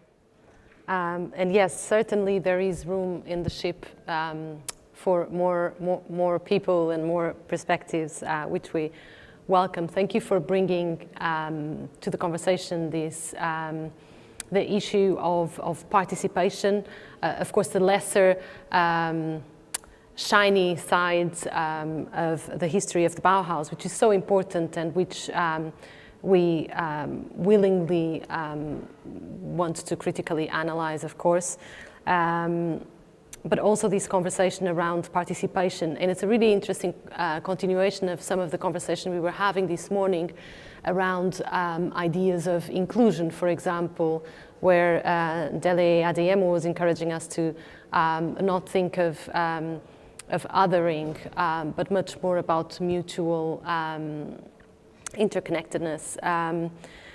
So certainly something to continue to discuss. So we need to move forward. So I'm going to introduce our next speaker, Michelle Magas, who is an innovation catalyst. She bridges the worlds of science, art, design, and technology. And she's an advisor to the European Commission and the G7 leaders, creator of the Industry Commons, and a member of President von der Leyen's high-level roundtable for the new European Bauhaus. Welcome, Michela, sorry. Thank you, it's a pleasure to be here. I tend to focus my contributions on hands-on experience from practice. So some of you may know that I also run a community of around 8,000 contributors globally from all kinds of backgrounds and areas of expertise. And I'm super grateful for this morning's contributions, particularly from Dele Adeyemo, whom we've just mentioned, who has so beautifully framed the question of how we project our mental models of value onto the mapping systems for others to follow, because history has taught us that they are typically guided by economic drivers of extractive and exploitative practice. So what you're looking at here on my first slide is a map. And if we continue with the same kind of practice that was applied to land ownership, where we continue assigning ownership to something that really cannot physically be owned, we would then dissect this lovely square of blue into further neat square lots, and we could sell them off. And this is made so much easier by the fact that this area is devoid of any value markers, and it looks free and open and so easy to dissect and sell. So as it stands, it's not just a question of what lies beyond the blue. It's actually what we're not seeing, that is right there in front of us. So if we go to the next slide, to the satellite view of the same area, we will then see that it's actually, what we're looking at is a rich ecosystem of human dwellings living in perfect harmony with rich biospheres and also structures that have both grown and have been constructed. And apparently this is invisible to our value systems. So if we go to the next slide, I will show you where that is. So what we're looking at is one of the richest ecosystems in Europe and one of the largest wetland areas in Europe, in Rio de Aveiro in Portugal. And it's a hugely rich ecosystem, but this map, which is of course the most used mapping system in the world, is curiously devoid of any value or any orientation markers for this ecosystem. And if we go to the next slide, I will show you what the collaborative practice adds to this ecosystem. So if we go to the next slide, you will see that the OpenStreetMap, which is a collaborative tool, has encouraged someone to start drawing these structures into this place, not so much as invisible cities, but as invisible ecosystems. And let's zoom out with the next slide, and then you will see how that extends the city of Aveiro. So it actually seamlessly extends the city. In fact, if you walk out from the city of Aveiro, from the walkways onto the salt pans, which form the core activity in this area for 10 centuries, this has been the core activity, which combines ecosystems, both human and beyond human ecosystems. It produces this beautiful violet-smelling salt crystals of fleur de sal. And there are no barriers, there are no breakages in the walkways when you continue from the streets and from the walkways of Aveiro into the salt flats, just like another neighborhood that's floating on top of the sea. And yet on our maps, we do not show it. So the question, this really questions the value systems and our mental models. And for that reason, we have decided to situate our last labs physically in this area, in the middle of the biggest outbreak of the pandemic in Portugal in October. If you go to the next slide, you will see our contributors with masks, and this was under strict supervision by the regional immunologist and in partnership with the municipality of Aveiro. And what we were able to do is to bring 50 people in person from 22 countries to engage physically with this space.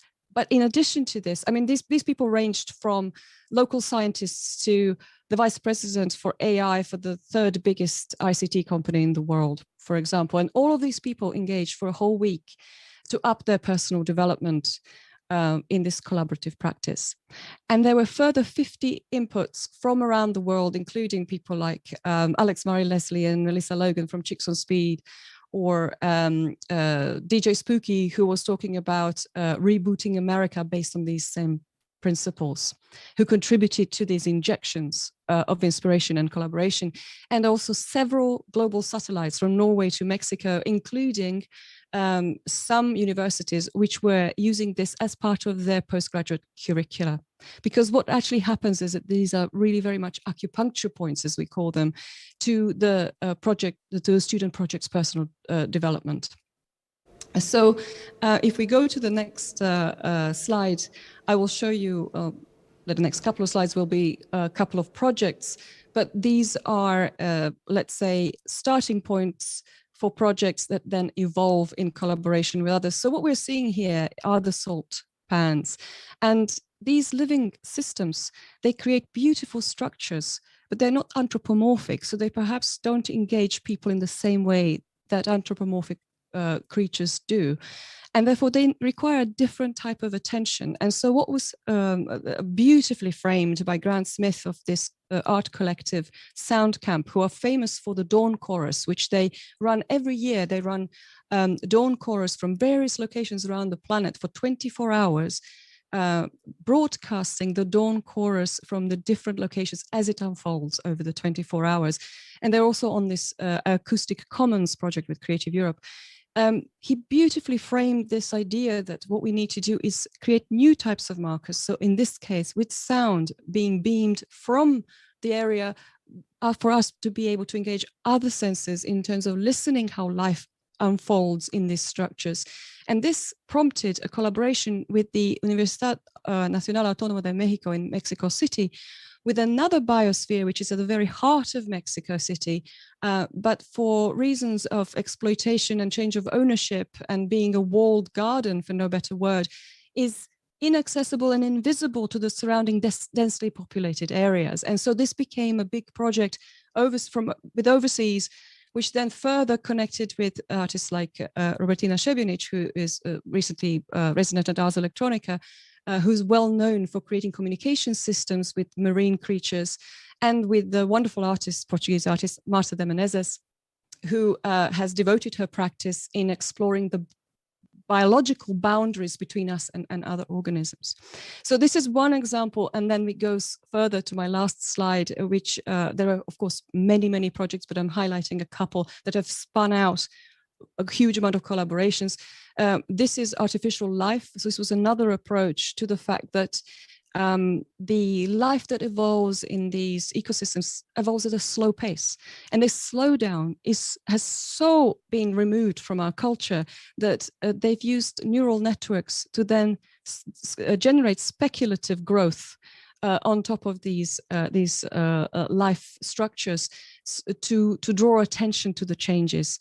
And this is now an ongoing project between Sophia, who's listed on here, and for instance, Robertina. So just an example of interventions, hands-on interventions of how we create markers and how we draw attention to some of these aspects. And of course, this year we're back with an even bigger agenda. Aveiro is known as the Portuguese Venice for all his waterways and canals, etc. And of course, what we want to do is inject curricula, university curricula around the world, because this acupuncture point allows every student to up their development. And so I would say that, following what Gert Lovink suggested earlier, that our community with their ethos is, with their approach is very much the sort of membrane that he was advocating for. Thank you. Thank you very much, Michaela, for this contribution. And I think there's a number of points that are that you've mentioned, and I think one of them that is very, very important is who is the expert, and how do we open up our understanding of expertise, right?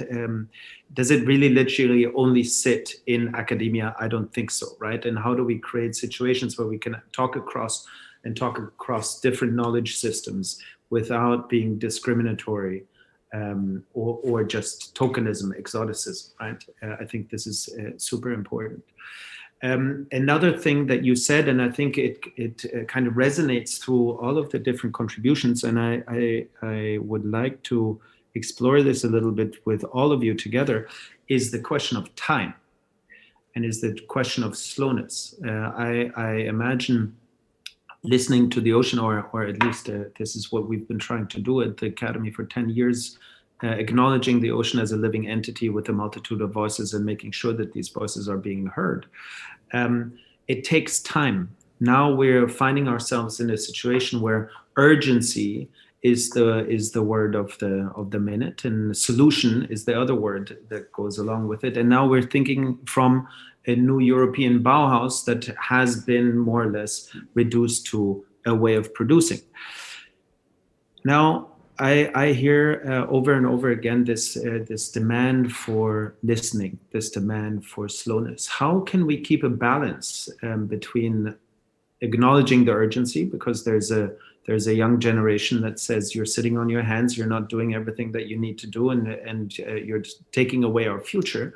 And on the other hand, open ourselves up to listen to more than human, other than human, beyond human voices, and start thinking in an environmentally just, in a socially just, but also in an inclusive way to address the challenges that we're all facing. And this is an open question to everybody.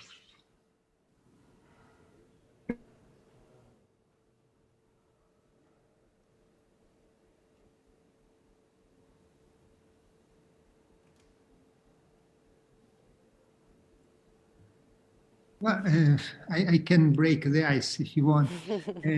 Please. The question is very important and fundamental. In my view, everything is related to accept deeply the notion about complexity. Because if you accept deeply the notion about complexity, first of all, you do not pretend to have the solution for everything. And you know that nobody can have the solution of everything. And you know that you are not in control of everything. So this is a first modest statement. So there is no one silver bullet that can solve the solution, find the solution per se. We have to accept to be located, to have a special point of view on reality, and to say what we can say from where we are. By this point of view, for me, as has been used, the notion about acupunctural action is very important. It's fundamental. Maybe it's also the one that answer, or is one possible answer to the question of this morning about scale. I will not go on so much, but I think that the notion about space and scale is questionable. And we have to be, as has been said, with our body somewhere, and from the place in where we are in that moment, we can do something. And afterward, to go back to the issue about time, but it's the same, there is not only one time. So we have to accept that the tradition, the Western tradition, has been mainly oriented to a time that was a kind of arrow and a kind of speed, and the speed was accelerating. And so we have all this rhetoric about the time that is fast.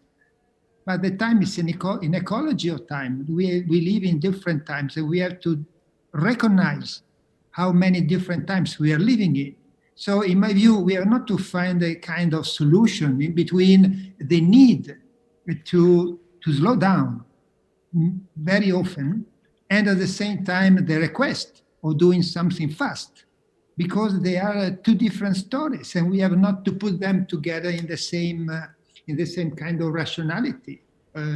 So for me, and to conclude, the answer in some way to everything, also the answer to be more than human, to be post-anthropocentric, is simply to recognize that if we are in the complexity, and we really accept it, and we accept it as a value, because complexity means also richness in terms of diversity, we have to accept not to control everything. We have to accept there is no center. And if there is no center, there is no one place for us as the center of the universe, because there are no centers, simply because that. And this is for everything is multiple. And yeah. Yeah, in a way, I think this is a very important reflection. And I think that the question is not either urgent, fast, or slow, but rather to acknowledge that both in terms of scale and time, anthropocentrism means, or kind of really responding to anthropocentrism means to acknowledge that we're operating spatially, trans-colorly, and trans-temporarily. And what do I mean by this is basically that any action, any existence is operating in the transitioning across modes of time and scale construction. And I think this is crucial. It's not that we have to operate fastly or slowly. It's that whatever we do is operating simultaneously in different time systems and scale systems. Something that is very tiny has a huge dimension, and something that is planetary at the same time translates in very, very small things. And I think this is really a challenge, because our societies are constructed in modern structures that are segmentating, they're dividing, they're secluding reality in parts that are meant to operate in a single time frame and in a single space and scalar frame. And that goes very directly to the question of the Green New Deal and the new European Bauhaus, because a big part is transforming the institutions that are regulating daily life. And for instance, a big part of politics are happening through 4-year periods, or for periods that are really operating at a single time frame. And that's a huge problem. So this is, for me, a big part of the work that we have to face in right now. But right now, understanding that the right now expands into times that are really centuries, thousands of years, that are also tiny, tiny instant spaces where chemical reactions are happening. And this is, of course, a new culture, a new paradigm. I think, Andrea, what you mentioned is the 7-generation principle of the Iroquois people, which is talking about this simultaneity of temporal and spatial layers and the rights of future generations, which is really, really crucial. And we can also speak about the Red Deal, not the Green Deal, but how to involve actually indigenous cultures in a non-purist way, which is recolonizing the discourse, but have really attentiveness to this space of how politics is being operated and how we're kind of reshaping institutions. But I think also something very beautiful in this 7 generations principle is an idea of empathy, which is an idea that Marianne also works a lot with, and in my activism that I try to think from, which is what kind of preventive measures, precautionary action, and planning we do, even design thinking that has an empathy towards the unknown. When you speak about the deep sea, which is the single largest existing ecosystem and the most understudied, all of us probably here will never go there, will never visit it. But we're very, very implicated. All the carbon that we breathe will circle the planet in 1 year time. So we will be involved in the carbon cycle of the ocean. In the end, we are ocean in many generations to be and many generations past. But how can we develop practices with this non-anthropocentric angle that actually have an empathy towards an other that we will never know, an other that is always unknown? How can we operate in a frontier of the unknown? I think there's a lot of ethical things we can have debates from in our think tanks. And very nicely, Michaela, that you mentioned the RIA project. I work a lot with intertidal zones and wetlands, and also with sounds in the ocean. Sound as a tool for ocean sensing and for producing knowledge. So would love to push this conversation further, because I think there's a lot of things on non-human sensing that have to come into debates and are not being equated in the policies that we have today.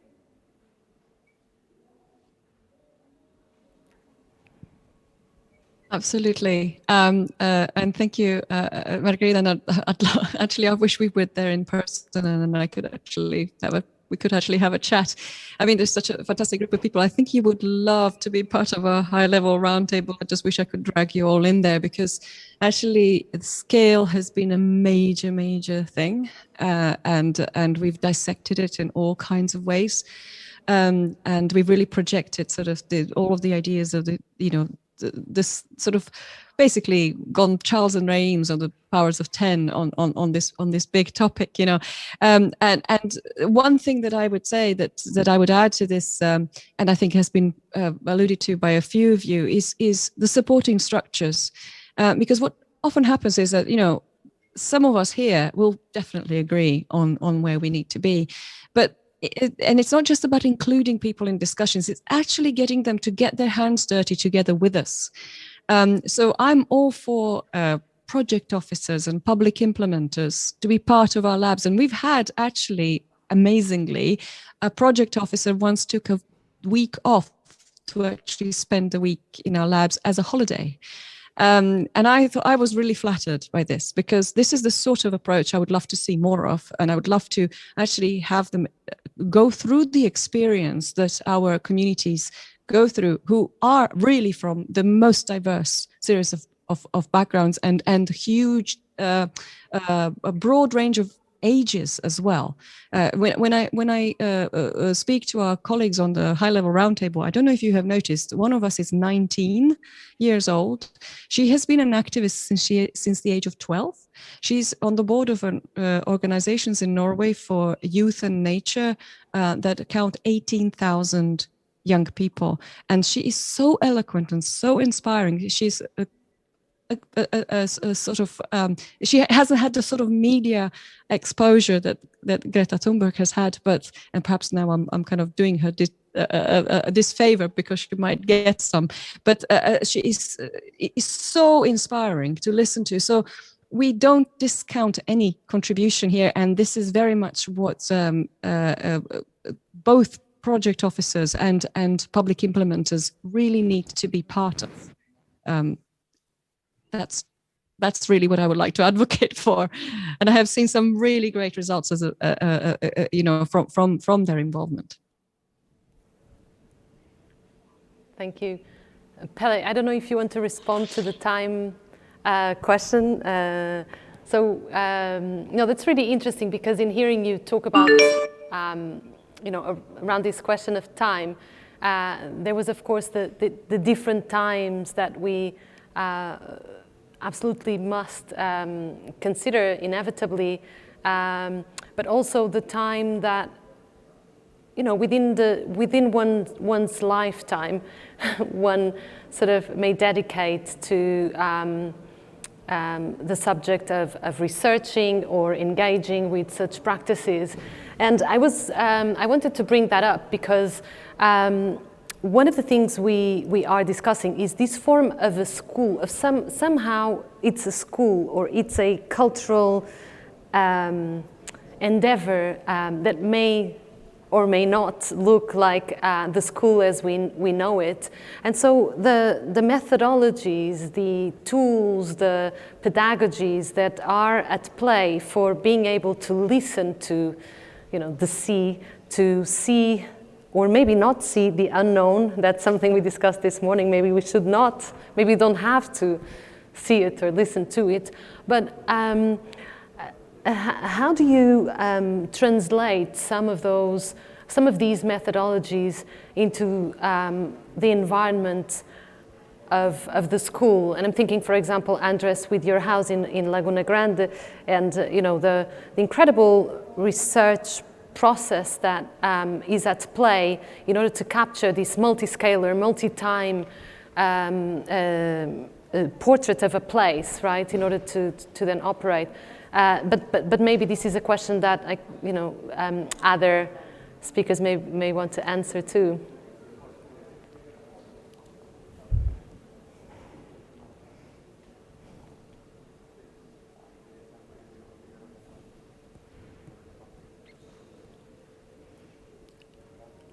Perhaps the technical team could unmute Andres. Thank you. Yeah, this is a very important question, and I think it's transforming totally the way pedagogy, definitely the pedagogy of design is happening around the world. In the program that I direct at Columbia University, Advanced Architectural Design program, for instance, first is that we are very, very increasingly moving into a research-based forms of design practice. And research is something very, very diverse that has been pointed by several of the speakers. It's really important to acknowledge that there's very different epistemologies and that the articulation of them is something that in itself is a project and it's complex and it requires time and it's a tentative activity, but definitely working with indigenous knowledge, with different forms of activism, intersecting scientific knowledge with the policy making, all of those forms of basically action and research being brought together is something that is definitely shaping contemporary pedagogy, I would say. The second, I think, it's the idea of collectiveness. The idea that there's no individual, let's say, work or authorship. And this collectiveness, when we're dealing with in the discussion that we're having today, it's really about going beyond anthropocentrism. How do we develop methodologies that allow for non-humans to be part of design processes? How do we do a part of the work, but basically set conditions and possibilities for others to act and to have their own voice to the design process? And that's something important. And when we talk about going beyond anthropocentrism or respond anthropocentrism, I want to bring the words of the ideas of Rosi Braidotti when she says, who's the anthropo of this anthropocentrism? She said, it's not me, definitely. It's probably not any of us. So when we talk of anthropocentrism, the question of colonialism, inequality, comes rapidly becomes an issue. And I think it's also design now needs to inquire, explore, interrogate the structures of power. And in terms of what is the design, designs definitely need to be open, need to be things that are tentative, that are always being corrected. I love the reference that Margarita did on the principle of the precautionary principle, which is a huge contribution of the European thinking to the way we understand design now, understanding that everything is tentative and needs to be part of a common discussion, a shared discussion. And those, in my opinion, are the vectors that are transforming design now and also its pedagogy. Ezio, it looked as if you wanted to say something as well.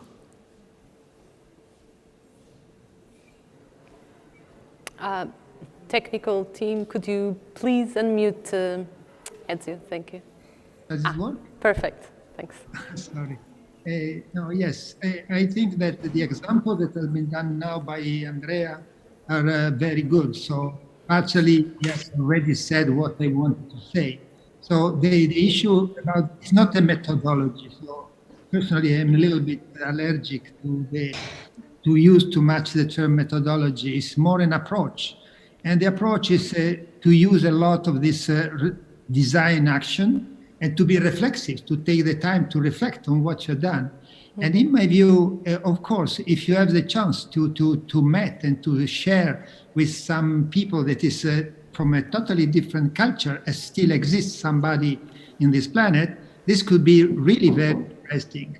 But at the same time, for me, the very challenge is we are all inside, we, at least the people that are here now, for what I can recognize, we are all from the Western society with a Western production of our way of thinking. So we have to make an effort for ourselves to change our culture. And this could be our contribution that we can give for the post-colonialists. So it's first of all, we, the colonialists, to find a way to change. And not only to say that there are other people. Of course, there are other people, and this is good to recognize. It's important to recognize. But personally, and I think everybody, including the student, if the students are not coming from the village in the Amazons, have to change their mentality. And all design has been based on the European thinking, and is based on the European thinking with all the anthropocentrism. So wherever you have people talking about design around the world, they are using this kind of concept. So this concept has to be changed, and maybe we Europeans have more tools than the others to try to understand how to disassemble what has been thought. And to work on the quality, as been mentioned, the importance of the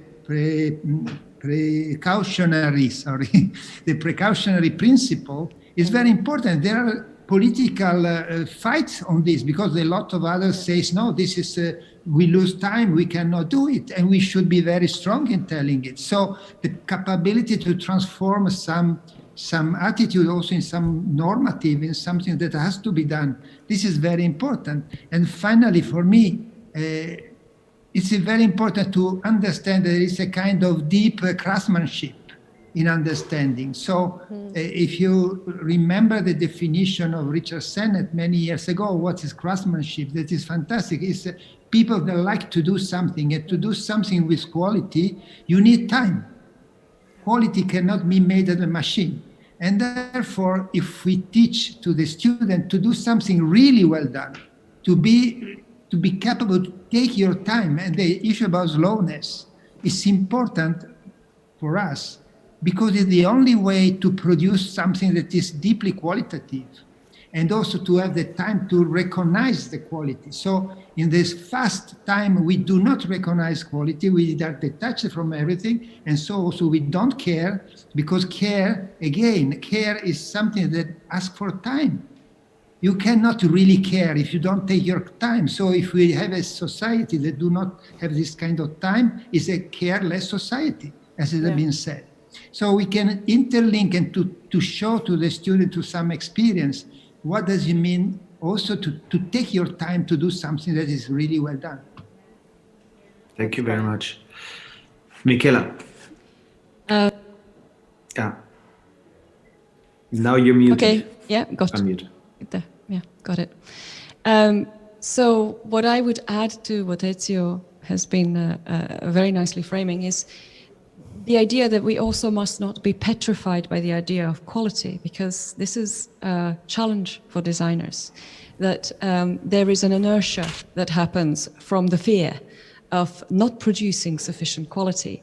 And so the slowness can also be in repetitive prototyping and trying out.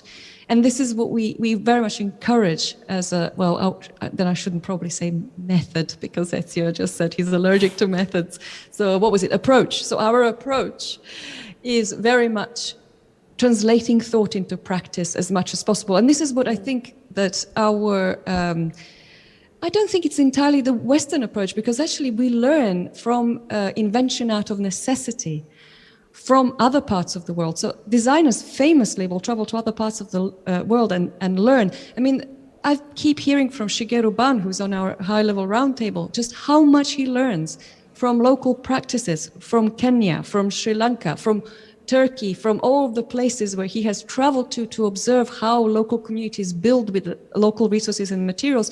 And then he realizes what are the mistakes that governments which are more developed, let's say, make by sending the wrong materials, the wrong tools, or the wrong approach to those places, even down to the fact that sometimes housing stock that's considered perhaps run-of-the-mill in developed countries may be considered luxury in some of these places, and therefore they don't get given to the population. The military tend to appropriate them for their own use. So this type of experiences really have to be there hands-on, and they happen through real applications on the ground and real human experiences. So the slowness is in the repetitive trying out and getting there through trial and error and through translating thought into practice. That's at least my approach, let's say. Thank you. Can I introduce another thought? Sorry. I was talking about criticality and imagination in the beginning, and I guess I made a stronger point for criticality and didn't really go into imagination. But there is something that is, in the time and the slowness in Michaela, what you just mentioned as well, the experience. And Andres, this is something that shines through in your work. As we're talking about education, what do you think the role of joy has to be in these kind of investigations of these challenges that we're facing? We know that this is a crisis, but what about joy, Andres? Yeah, this is crucial, and I think it's a very important question. I mean, if we go to the details of how interspecies relations are often built on the basis of eroticism, of joy, of fun, of even notions of beauty that could be shared among species.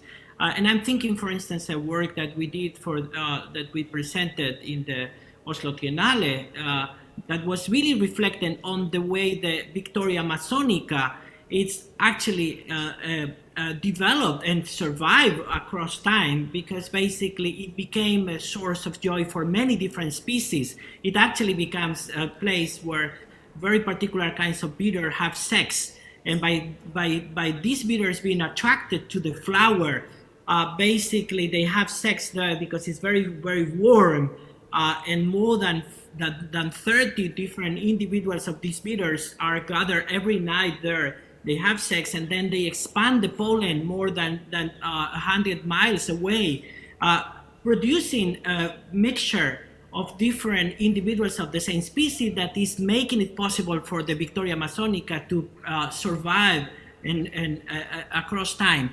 And this is something that for me is crucial. If we don't understand that this paradigm is a paradigm that has culture, that has aesthetics, that has joys, that has new forms of sensing, and that sensing is basically what dynamites the relationships, the long-term and the short-term relationships among species. We're really missing the point. And I think this is very important, because again, and this is something that was mentioned before in this conversation, we cannot understand this as a crisis that requires military, optimized clinical action.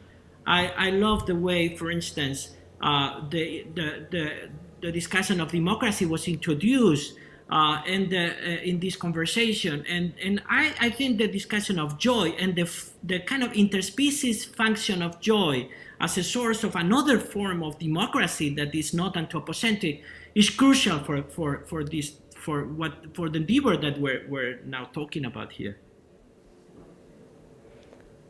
Yeah, as you begin answering, probably, yeah, I see, Michele, you're answering as well. I just wanted to introduce a question that came from the audience, which I think maybe can also inform this great question on joy. The question is, are we ready to acknowledge a new ethical paradigm, really? So a paradigm based on not to do, to refuse action, consume less, produce less, scale down, slow down, right? And I think the tone of this question is you know, it's almost like incredulous, right? Can we really do this? And so I thought perhaps with joy, we might be able to do it better, possibly. I don't know, Michele, do you want to address this question as well?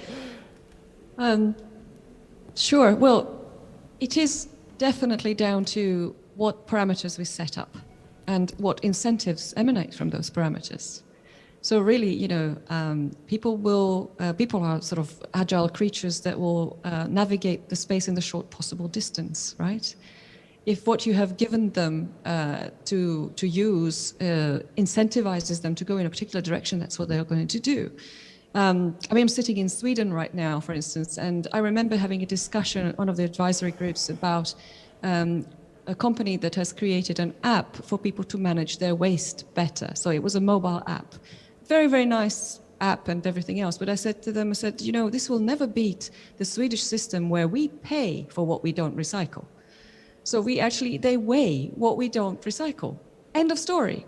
I can't think of a better incentive to recycle than that. And it is a very simple example, but it is illustrative of how we set up the system is how people are going to behave, or how people set their own system. And this is what I'm particularly interested in personally in working with our community.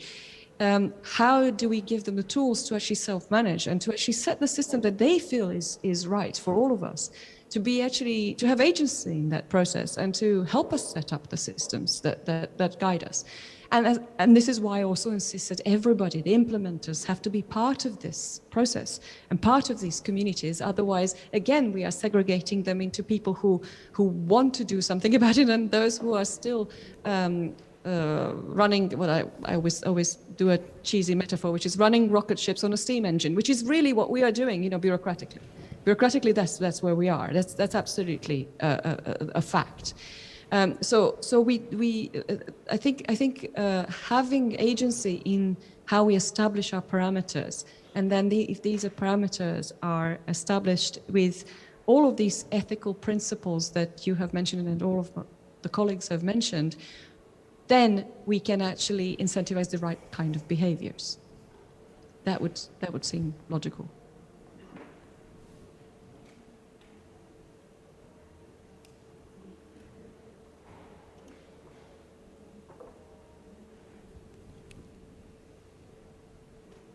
There is also a question for Ezio from the audience. Perhaps we can read it out. It's from João Batista, and he says, how can the ocean gain voice without the violence of anthropogenizing it? Since for the voice to be understood, it needs to be converted into something other than the ocean per se. And who or what should or can translate the ocean's voice to societies without this becoming a process of elite formation? Yeah. Well, the discussion is obviously open. The idea to give a voice to non-human entity, as you know, is not right. It started years ago with the food, and afterward, the discussion of how we can generate democracy, in which in the arena you have voices included. In my view, there are two ways in which it can happen, approximate. So there is no perfect solution, but one is that there are some humans that take a kind of advocate, and normally these are some scientists. If they are scientists that tell the story about in our understanding, what is the condition of the ocean For instance, before Andrea, I think, was talking about joy and the joy of the bees, and the bees seems to have joy when they have sex. There is a very good, very positive idea. So in some way, he was advocating by the point of view of the bees, the best is to have sex in this kind of condition. Maybe it's not said that it's totally correct, but it's the most that we can do. But in this line of discussion, there is something else that appears. It's also to recognize when the, let's call it, to simplify, the nature take voice, become agent of changing things and recognize it for what it is. And now, as been discussed, not by me, but somebody else much better than me making this kind of discussion, that we have the need of have some interpreter of the voice of the river, the voice of the sea, etc., when they are calm. So you have only to restore a certain condition. But paradoxically, in the Anthropocene, exactly when our action can have some high reaction by the environment, we see that the environment become very active. So we can recognize it. And now we are trying to recognize the virus, or we have to recognize the climate change, or we have to recognize every implication of this. And now they became very active agent. And the issue is, in this case, to be capable to use it, again, the correct metaphor. So what is the metaphor that we use when we consider this reaction, or this interdependency in between our action and the action of some non-human entity? And there is a discussion if you use this kind of warlike, so they are the enemy, the nature is rebelling against us, we have to kill it, or whatever can be the metaphor that we use. So there is no one single solution, but I think that, for instance, my one intended to be also a very practical idea is why don't we make clear that in our group there is somebody that is there not to talk about how the human being with the ocean, but that represent the ocean. And afterward, of course, in the practice, there will be a negotiation, because the projects at the end are negotiation, but at least it will be clear that somebody is expressing something that in the most scientifically based interpretation is the point of view of the ocean in this case. And regarding joy, only one thing. I think that sex is a good example of joy, but I cannot say that sex is out from cultural. So you have sex in a certain way inside the cultural frame. So what, in my view, joy is a kind of condition that you have when you have a certain kind of interaction with a frame that is a much more complex frame. I always use the example of slow food. I don't know if maybe you don't know or you know slow food. This has been a very important movement about food that started 30 years ago and have been incredibly important to reshape our ideas about food, agriculture, farmers, etc. And their slogan, and remember we are in the end of the 70s, was for the pleasure, the right of the pleasure. The right of the pleasure of having good food. And to have good food, it comes that the food has to be produced slow, in a slow way, in a craftsman way. And also for you, you cannot drink a good wine as you drink Coca-Cola. You need some time because you need to learn what is a good wine. And why? Because there are several layers. Because there is a complexity. So in some way, again, we are on the issue about complexity. You cannot get something for a complex system maintaining the complexity if you don't take the time to reproduce when you are producing something, this multi-layer, and takes time to create this complexity. And at the same time, if you want to use it or consume it or whatever, take the time to evolve in your capability to enter in a culture. So we have to build a complex culture that is capable to create joy in a condition that is, whatever we can say, sustainable, not anthropocentric, etc., etc. Thank you very much, Ezio. I think, as always, your statements inspire a lot of reactions. And when you were talking about the rights of nature, immediately many hands went up. I think Pelle first and then Margarita. Oh, I'm practicing the slowness here, so I'm back to the question from probably half an hour ago on what the schools can do and what we can do, how we can change our design schools to be more appropriate to the challenges we have now. And I came to think of that we very much here talk about how we can engage and be the projects, and our students can have the great projects that solve if even in the small the urgent problems. But another take on this is another challenge, maybe a bit along what Ezio is saying, is rather to prepare the students for being able to act when there are situations of political and environmental urgency, and to have the tools and the competences to deal with that, not as their own project, but as something that they can enter and have to earn their own credibility as someone that contributes in that movement. So that twist, I think, could also be an important part of how we set up our design, our programs at the design schools. I wanted to address the question of the voice of the seas, because I think there's several things at stake here. For first, I think we're speaking about the legal personhoods of the oceans, which is, a legal subject of how can it be represented and spoken from in court, and how can other agents be held accountable.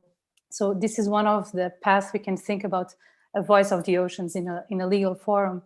But also I would like to maybe provoke us that the ocean has always had a voice, and we've always been listening to it. We just have to remember how to reconnect. And the writer and magician David Abraham reminds us that we actually have to go back to animality and not to divide between a hierarchy of species. And if we go back to the humility, the humbleness of animality, we can reconstitute some of the joy and the pleasure of reconnecting to this voice that has always been there. Yeah.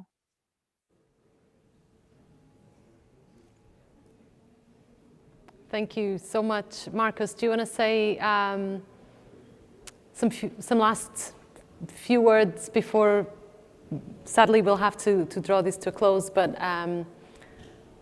do you have maybe just a thought about the rights of nature, right? As Margarita has just said. So it seems to me that the rights of nature, the way that it's conceived currently, is a question of conservation. It's which goes back to ideal living circumstances in situations for us, right? It's not so.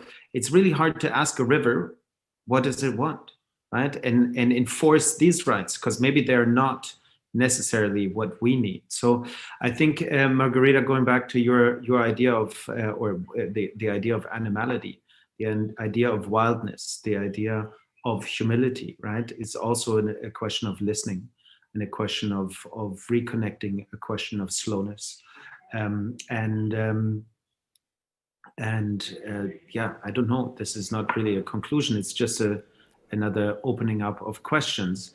Can a European project like the Bauhaus of the Seas allow all of these concepts, all of these ideas that are contrary to what we currently find productive, what we currently find positive, what we currently find worth developing and scaling, right? We have been asked to be disruptive. We have been asked to challenge the European Union. The question is, how much can the European Union allow itself to be challenged? Yeah, brilliant. Yes, really interesting debate. Thank you so much. I think there are really important topics to be continued in a conversation. I hope our next conversation can happen in person. That would be great, and not so far into the future. But yeah, I just wanted to thank you all once again. Yeah, and with a coffee. Thank you all once again for your time and your brilliant ideas, and for being so generous and sharing them with us. Thank you. Thank you. It's been an absolute pleasure, and I'm looking forward to I was actually gesticulating about wine and the slow drinking that Ezio proposed, okay, yes. which I think we would all love to have right now. Yes, thank you. Thank you, everyone. Thank you very much, everyone.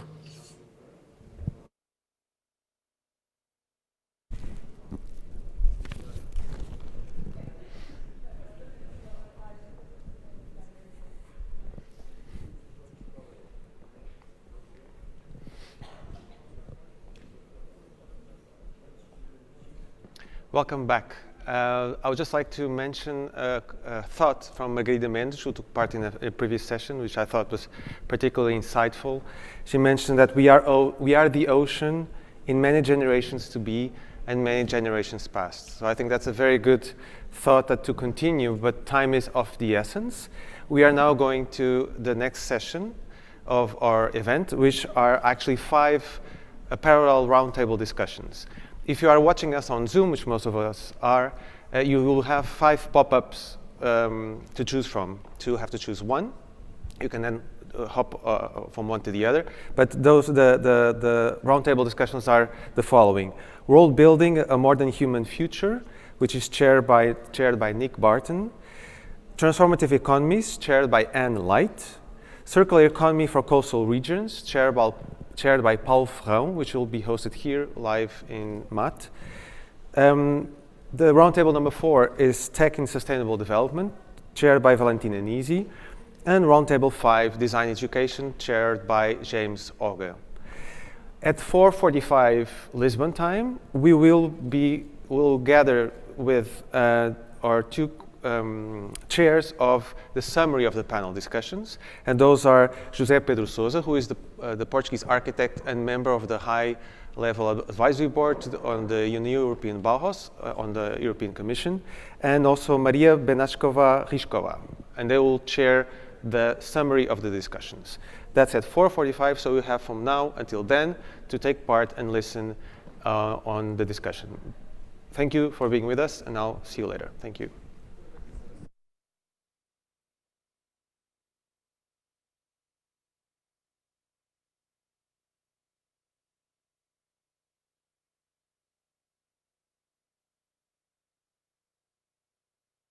Não sei, sentamos para cima.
Welcome to Roundtable 3, so on circular economy, which provides us with a sea of opportunities.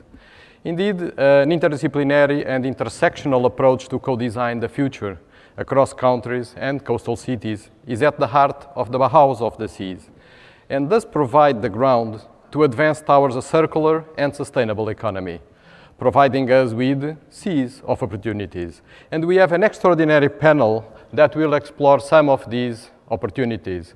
And without any further ado, I would like to call from the United States, from MIT, Professor Christoph Reinhardt, which is the Director of Building Technology Program. So Christoph, would you be so kind to come in to Portugal and to the world?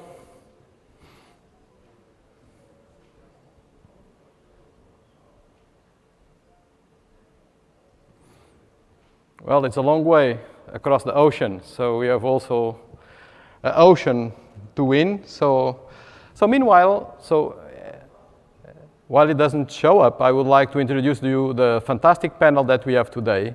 So today, in person, so we have here João Teixeira, which is the president of Trato Lixo, a main waste management company in Portugal. Maria João Rodrigues, which is the director of Lisboa Nova, the energy agency of the city of Lisbon, and Miguel Bello, which is the CEO of Air Centre, which is indeed an association which brings together countries across the Atlantic. And then we have working remotely with us, Annick Margarom Fett, which is the vice rector of the Norwegian University of Science and Technology, NTNU. We have Anne Brezé, a professor of Delft and the Aalborg University, which will come from the Netherlands. And we have Edgar Ertwich, which is the head of circular economy at NTNU and also a very active scientist in UNEP. So as soon as we can connect to our friends, I see Christoph already there, back to me. Christoph, can you come and speak? I cannot come, but I can speak. Okay.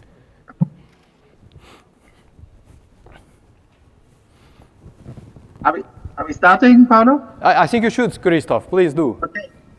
Please, so my understanding is you are sharing the screen, or should I share my screen? So if we could have the slides from Christoph on the air, please.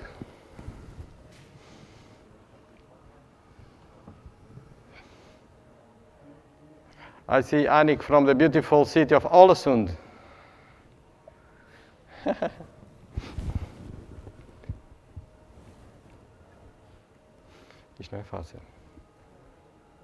Okay, wonderful. Is this in full screen mode?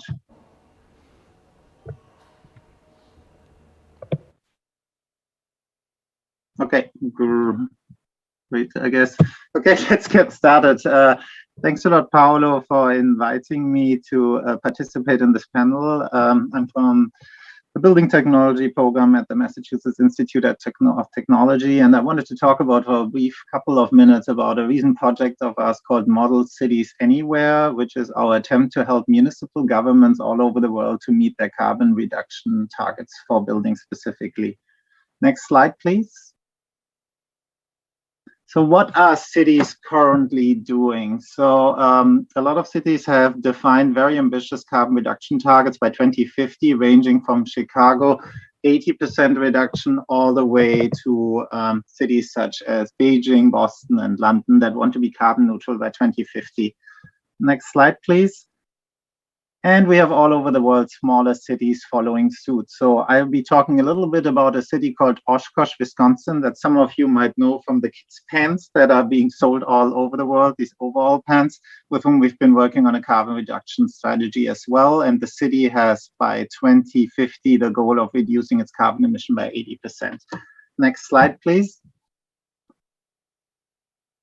So a natural question might be, these emission goals sound nearly impossible to get to. Are they necessary? And if so, how can we get there? Next slides.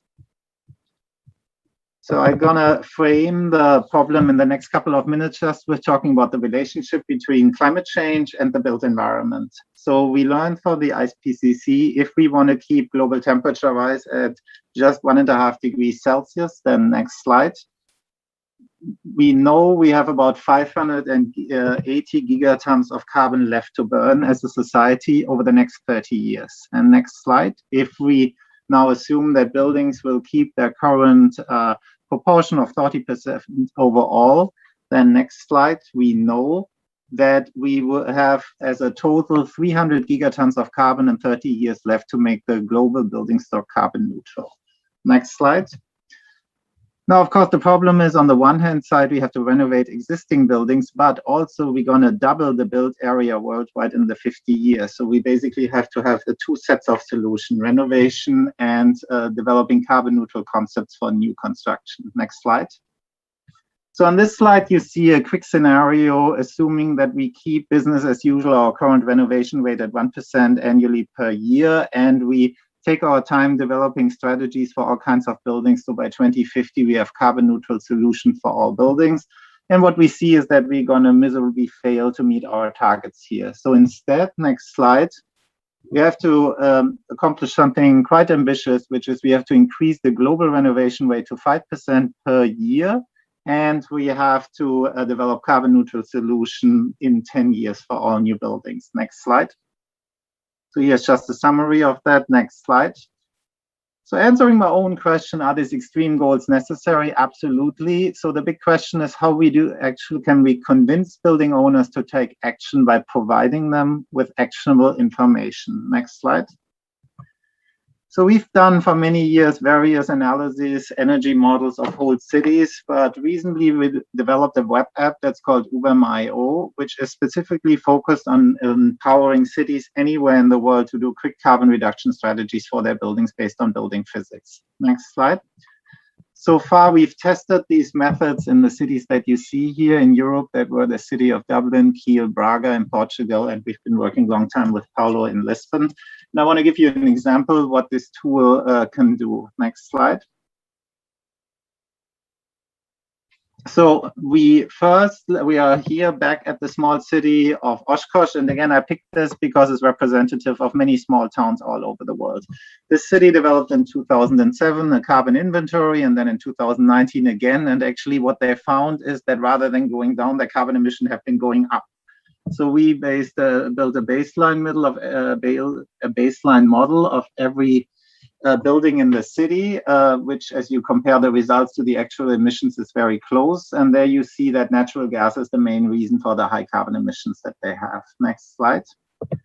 So then we engaged with their, next slide, please. We engaged with their Sustainable Advisory Board, and you could get to the next slide, that would be awesome. Yeah, so where we came up with, and that's I think very important, simplified sets of 3 tiers. A, just doing a building retrofit according to the US DOE Energy Star program. The second one, the important one, electrifying heat, so replacing high efficiency natural gas furnace with heat pumps, and then finally seeing how much photovoltaic we have to add to the mix to reach these goals that the city has. Next slide, please. And what you see here is just how hard to reach these goals that we have as a society. If we were to retrofit all buildings in the city, we still don't even meet our 2035 goals. We have to renovate and electrify all buildings to meet the 2035 goals, and we have to fill the equivalent of half of the roof area of the whole city with photovoltaic to actually get to the goals for 2050. So next slide, if we look at this from the perspective of an individual owner, how does that look? Basically, back of the envelope analysis, either you just do an efficiency upgrade that's 9 to 10,000 buildings, you get your money with current incentives back in about up to 10 years, and you save a third of your carbon emissions. And then if you also add electrifying heat pumps or even photovoltaic, you're more in the $20,000 to $25,000 range. You still get your money back in 10 years because photovoltaic is so heavily subsidized within the US. Only in that case, you reduce your carbon emission by close to 90%. So this next slide gives you kind of a timetable of what has to be done. The next question is, of course, how are we going to pay for that? And there I'm going to use 1 minute to, next slide, please. And another slide, please. This is a white paper on a stimulus bill that we've worked on together with members of US Congress, how the Biden administration can spend some of the money from the stimulus bill to basically entice building owners to introduce retrofitting on a large scale. And there what we are saying is, even though a lot of these retrofitting measures pay for themselves, the payback time is too long. So we want to push it down so that every American can basically renovate their building with a payback times of 5 years. And that we hope will grow the retrofitting rate to 4%. Next slide, please. So what you're seeing here, the outlines of this white paper. Over the next 10 years, we're gonna first invest and push that the retrofitting rate will go to 4% per year for single-family homes. Next slide, please.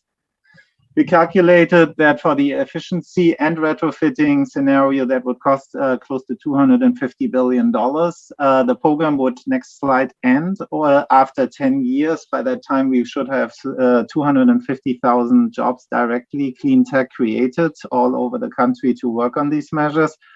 And next slide. And what this shows us, if we take these measures in place, our prediction is that we should be able somewhat to meet our carbon reduction targets for the country by then. For that, I thank you. Very good. Thank you so much, Christoph. And in the same line, so I would like now to invite Maria João to tell us what is Lisbon doing in terms of energy.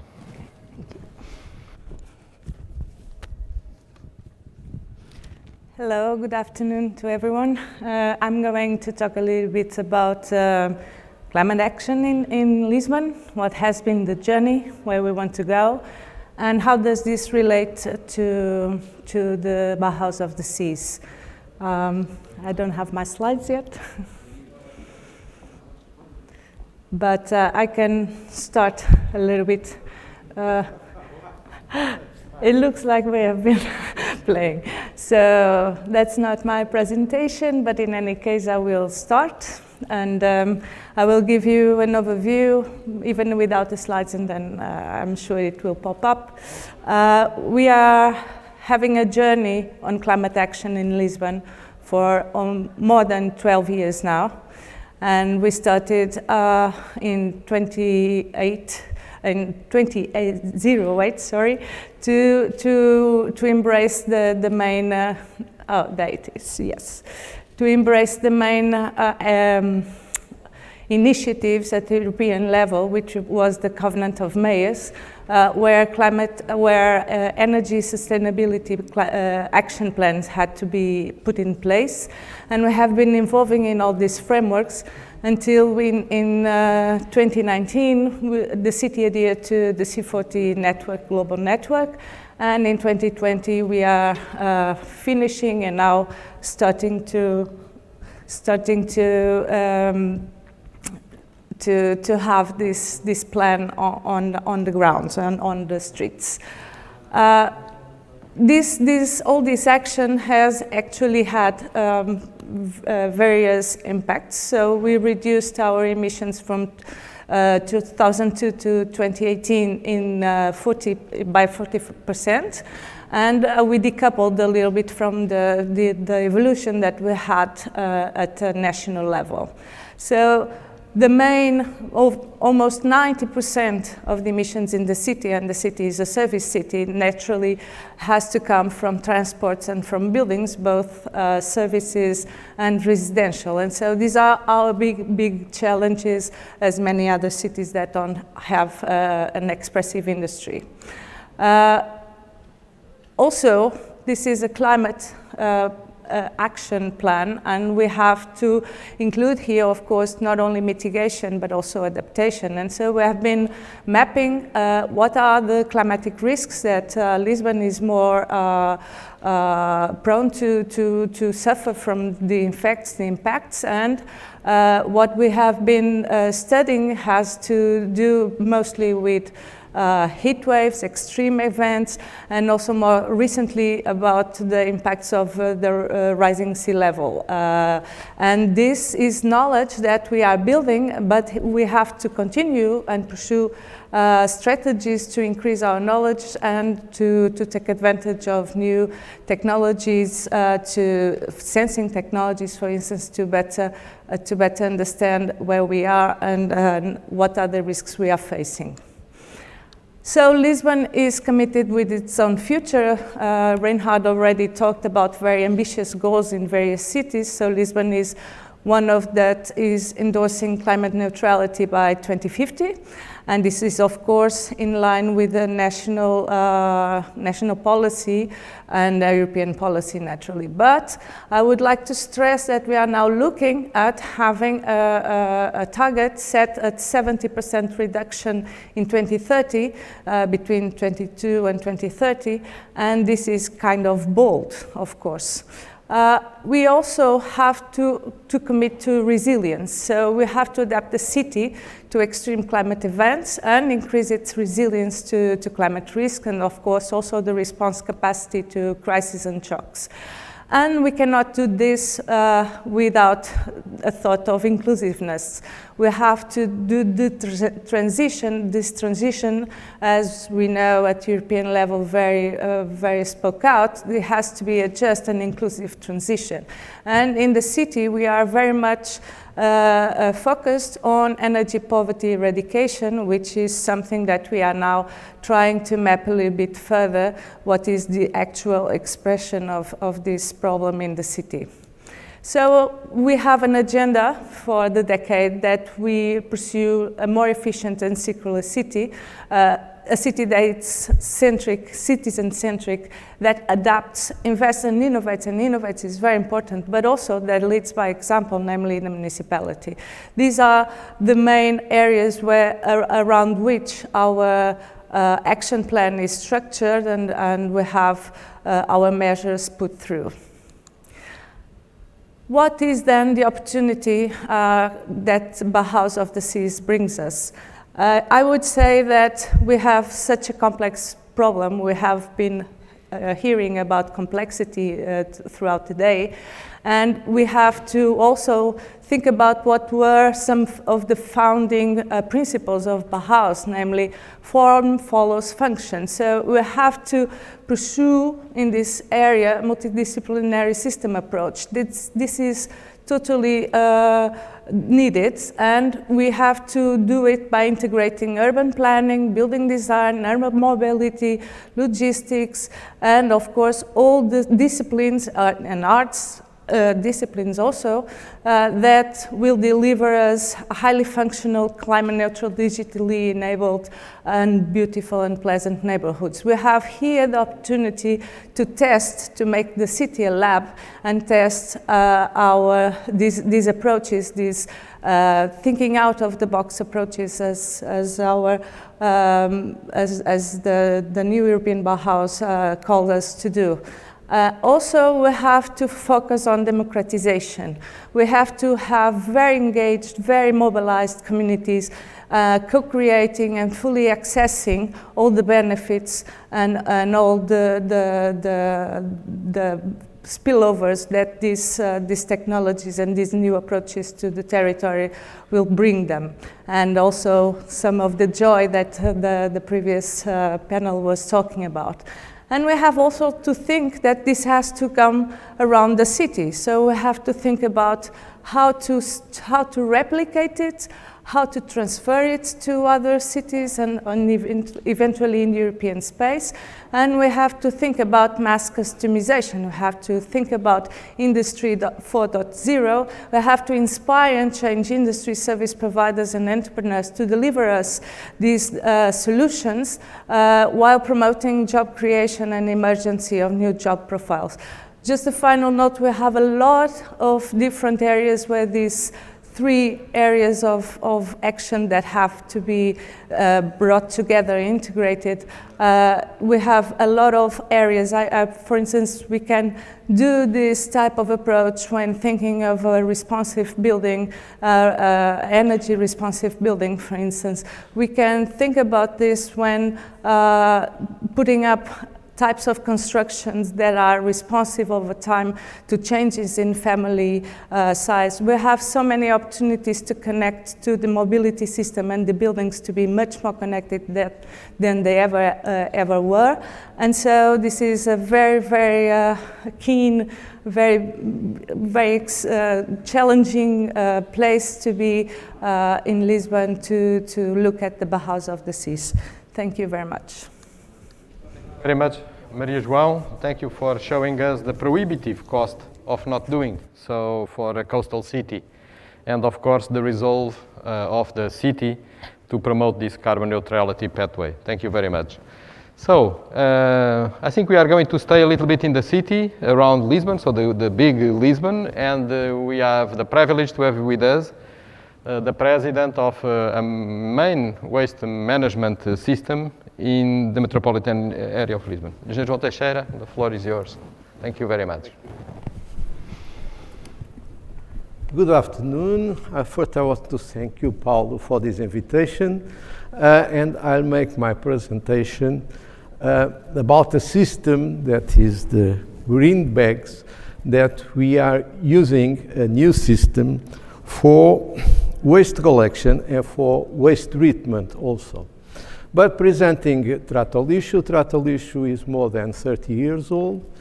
The shareholders are the municipality of Cascais, Mafra, Oeiras, Sintra, and the intervention area is 753 square kilometers, and the population is about 1,100 inhabitants. That corresponds more or less to 8% of the Portuguese population. And as I told you, we are working with the municipalities, and municipalities are doing the work, the management work in the waste collection, and Trato Lixo is doing the work in the waste treatment. And so the four municipalities are responsible for the collection of urban waste and Trato Lixo for the treatment. And to address the common goals that we have, there is a perfect coordination between these entities with regular meetings. We meet each 2 weeks between our MANG, Trato Lixo, and the four municipalities. And the investments are planned and executed to pursue this common strategy. Speaking about the strategy that we have for bio-waste, the bio-waste is prepared at home. That's our proposal, and that's why we are beginning now this new system. And the waste is prepared at home in green plastic bags that are disposed into the existing street waste bins, mixed with other plastic bags with our non-recyclable waste. And so the existing municipal trucks collect this waste and transport it to Trato Lixo. And in Trato Lixo we will have a nautical sorting unit separating automatically all green plastic bags. And all these plastic bags containing bio-waste goes to anaerobic digestion plant, and that will convert it. And in the first phase, we are converting it into biogas, and this biogas generates electricity, and also the waste generates compost to be used in soils. And so this system, in the part that is the waste collection, we can save by year 1.5 billion kilos of CO2 that correspond more or less to 6,100 liters of diesel. And we save also 3,100 cubic meters of water per year in the part of waste collection. Nowadays, our circularity is about 29%. We have in the left side the waste circularity, and down in the right side the water circularity. And that's what we have nowadays, but with the new investments and with this strategy of the green bags, we will change it to,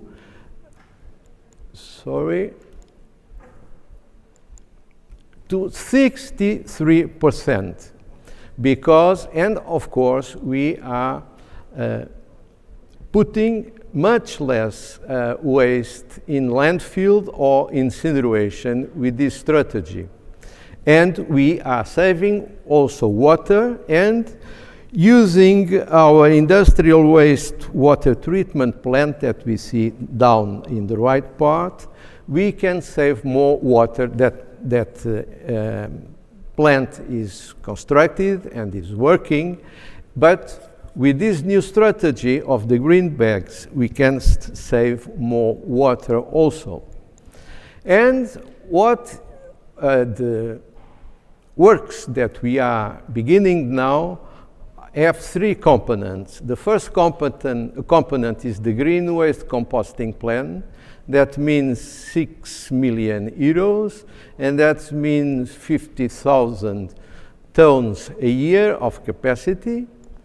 The other one is the green bag sorting plant. That means 4.9 million euros and a capacity of 3,100 tons a year. And the third part is the expansion of the anaerobic digestion plant that you see a photo there, and it's necessary to expand it from 8,000 tons a year to 120,000 tons a year, and that's an investment of 3.7 million euros.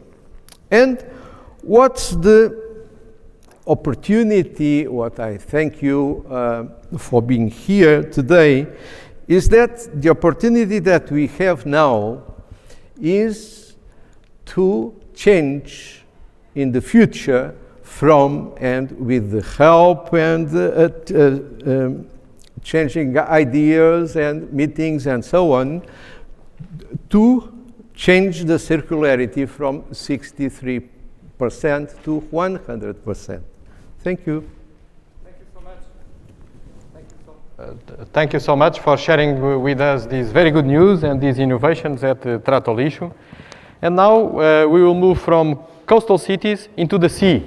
So, and in order to make this transition, no one best than Professor Annick Fecht, which is the Vice Rector of the Norwegian University of Science and Technology, and I think she's speaking to us from Ålesund in Norway. Annick.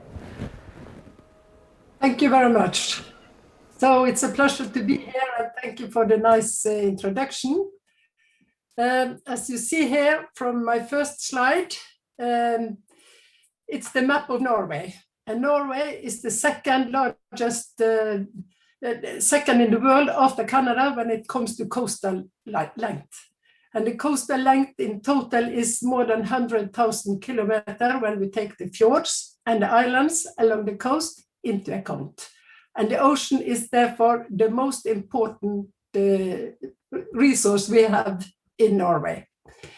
In 2017, the Norwegian University of Science and Technology merged with the University College in Ålesund, which is located in the region Møre. And this is where we have the red area in the map here. And as you see behind me, the municipality and the city Ålesund is surrounded with sea, and it has 3 times more sea area than land area. And in this region, in Norway, we have a unique and innovative and complete cluster of shipyards, designers, equipment manufacturers, service providers, shipping companies, and academia. And the cluster has always worked closely together and used its expertise to find inspired and effective solutions to customers' most pressing challenges. So this is also an important ground for a change to more circularity in the maritime transportation sector. Next slide, please. In this region, shipbuilding has very long traditions. And as you see from this slide, it's more than 1,500 years illustrated by a ship from the Viking time up to the modern vessels today. And this is now under development towards more sustainable solutions. Next slide, please. And the Global Center of Expertise, the Blue Maritime Sector, has its main office at Campus Ålesund. And this cluster it has about 220 companies. It represents about 220 companies and with 60 billion Norwegian krone in revenues, and in total more than 14,000 employees. And they are now working on advanced vessels, both on the green technology with digital systems, and autonomy is very important. And this is also where we do much of our research at NTNU. And the future aim of this cluster is to become an emission-free cluster. And it aims to design, build, equip, and operate the maritime, the zero-emission vessels for the future. And this means that new building programs will focus on the development of zero-emission vessels for the future. And in addition, a green conversion program is aiming to install emission-free propulsion systems in the existing fleet and establish circular value chains for condemning the part of the fleet that is not suitable for retrofitting. So this is things discussed today, and also ongoing new activities are developing in the region to look into the scrapping phase of ships. Close collaboration with the authorities, both in Norway and in EU, will help to develop demonstration project for emission-free fjords for the future. Next slide, please. And just outside the city, Ålesund, just behind me, as you see in the picture, we have what we call the Møre Ocean Lab. And this is a living lab where new equipment is tested. On the sea bottom, there are different sensors that can monitor wave streams, pollution, and on the surface, we have equipment for measuring waves, winds, etc. So this is a very important area also for different types of ships. Next slide, please. And even the World Heritage Fjord, Geiranger, is a living laboratory. As you see on this slide, all the dark blue area is now a test laboratory for different types of ships. And in May 2018, the Norwegian government decided that cruise ships and ferries will sail emission-free in Norwegian World Heritage fjords as soon as technically possible, and not later than 2026. And this decision has had positive ripple effects for local people and for tourism, the environment and climate, and of course for the maritime industry. So Norway has taken a new step within the green shift at sea, which is resonating globally. And nationally, this will provide valuable development of emission-free solutions on many tourist ships, and we will cut large greenhouse gas emissions, and we will prevent harmful local air pollution. Last year, there were about 300 cruise ships going into the fjords and into the bottom of this fjord in the Geiranger, and now there are no ships entering the fjord. So this is due to the new regulations. Next slide, please. So this slide just summarizes the efforts the cluster is working on now, how to achieve the future zero-emission ships. For example, in green technology, they're looking into hybrid systems with battery, and all electric, biofuel, LNG, hydrogen, and ammoniac. Also renewable energy systems, hydropower, wind power, solar power installations in the ships. And they are also looking, we are of course in Norway looking into the carbon capture systems for fossil energy. And in the fjord area, there are now working on where to locate the logistics for shore power and harbor logistics. And this involves people in the society, both the politicians, the customers, regulations, and smart transportation systems. In addition, the maritime industry is also well aware of the economy of circular solutions, and that means that in the entire value chain, the industry is looking for opportunities to reduce material consumption and also to implement more and leaner production. And this means that this should be addressed in the early planning phase of transportation systems, where waterborne transport is an important part. Next slide, please. So this is taken from the report, the Ocean Panel report, and this shows how the SDG number 14, life below water, has an impact on the other SDGs. And if we go more into the details in the report and in the model here, we see that the SDG number 12, the circular economy, is based on the three actions with eliminating waste and pollution, with keeping products and materials in use by prioritizing durability, reuse and recycling, and also regenerating natural systems to improve the environment. They are very important when we talk about how to implement more circular thinking into the maritime industry. Next, please. So to achieve the goals, collaboration is important. And cross-border rules and regulations are, of course, essential for working along the same track. And these slides show some of the actors and international guidelines that should be taken into account to go into the right directions. Next, please.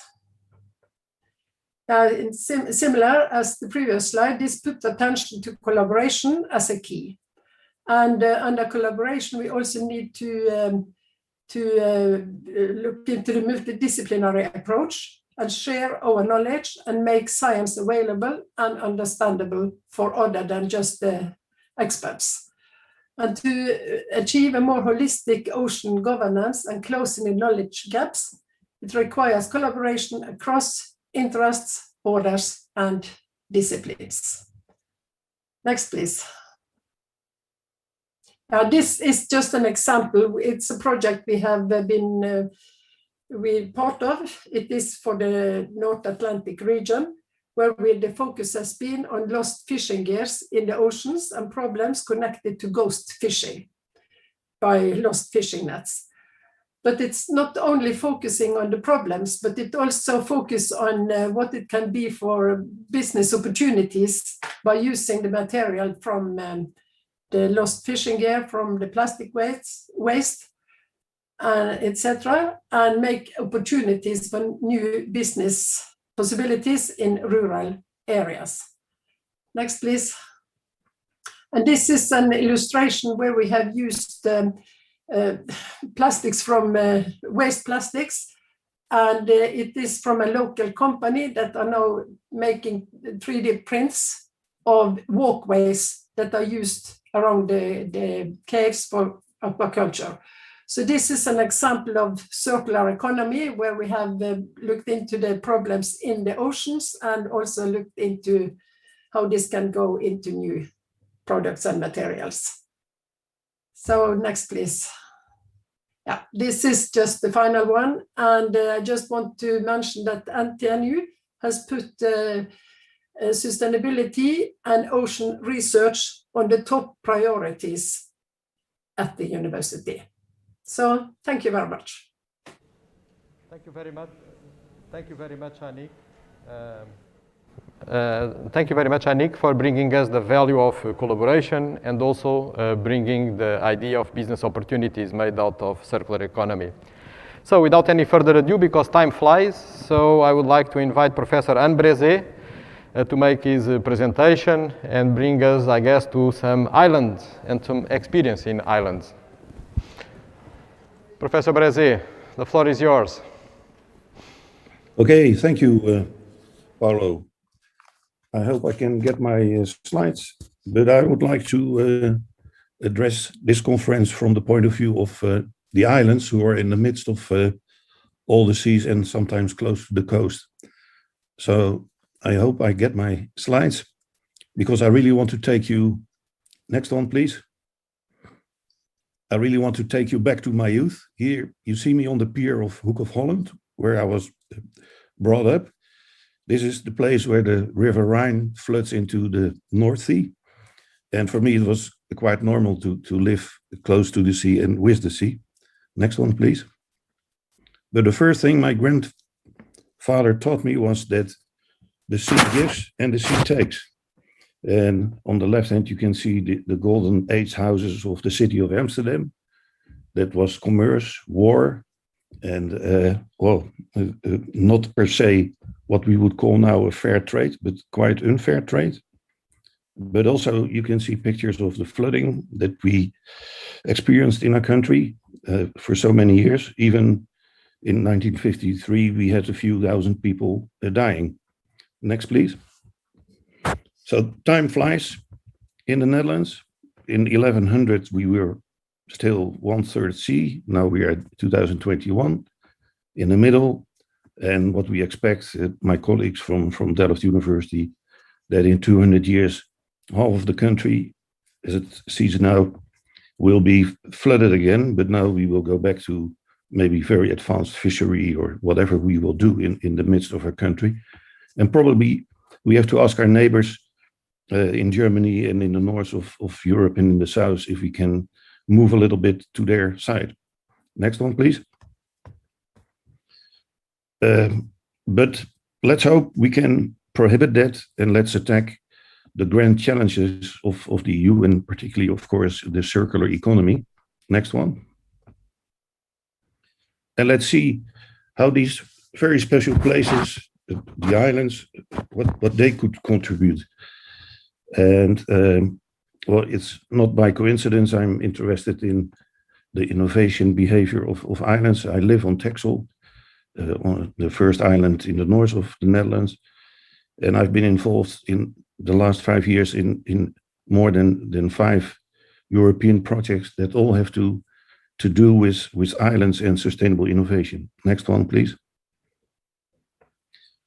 The most inspiring example, of course, for many of us has been the island of Samsø in Denmark, that were the first to address the energy transition opportunities and challenges. And already in 2008, they were able to show that they could live without fossil fuels and convert to 100% renewable energy. Next one. And they did it mainly with wind, but also with other sources. Next one. But the trick is, and I will come back to that, that they were able to do it the real Danish Viking way, maybe also the Norwegian way, Mrs. Annick, but the Danish way is in Viking circles and being able to work together, where, for instance, we Dutch would sit on our terps and fight each other. Next one, please. And one of the crucial elements that they added to their transition process was establishing their own energy academy. Samsø is not a huge island. They have no university. So they had to create something which I would call a crucial connector of knowledge and information, but particularly of people. And that's how they have been able to build further on their first success. And so they are a source of inspiration for many other islands all over the world. And here you see a few who have followed very closely in their footsteps. Next one. But of course, other islands also show up with other type of sustainable innovation. My own island, Texel, is a front runner in salty vegetables, like the island of Madeira is a leader in aquaculture. Next one. We also have islands that are so small they only can create some temporary events, like Vlieland. They have their own living lab, where each year a few hundred students arrive and work on innovations. Not always the high-tech ones, but indeed a lot of low-tech and middle-tech. Sorry, I have to. Excuse me. Is there water in the? Is there somebody with water in the audience? Sorry. Next one, please. Yeah, the islanders also are active in trying to solve their own problems, like the plastics on the Wan Islands.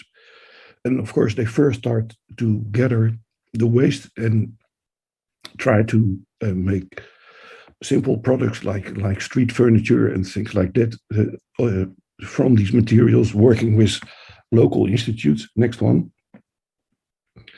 But then they realized they want to have, let's say, also high-end applications. So they started to look around in the north of the Netherlands to all the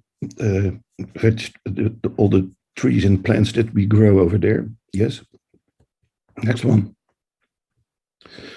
And now they are very active from the islands in trying to really come up with biopolymers and other more fundamental solutions to the plastic waste problem in seas. Next one. And of course, it's important, and there we have this need for a connector again, that they really can show that what is called biodegradable by industry is, or biocompostable, is really like that. So they should work with institutes like the Netherlands Institute of the Sea. Please, next one. Who have also together with our Norwegian and Portuguese partners, new and very interesting fundamental programs on the Atlantic. This is a new program that really would deserve more attention and support from Brussels, looking at what bacteria exactly can attack what type of plastics. So I'm very critical on claims that plastics are biodegradable because the industry says so. We really should trust the independent researchers to look at this. And this is one of the proposed programs that should do that. So I plead for more cooperation of the NGOs that start things like innovation on the islands with fundamental institutes also from the mainland. Please, next one. If I look at the success factors on the islands, then it's clear that the do-it-yourself culture leads to the need to find your own solutions. It's also clear that you cannot live with enemies on an island, so you have to show that you can work together. We call that joint leadership in Denmark. And you have to be so smart to create a network. If you don't have your own university, you work with one from the mainland. And you build upon the artists and the designers that live on your island. And of course, you use the nature attractiveness. This is the reason why relatively on islands, very interesting sustainable innovation things are happening. Next slide, please. So we'll also write that in books that others can profit from. Next one, please. Next one. And we even export the knowledge of innovative, sustainable islands now to the mainland. Here we see the city of Holwerd in the north of the Netherlands. Holwerd is behind the dikes. But what will happen in the next years, we will open up the 9-meter high dikes to build a small village that will live with the sea, that will be autonomous as far as we can achieve it, like an island, but that with nature can move slowly inwards whenever the climate change happens. So it's a flexible, movable city that we are going to test and also the United Nations Global Adaptation Facility is involved. Next one. What I've learned next to the success factors from all these projects and what I see on the islands is that we need many more resistance-free connectors to link innovation, best practices to other things. And in that respect, thinking of the Bauhaus, of course, the idea that you innovate by design is fantastic, but I've been 30 years in design, and 99% of design is copying or imitating and adding something. So it's good to have resistance-free connectors so information on best practices can flow as fast as possible from one place to another, or from fundamental universities to daily practice. Examples are the wonderful Air Center program of Portugal, and of course academies like on Samsø, but even on my own island we have a one-man tax labs that is doing a great job. And the second thing I would recommend is, now we attack often the grand challenges one by one, energy, circular water. We have to do that applying synergies. They can be different, but we need more synergy in our approach. Sorry for my cough, but that was it. Thank you very much. Thank you so much. And it was wonderful to have here one of the best professors of design speaking to us about islands and all these wonderful things that you brought to us. And also to make a perfect introduction to the Air Center. So in reality, the Air Center brings together islands, island nations, and coastal nations. And today we have the privilege to have here with us, so the CEO of the Air Center, which is the Atlantic International Research Center, Miguel Belló. Miguel, please. Thank you, Paulo. Good afternoon, everybody. Let's wait for my presentation.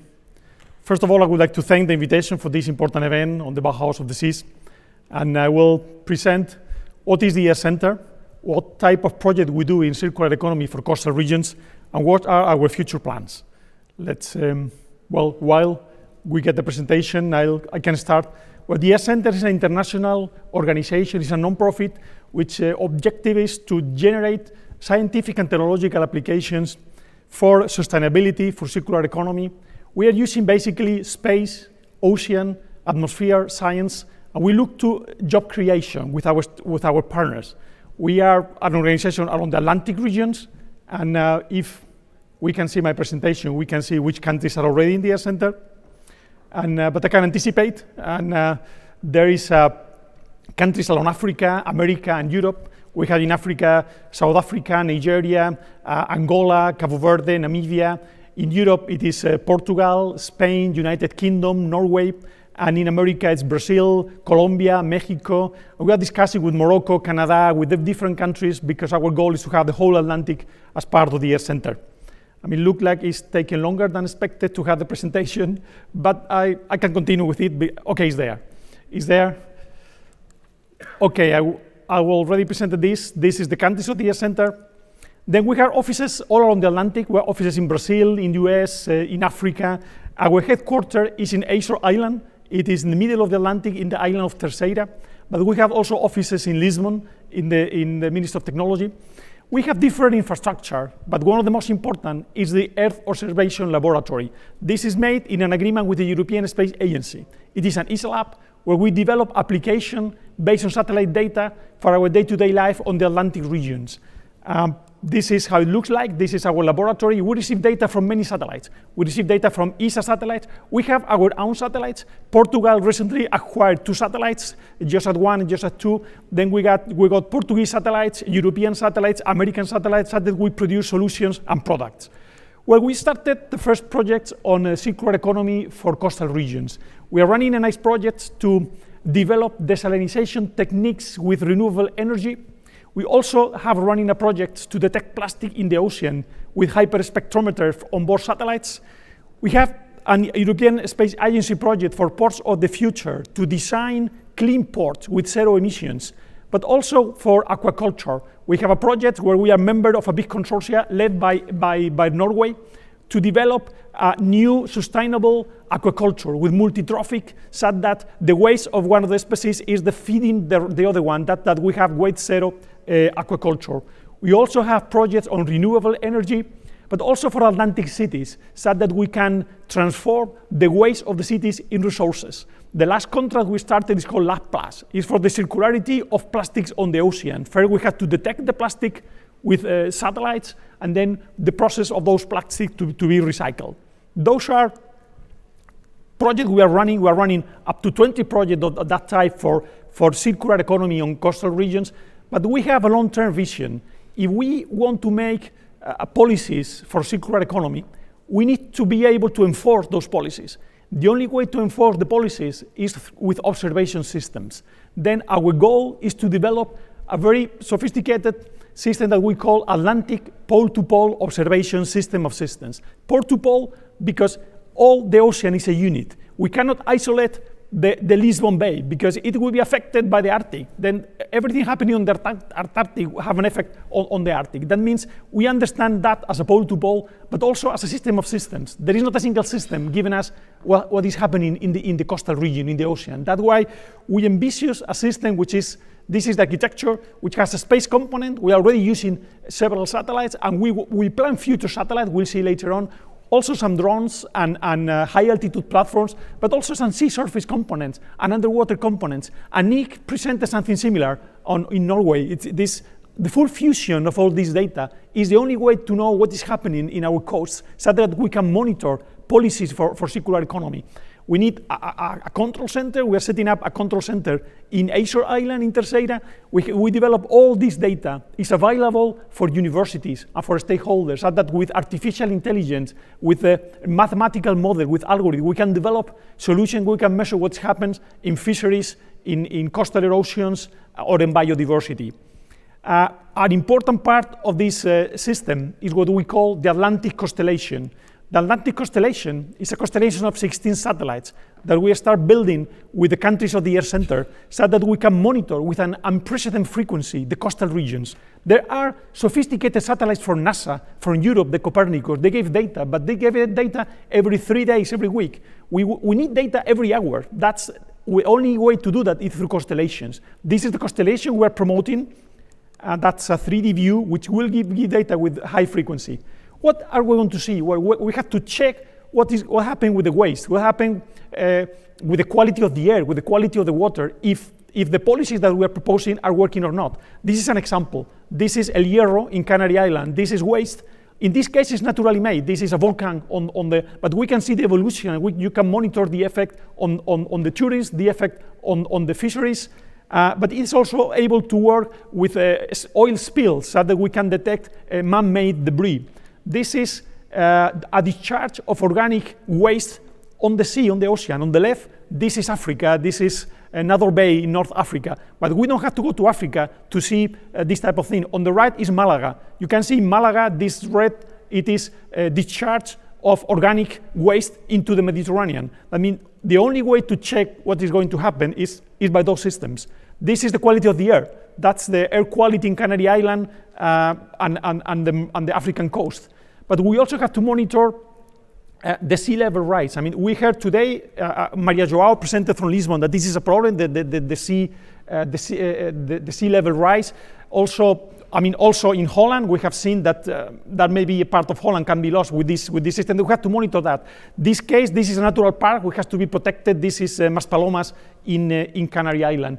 But the big problem will be in regions like that. This is Bora Bora, which today is a paradise. This is a paradise but with the sea level rise, all these paradises will disappear in a few years. That means those systems are the ones that we need to really check that the policies that we do for circular economy are working, and to enforce these policies. Well, to conclude, at the Earth Center, we have been consolidated. We are a new organization, but we have been in a couple of years consolidated as an international center to develop science and technology application. Circular economy in coastal region is one of the most important key elements, is where we are devoting most of our effort, and we are planning to have those observation systems complementing the European Copernicus program, so that we are able to check what's going and if those policies work. Thank you very much for your attention. Miguel, Thank you so much. Such a wonderful platform for the Bauhaus of the seas. So coming from the space to looking into the oceans and making a circular economy happen. This is wonderful. Thank you very much. And now there is no better way to wrap up this panel than inviting a world-leading expert on resource productivity, which is also in Norway at NTNU, Edgar Ertwich, a professor of sustainability. So Edgar, it is a pleasure to have you here and to learn from your great knowledge on resource productivity and circular economy. Thank you, Paulo. It is my pleasure to talk to you. I would like to introduce a study that we have done for the International Resource Panel, which is called Resource Efficiency and Climate Change, Material Efficiency Strategies for a Low Carbon Future. Next. So why are we talking about materials, and how can the circular economy contribute to achieving our environmental goals? It's of course because materials are an important and increasingly important cause of greenhouse gas emissions. And here you see a quantification I recently published that shows that the contribution of materials production to greenhouse gas emissions has increased from 15% of the total in 1995 to 23% of the total in 2015. The most important materials are actually iron and steel and other metals, cement and other construction minerals, and they're all plastic also plays a significant role. Next. And so we actually investigated how to reduce the use of materials through measures that include circular measures. We primarily looked at using less using less materials by design, so designing lighter products. We looked at having less emissions intensive materials, for example, substituting wood for concrete in buildings. We looked at having less construction or manufacturing waste, thereby reducing the amount of material that is required to produce the product. Using products more intensively, so the sharing economy as an approach to reduce the amount of products that are required to provide the same services. Extending the lifetime of products, also thereby reducing the amount of products that needs to be produced, recovering, remanufacturing, and reusing components of disused products, and then finally recycling the materials of the products at the end of the life. And we conducted an analysis that quantified the emissions reductions through each of those strategies. Next. And the products we looked at were buildings and cars. And I want to focus just on the buildings here. So we extended the analysis to 2060 from 2016. But what you can see here are the emissions with the construction of buildings in 2016. Next. Most of the emissions are connected to energy use in buildings, but you can see that materials in the brown are a significant share. Through the improvements in G7 countries of energy efficiency that we foresee with the energy transition and the shift towards renewable energy, we can reduce those greenhouse gas emissions substantially, but they are still too high at the end of 2050, the number shown here. Next. If we implement all these material efficiency strategies, we can substantially reduce the emissions connected to materials production, but we can also reduce emissions connected to energy use, both in the manufacturing process and in the heating of buildings. And that will bring further savings of about 35%. Next. The most significant contribution to the total savings would be what we call more intensive use, which basically means that we would require fewer square meters to be built and heated and cooled and sustained, and that could be achieved through models of sharing and models in which we just manage to do with fewer square meters per capita. The next important contribution is actually from enhanced end-of-life recovery, followed by material substitution, here using wood as a construction material. Next, if we look at cars, we can see that driving is actually the most important, or the emissions connected to driving and the fuel supply of cars are the most important causes of emissions. Next. In the future, we also electrify the transport, and we provide transport electricity from renewables. Next. And if we implement those energy efficient, material efficiency strategies, we can achieve an important reduction of the total emissions.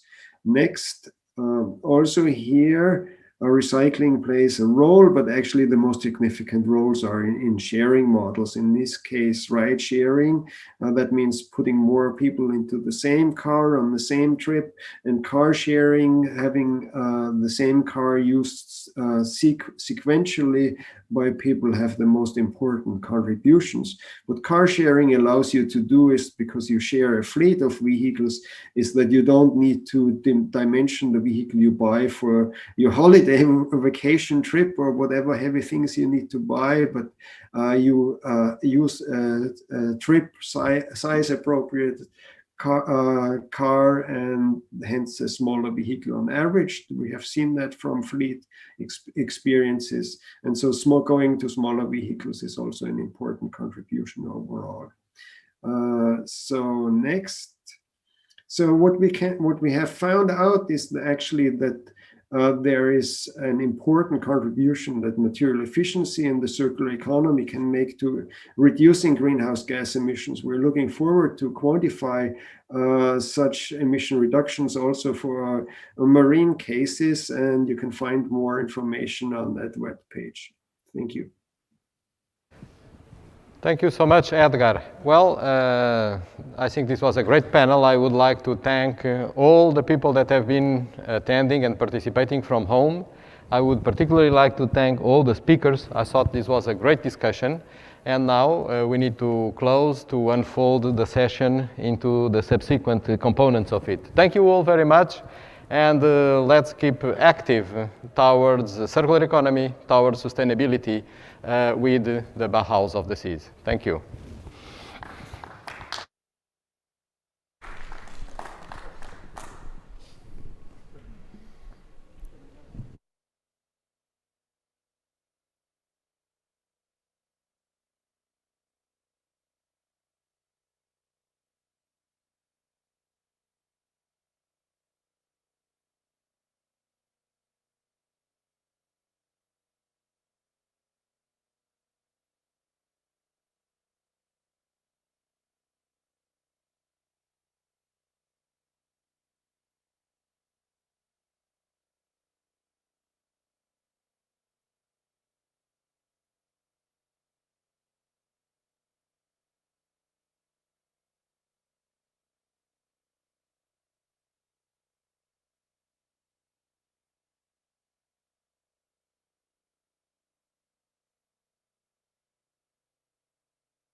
Welcome back to MAT here in Lisbon. We are now on the main stage again. I hope you had some fruitful conversations and presentations over the 5 roundtable discussions. We will now proceed to the summary of these discussions. And for that, I will call José Pedro Sousa, who's an architect and professor at the Faculty of Architecture at the University of Porto, who's actually the Portuguese member of the advisory board of the New European Bauhaus, and also Maria Benachkova-Riskova, who's an independent curator based in Bratislava, if I'm not mistaken. And she is here. Hello, welcome, and now the floor is yours. Thank you. Okay, thank you very much. Many greetings from inland. I am in Central Europe now, in Slovakia, and we landlocked people are always jealous to the sea countries about your metaphors, about your narratives, big stories the sea or ocean are providing to you. So for me, it is a special honor to welcome you at the Bauhaus of the Seas and to panel with summaries of roundtable discussions. I am Maria Benachkova-Riskova, and my colleague in the chair is José Pedro Sousa. We are both active in the field design or architecture, in creative industries and education. And in this context, I think it's interesting information that we are members of the high-level roundtable for New European Bauhaus. We couldn't attend all 5 discussions, so let's listen to chairs of discussions who will bring us conclusions or discuss topics. I just attended education and design roundtable. So now I would like to ask chair of the first workshop to bring us some thoughts. Nick Burton will summarize world building a more than human future. Please, floor is yours.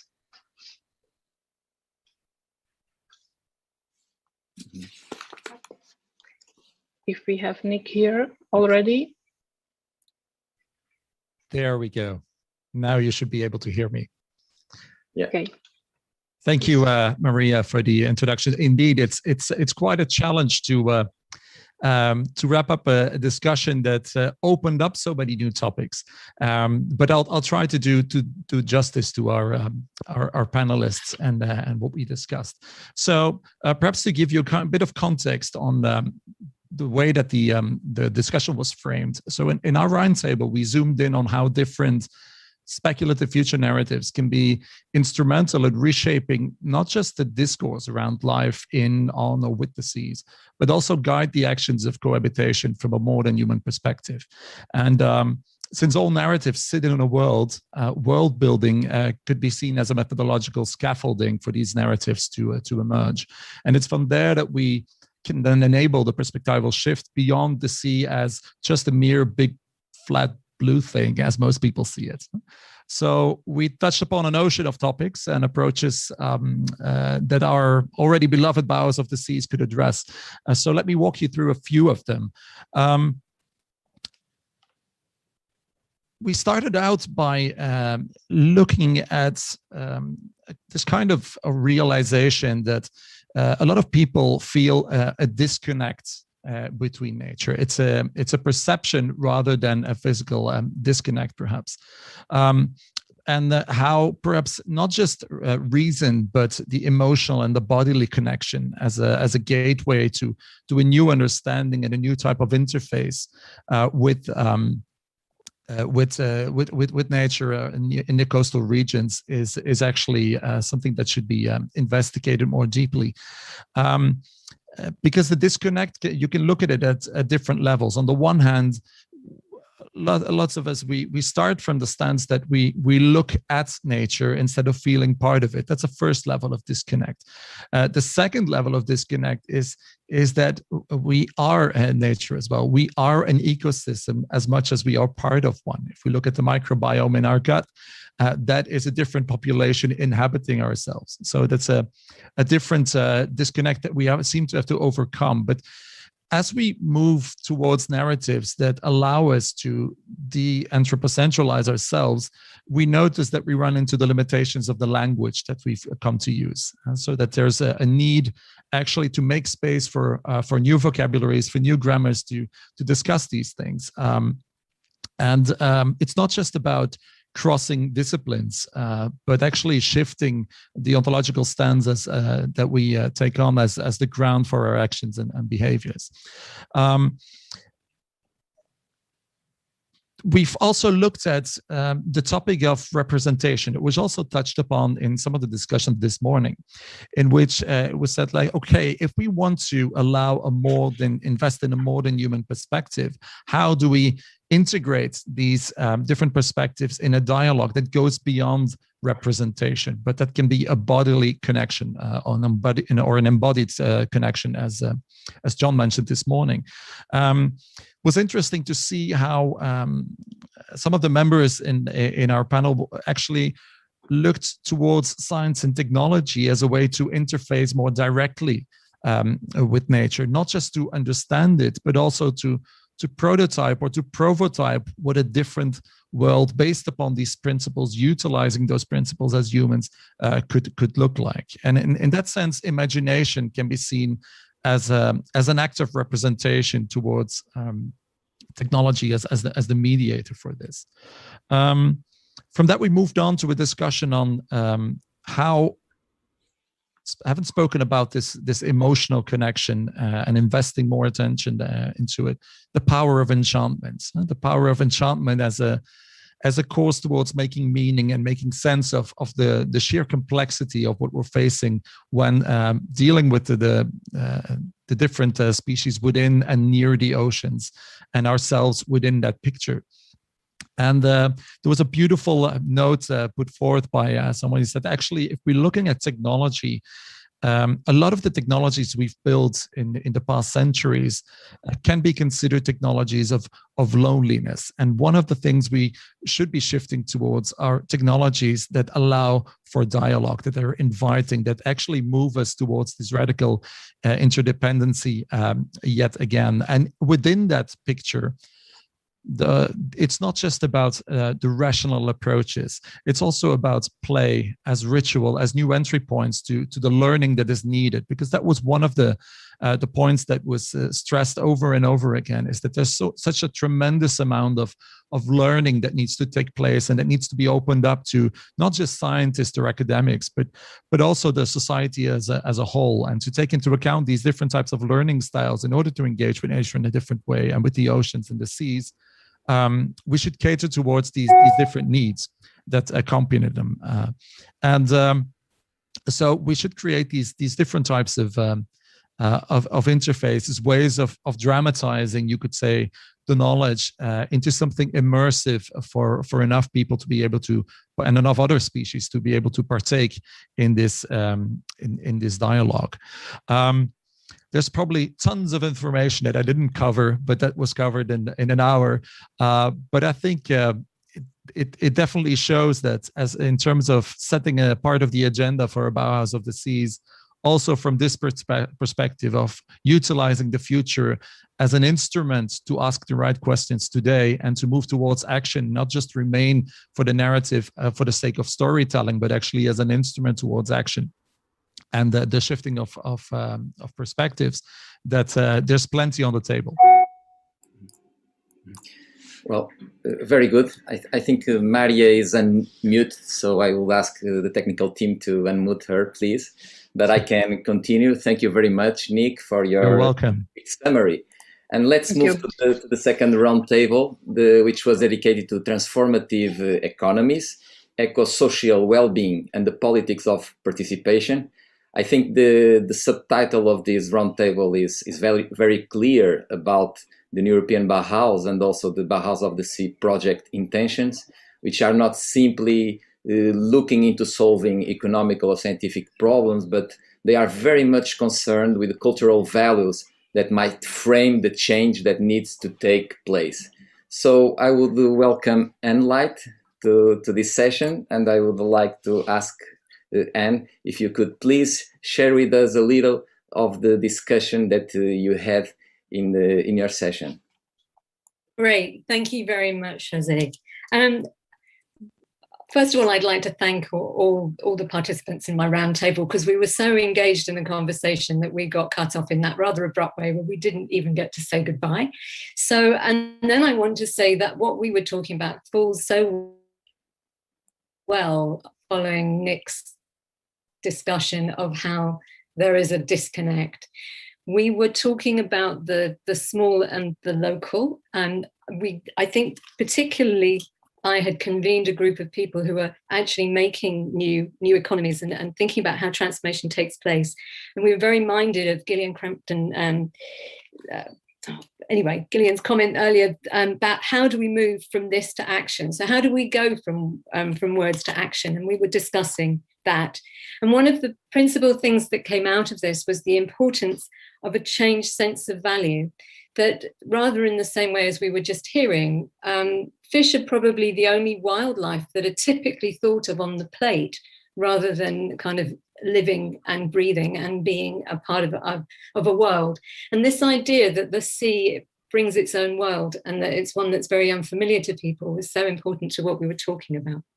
So how do we go about changing a sense of value and expanding it beyond sort of the economy into an ecology of economies, as was felt? It felt very important that the small and the beautiful is also recognized and delighted in, as well as the big and the beautiful.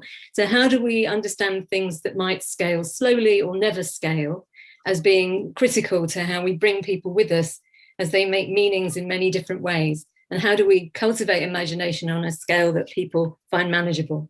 And there was a real turn here to looking to culture and creative practices and building imaginaries slowly and carefully with people, not something that's necessarily rushed because there's a sense of emergency, but something that actually travels and becomes the way of life that we would like it to be as part of doing this. So we had, I think, if I say, we had Ursa and Christina from the Unmaking Studio, we had Julia Lohmann from the Department of Seaweed, Sean Asper talking about Help Our Kelp, and Lucas from Zemov's 98, which is less transparent, but very much talking about the sea as a commons.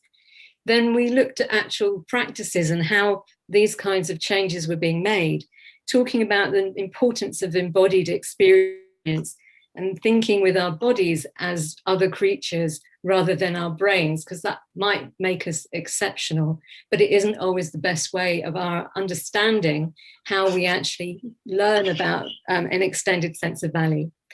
So we had, for instance, the idea of why a kelp forest might have communicated well to a large group of people in thinking about how we might change a bylaw, because it could equate to forests that we're familiar with and that we love. And so we heard from Sean about, it was a 3-year project to change a bylaw, and this enabled the local coast to be protected from trawling, which had destroyed an old kelp forest. And it was one of those things where initially it sounds quite dry, but when you understand that actually as a civil servant, he was designing a campaign, mobilizing thousands of people, and then putting it in front of politicians and showing them that actually it was quite urgent to some people that this was changed. It's one of the things that's just happened off the coast of Britain now. So that's a real sense of progress. But we also heard about how coastal walks can make a difference, that you're actually standing there in the environment. You may not find a great deal of pollution, even if you're looking for it, but you are able to consider what it means and how it is to actually be in that environment and what we're looking to protect. We also looked at what it means to work directly with seaweed and get your hands sticky with that medium, and how do we understand it differently. Julia Lohmann's work on seaweed has been shown around the world as these big architectural structures that help us rethink how we understand materials and materiality, but at the same time raise the question of, is this a renewable resource? Can we afford to be using seaweed? How are we protecting it? How are we making sure that our oceans don't acidify to the point where even if we do have the bylaws to protect the regrowth, we don't have the conditions in which it can take place? A lot of what came up for us were questions then of like, how is this made visible and comprehensible? And how is it evaluated when it's quite clearly not an issue of numbers? And it might have been when it comes to putting it in front of the politician, But when it comes to actually going on a coastal walk, it really doesn't matter if it's 2 people having a chat about it or 30 going for that walk, until you're actually trying to convince people that it's important in the current terms of our economies, where we value numbers in that kind of a way. But if we actually take a step back from that, how do we demonstrate that we have social value and empathy as well as the more usual kinds of economy? How do we evaluate that it's not dominated by numbers? And I think the framework that came out powerfully has been really important, though we didn't have any answers for how this could be judged, was one which acting, caring, and knowing all enjoyed equal billing as 3 absolutely critical elements in how we think about moving people and moving economies and helping things grow and spread in small ways, and creating the kinds of empathy that we might need if we're going to expand our sense of value. So I want to thank everybody who was involved in our roundtable, because I think we really did talk about what it means to participate for a cool blue planet. And we also addressed where the gap in the imagination comes and some of the ways that people are tackling that. Thank you very much, Anne, for this wonderful summary. Also for the questions that you raised, because I think they are also as important as some of the conclusions that we might take from our conversations now. And let's move to the third roundtable, dedicated to circular economy for coastal regions, which I hope will highlight how it could be turned into a real sea of opportunities. And I can't resist also to bring back again the image of the planet Earth that was shown several times today, to remind us that we inhabit a spaceship with finite amount of resources that cannot be resupplied.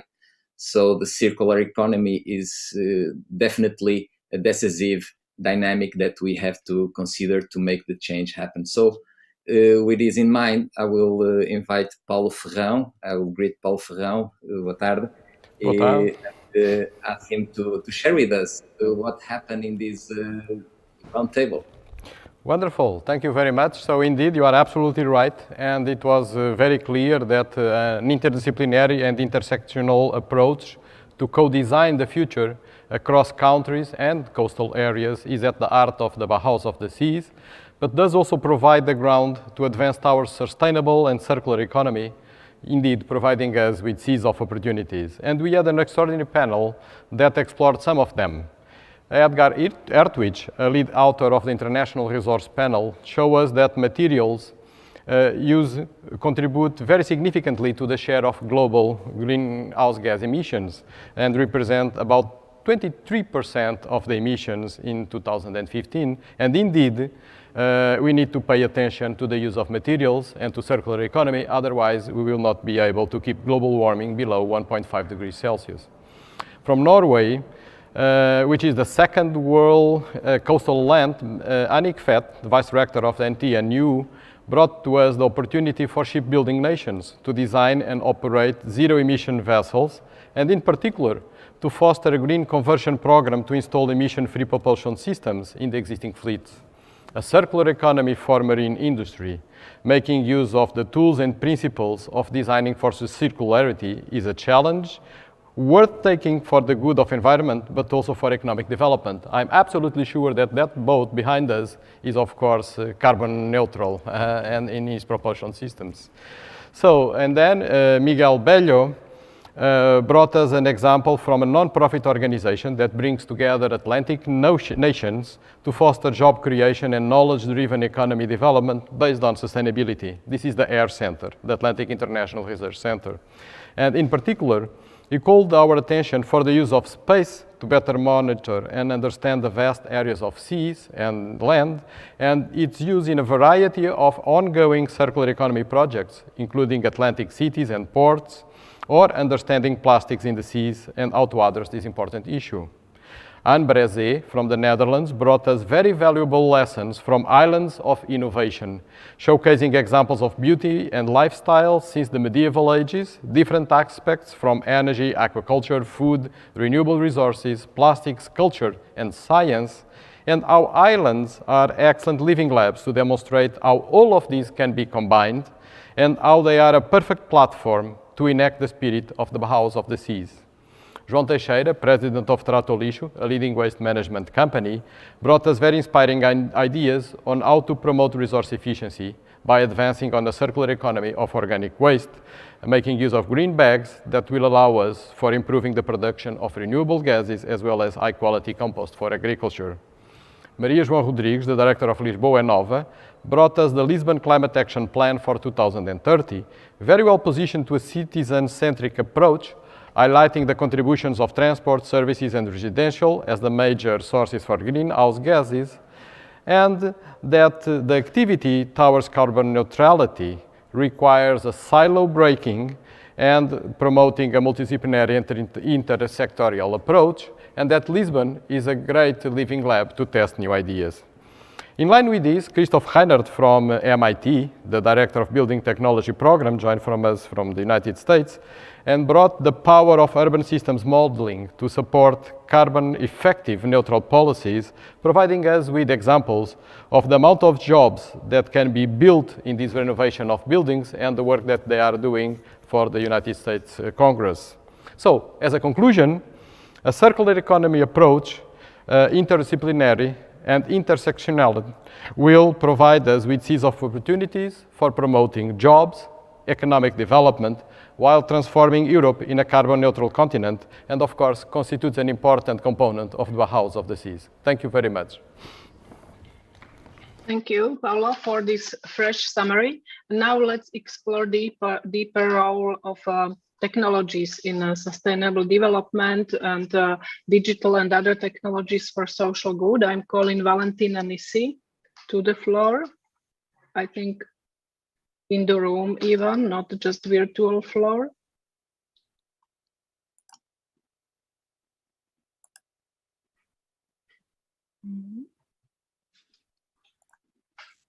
Valentina Nissi was the chair of this workshop, Tech in Sustainable Development. Please.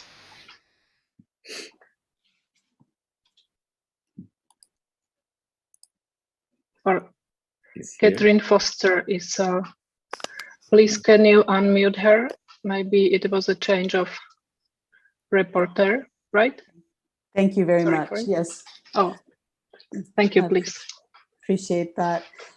And I apologize. I hope I can do justice to the group of amazing experts ranging from expertise in technology, cultural heritage, conservation, and summarize, I think, overall the cross-sectoral nature and use of integrated technology, blockchain, and the importance of data and other elements related to having very sound, collaborative, open platforms to convene around many of the subjects that have already been talked about.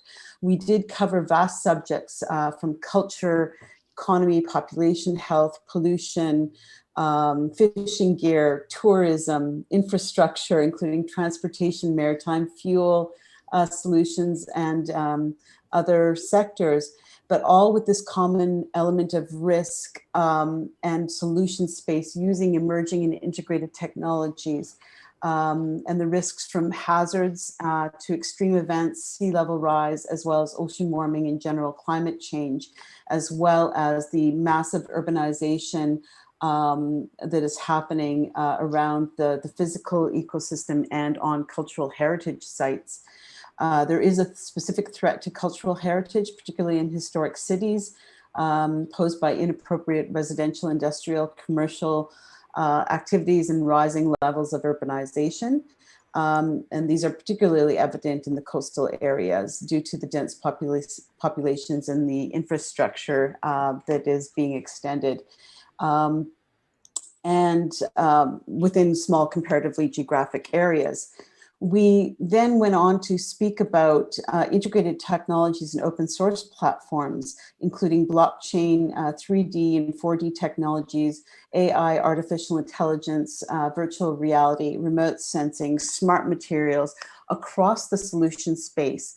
And these ranged from actual solutions being built out in integrated digital architecture for marine conservation, such as digital twins of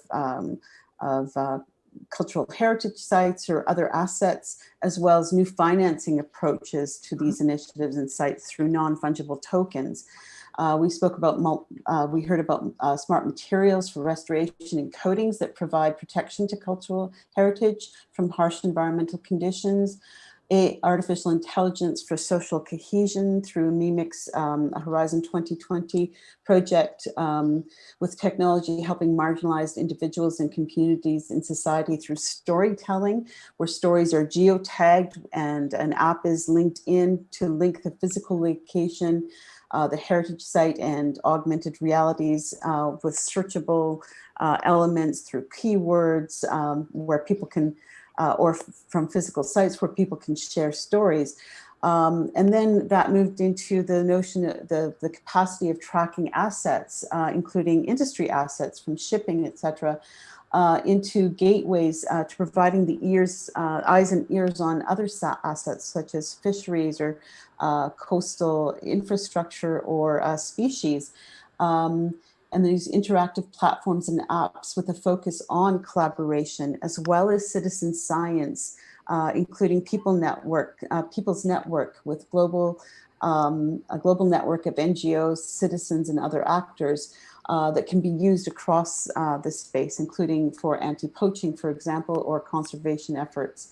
We heard about circular economy applications with fishing nets and ghost gear, waste gear that is washing up in communities and shores, with only 2 areas in Europe where this can be recycled or dealt with. We need to bring communities together because the issue is very localized but limited. And the tech side can offer, again, citizen science and new incentivization structures through different actors to address the entire value chain, both upstream and downstream. And here AR, artificial AI and VR and integrated enabling technologies, as well as novel tools to allow for that experience of place and for circular activities to start taking place, as well as the means for people to inhabit and experience a place respectfully, sort of bridging all of these. And then in terms of the recommendations, we talked about the reconciliation of a past with modern society, including infrastructure and lifestyle, as well as legacy systems and issues about data itself. We need to reconnect communities to their cultural heritage, and we need local adaptation strategies, including citizens, and again, linked to those legacy issues. And linked from the local to the international regulatory and policy frameworks. An ecosystem approach isn't just the physical conservation and climate and cultural ecosystem, but a bridge between the world of science and tech to the art and culture and heritage into the local and the international communities. And integrated technologies, open platforms, and collaboration is a way to convene across these cross-sectoral elements. And it was really duly noted that we need to convene the local and international makers, modifiers, and misfits in these spaces and platforms and bring them together to regenerate the communities. And there's also options for incentivization for real change, as well as new funding options through these platforms. Finally, we need to ensure we're building and integrating tech in a sustainable way. The actors and participants are incentivized to do this both internally and externally. We clarified the issues about blockchain versus crypto in terms of energy and other impacts. And we talked about also the power brokers in new tech and big tech in particular, to ensure we're not building out in the same paradigm that creates these gaps for local communities and unsustainable activities. And finally, cross-sectoral learnings. We're not building tech for tech's sake, but we're having the same issues and the same capacity seen across sectors. So doing it again in that open, collaborative, and meaningful way, making use of data, and these technologies to ensure a sustainable future in Bauhaus of the Seas. Thank you. Well, thank you, Catherine, for this great hope, what we can all feel from your words and from conclusions of this workshop, and also concrete solutions that we can see that there is plenty of, and that we shouldn't refuse technology, but we really should integrate and connect to each other. And now I call James Auger, who was chair of the workshop Design Education. And in this roundtable of a New European Bauhaus, we talk a lot about education, especially education within creative disciplines. And there is also a great hope that if we will be able to create new roles, new professions, new competencies that can really work out for the future. So please, James, tell us about conclusions of the 5th workshop. Yes, with pleasure. Thank you. I've just did receive a quick text to say keep it short. So if it's short, it's not through choice. I have to say I'm quite proud. Not so much of my chairing abilities, but of the choice of the panel, because there was some amazing people, not just on the panel, but also in the audience. When we talk about the future of design education, with such people, you're opening a can of worms. And I think we could have had a 2-day conference on this subject. What we did was split the session into 2 halves. So the first half was very much looking at the state of design education today. We called this the elephant in the room. And it's more of I suppose, a critical appraisal of the role of the Bauhaus.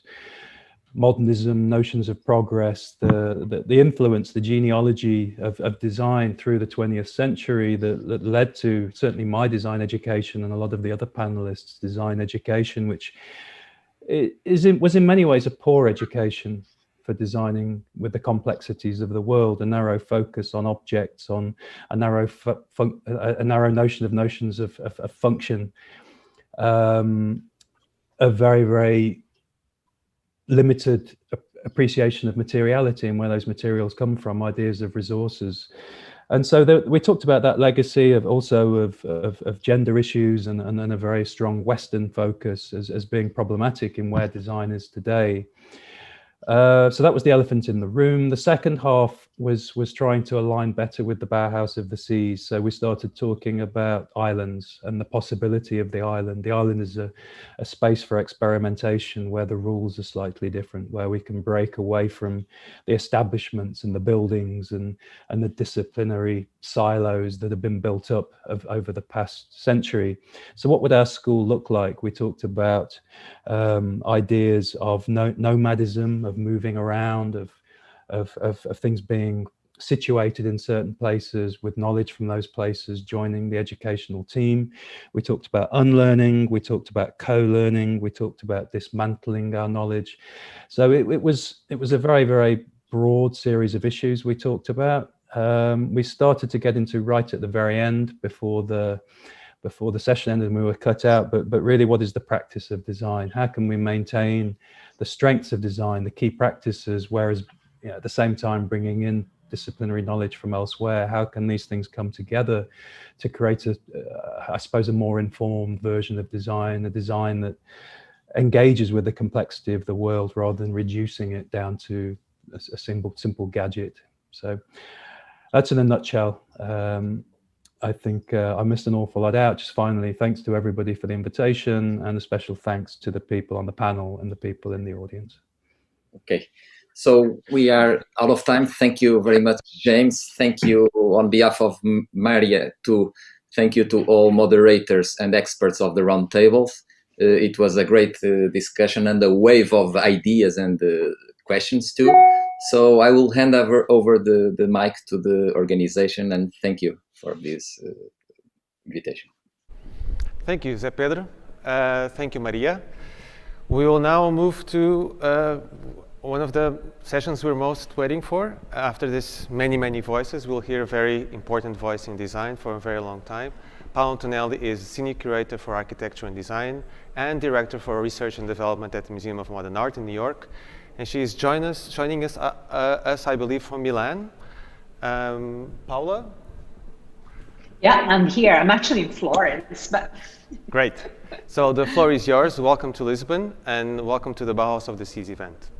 Please, thank you. Thank you so much. I'm so happy to see your face, and I'm so happy to see so many people that I love that are here gathered together. And I always am in awe of what happens whenever designers feel a call, a call to the arms. They all just really gather and they flock and they come up with really outstanding and productive ideas.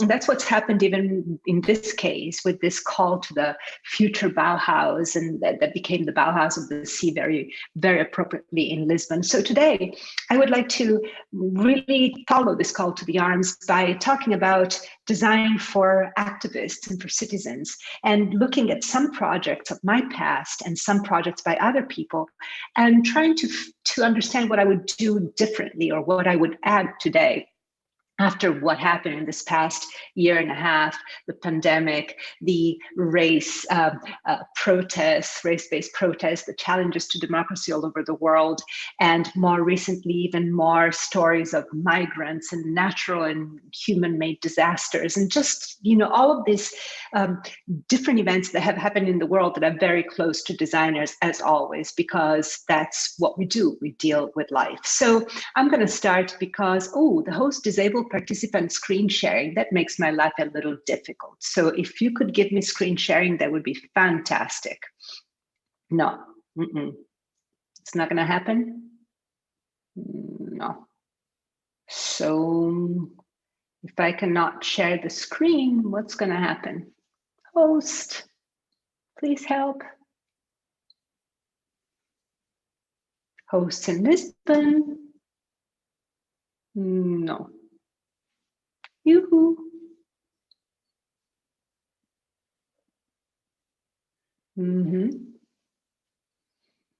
Federico, is anybody there helping me and giving me? We're not being able to share the screen. Yeah, it's weird.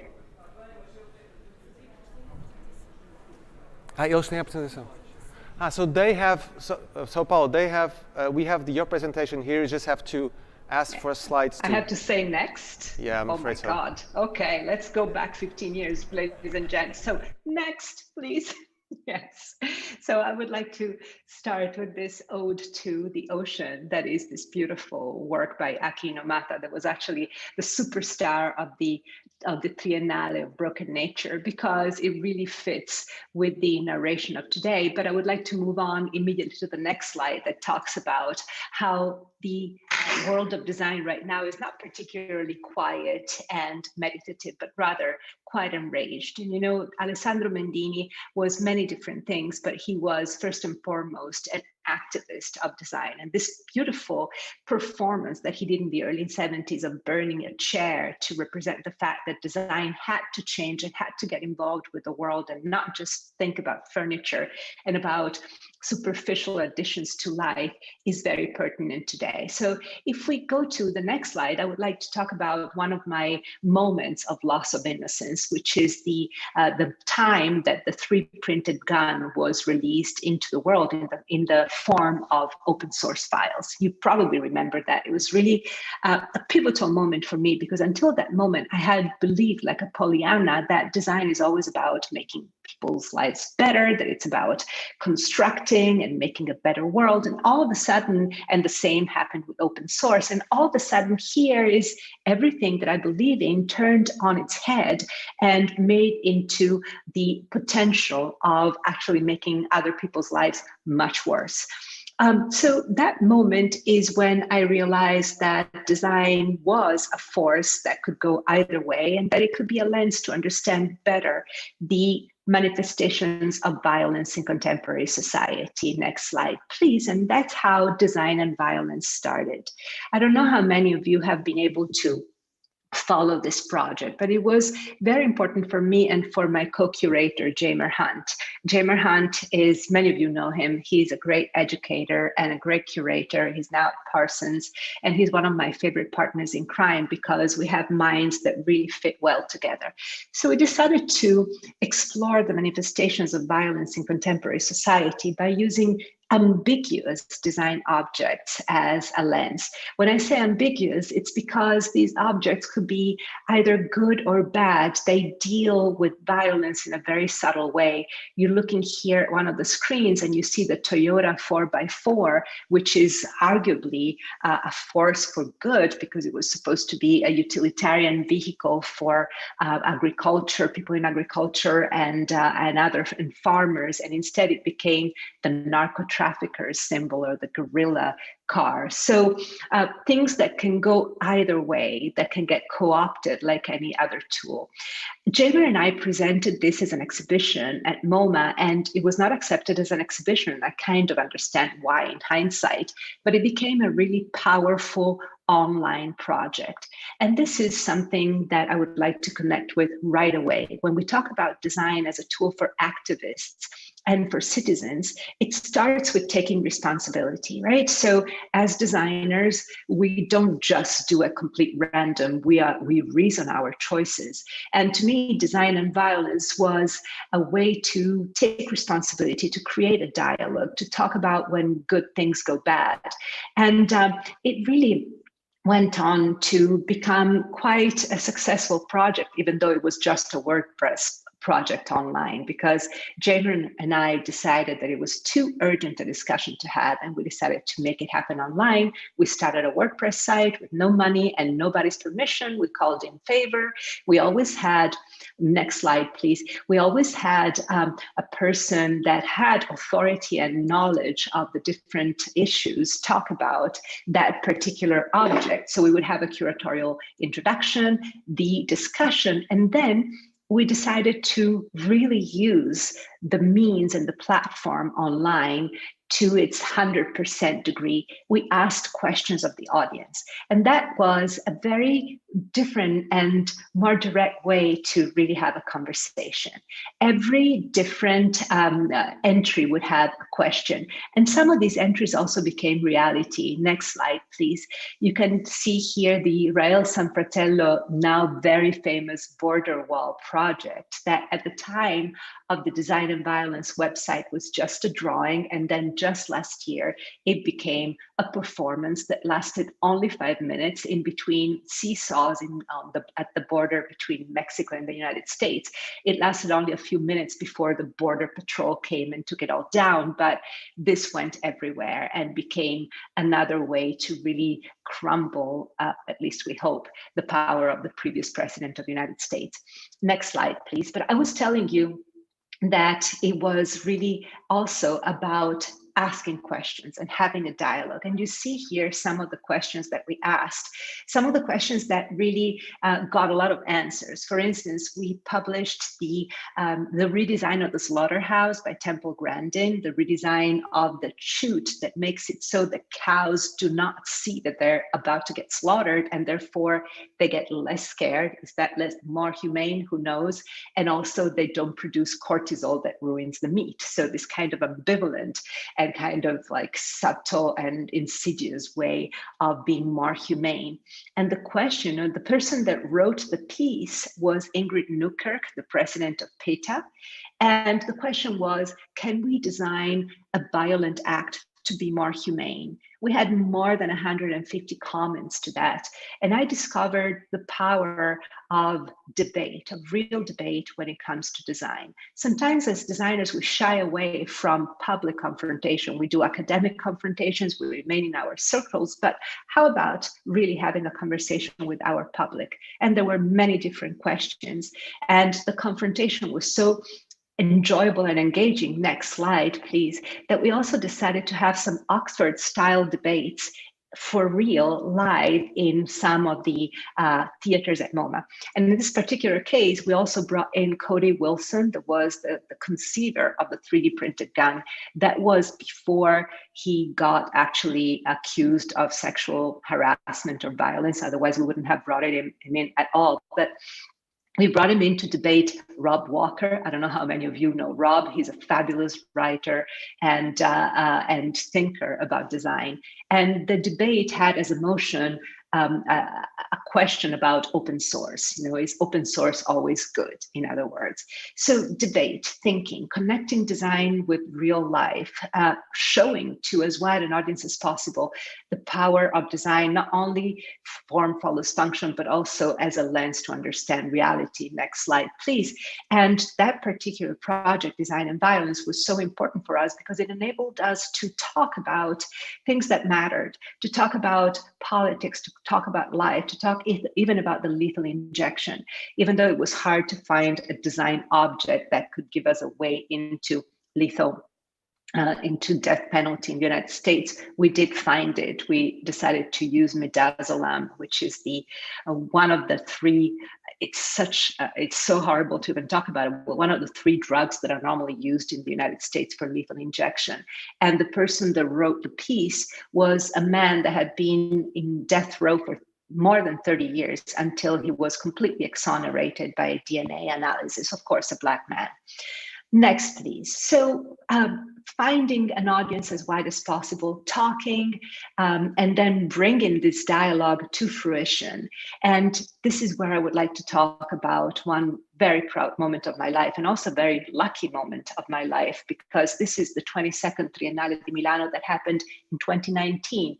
Thankfully, I had a chance to make it happen 1 year before the pandemic in Milan, with my parents being able to see it, my town, a town of citizens that love design in all its forms. Of course, they tend to celebrate design in its more Italian forms, in furniture, in fashion, in products, but they also immediately have a perception of the political power of design when it comes to visualization, to interface, to communications design. In other words, a city of citizen designers. The 22nd Triennale was called Broken Nature. It was about attempting to think of restorative design, to have a responsible attitude towards the world that can be deployed in dozens of different strategies by both citizens and designers, ranging from recycling to upcycling, from producing less waste to using waste as a new material, you name it. But it was all about listing various ways in which we can be better citizens and designers without sacrificing what matters really to us. And of course, there was a lot about the ocean. There was a lot about the sea in that exhibition. Next slide, please. But with the curatorial team, the amazing curatorial team that comprised, besides myself, also Ala Tanmir, Laura Maeran, and Erica Petrillo, we had three goals in mind. It was an exhibition for citizens, and we wanted everybody that came to the exhibition to leave, number one, with a sense of long time, very important whenever we want to talk about responsibility towards the world. If we think only by 1, 2, 3 generations, we will never be able to really have the fire in the belly that is necessary.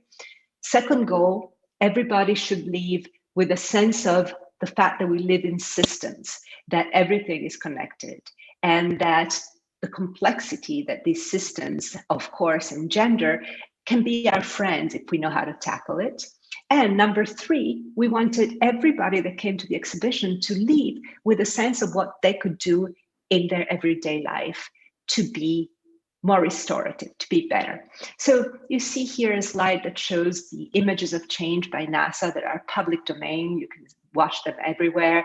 I know that Google just launched something on Google Earth that is similar to this, but these show the before and after of different parts of the world, before and after either human-made or natural change, before and after 3 months or 3 centuries, but it really gives you a sense of how things change. And I don't know if you heard today that the biggest iceberg ever detached itself from, I think, Antarctica. So things do change, and frighteningly so.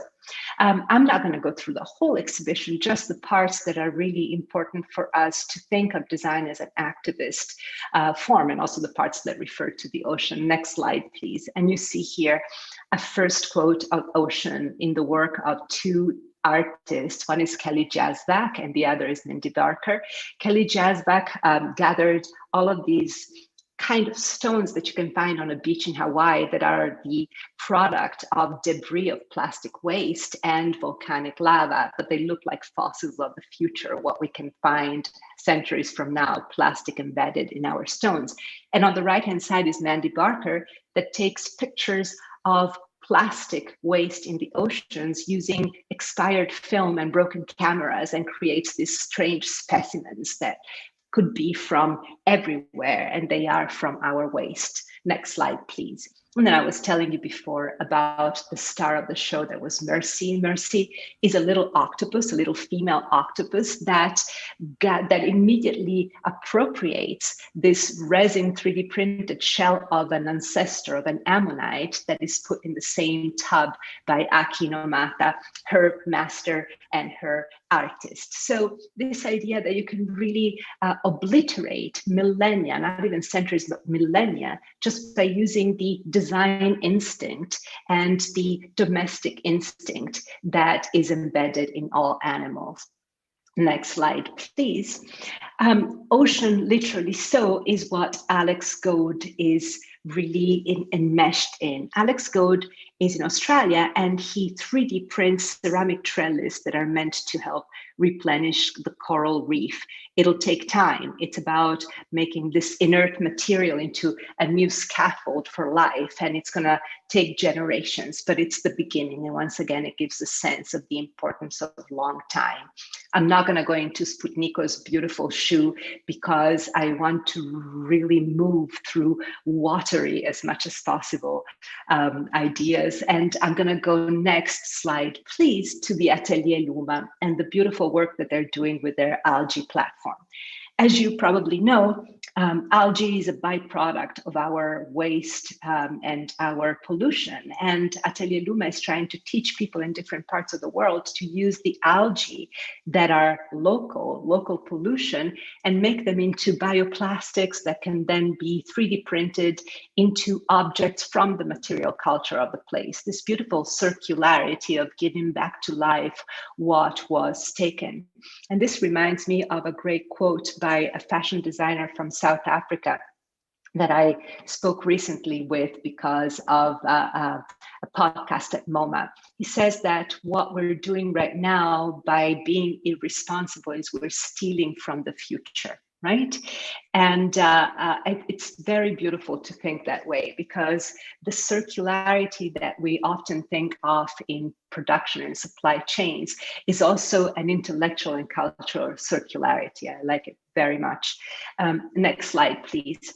The ocean and nature also returned often in Broken Nature. And in this particular area, it was beautiful to see work by 3 different artists in 3 different parts of the world that referred to nature, and in 2 cases to the seas and the oceans. Chiara Vigo, who you can see very small at the left-hand side, is from the place where I was born. I was born in Sardinia, and she's this amazing sorceress almost. She's the last person that can make silk out of this particular mussel that is in Sardinian waters. She can actually dive and find the shell and just make it all happen.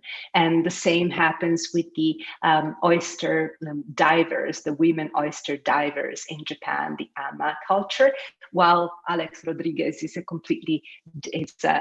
Colombian artist from an indigenous tribe. So it was very important also in Broken Nature to talk about all these different, not really strategies, but inspirations. Next, please. And also to bring these inspirations to today's. I think you're all familiar with Forma Fantasma, and one of the commissions in Broken Nature was a continuation of an original commission that Forma Fantasma had done for Melbourne for the triennial there. Says who that designers should produce something new for every biennial and triennial? Aren't designers sometimes doing research that is as important as what scientists do, and that should be funded and supported year after year after year? This was the idea, giving design the power and also the authority that it deserves by showing that also as commissioners, we believe in a continued research. So Ore Streams was a research and is a research into the hidden belly and the underbelly of the electronic waste network in the world that is poisonous, exploitative, and dangerous for nature and for humans, and trying to show that we can have a different approach towards waste and use it as a new material, and by doing so also curb crime and curb injustice. So quite an amazing way to show that we can have a different attitude. Next, please. Part of the exhibition were also systems, as I mentioned to you. And in order to show systems, there were many different examples that talked about artificial intelligence, that talked about borders all over the world. And one of the classic examples was also forensic architecture, and in particular, the branch forensic oceanography, showing the work that forensic oceanography does to help, for instance, tribunals all over Europe understand the different migration and immigration events. This was a particular one that happened in, I think it was several years ago, the Juventa case in 2018. It was the Juventa case of an NGO, a German NGO boat. So being able to really show systems and also to try and show what empathy and what it means to live with other species. I know that you've discussed it quite a bit, and so much of our world is moving in that direction, but the Triennale ended trying to talk about empathy in a kind of slightly corny way, but very effective, because this is really what the world needs now, which is understanding and empathy as much as possible. Next, please. And of course, when it comes to empathy and other species, one cannot not talk about Goatman, and Thomas Thwaite's great project. It was particularly important to show, even though we know it very well because we're in the design world, so many of the citizens that we wanted to sway and seduce in the exhibition might not have known about it. And what's more understandable and more immediately graspable than a designer with angst and Sturm und Drang that decides to abandon, to leave behind his human kindness and become a goat for 4 days. So it was very effective. And as a curator, one needs to really have also a strong narrative. But I have to say that one of the most moving and most important pieces in the exhibition for me, next slide, please, is this piece by Laura Aguilar. Ooh, next slide again, I'm sorry. I kind of remained, okay, I remained one slide behind. This piece by Laura Aguilar. Laura Aguilar is a photographer that I never had a chance to meet, unfortunately. I saw her work for the first time in an article in the New Yorker, 1 November, and decided I really wanted to meet her. She was in Los Angeles, so I waited a few months. And then by the time I made it to LA, she had just died. She too young, very young. But the reason why I love her work so much is because I've never seen such empathy. I've never seen such compassion. She used to say that she would identify with boulders, and those are self-portraits. That's her in front of a boulder, and there are so many different portraits of her. I've been struggling with trying to express to MoMA, for instance, or to other colleagues what interspecies design is, because we don't know it yet. We're trying to get there. And this is maybe one of the closest examples. As often happens, art helps us as designers when we try to express something that is in theory, that is in the making. What is really important about the Triennale for me is that we, the curators, succeeded in talking to citizens. It really worked. And I know it because not only was I told that people were moved, but also because I saw it happen. Next slide, please.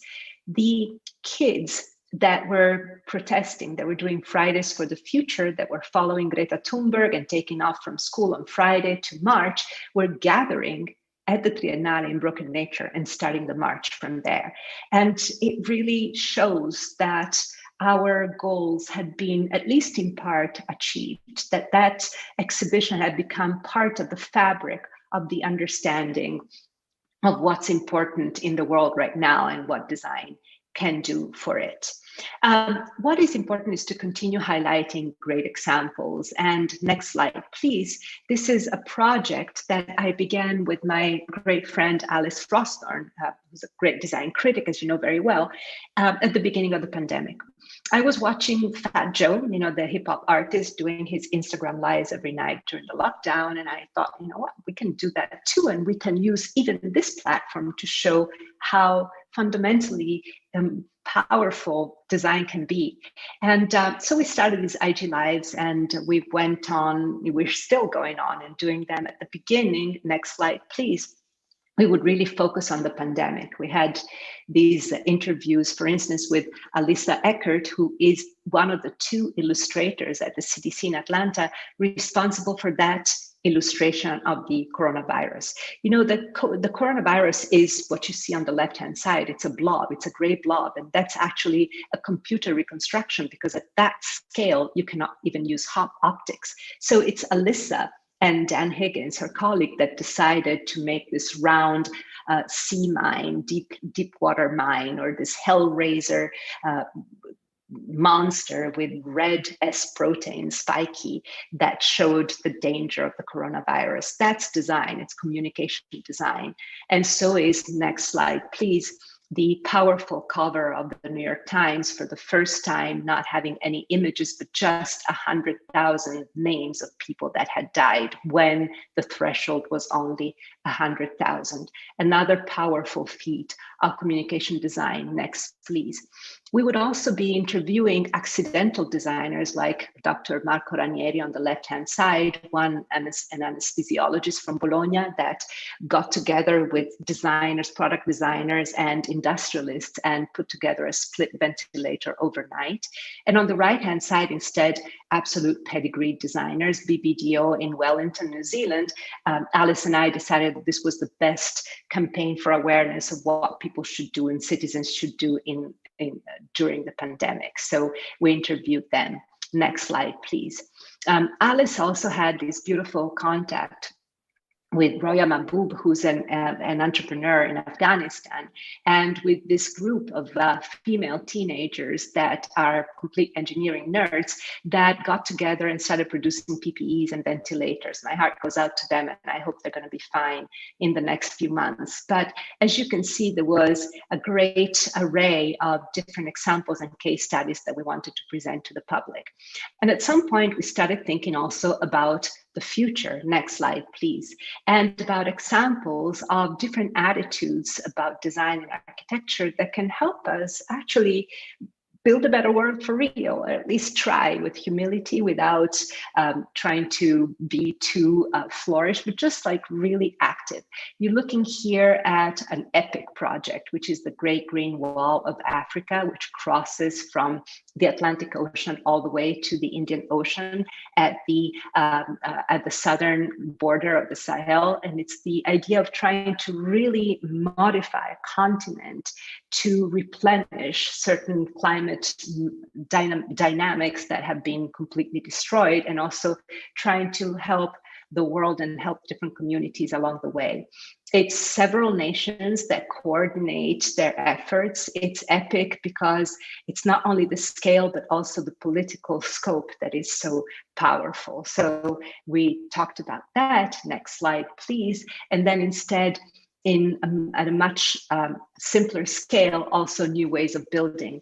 You know, I did a Mary Oxman exhibition. Mary and I have been friends for a long time. I showed her work the first time in 2008. We've been working on this show for 10 years, and all of a sudden, pum, we open it, and 2 weeks later, lockdown. But hey, you know what? It's history. And it was a great way to also think about building in the future and involving nature in the process of building.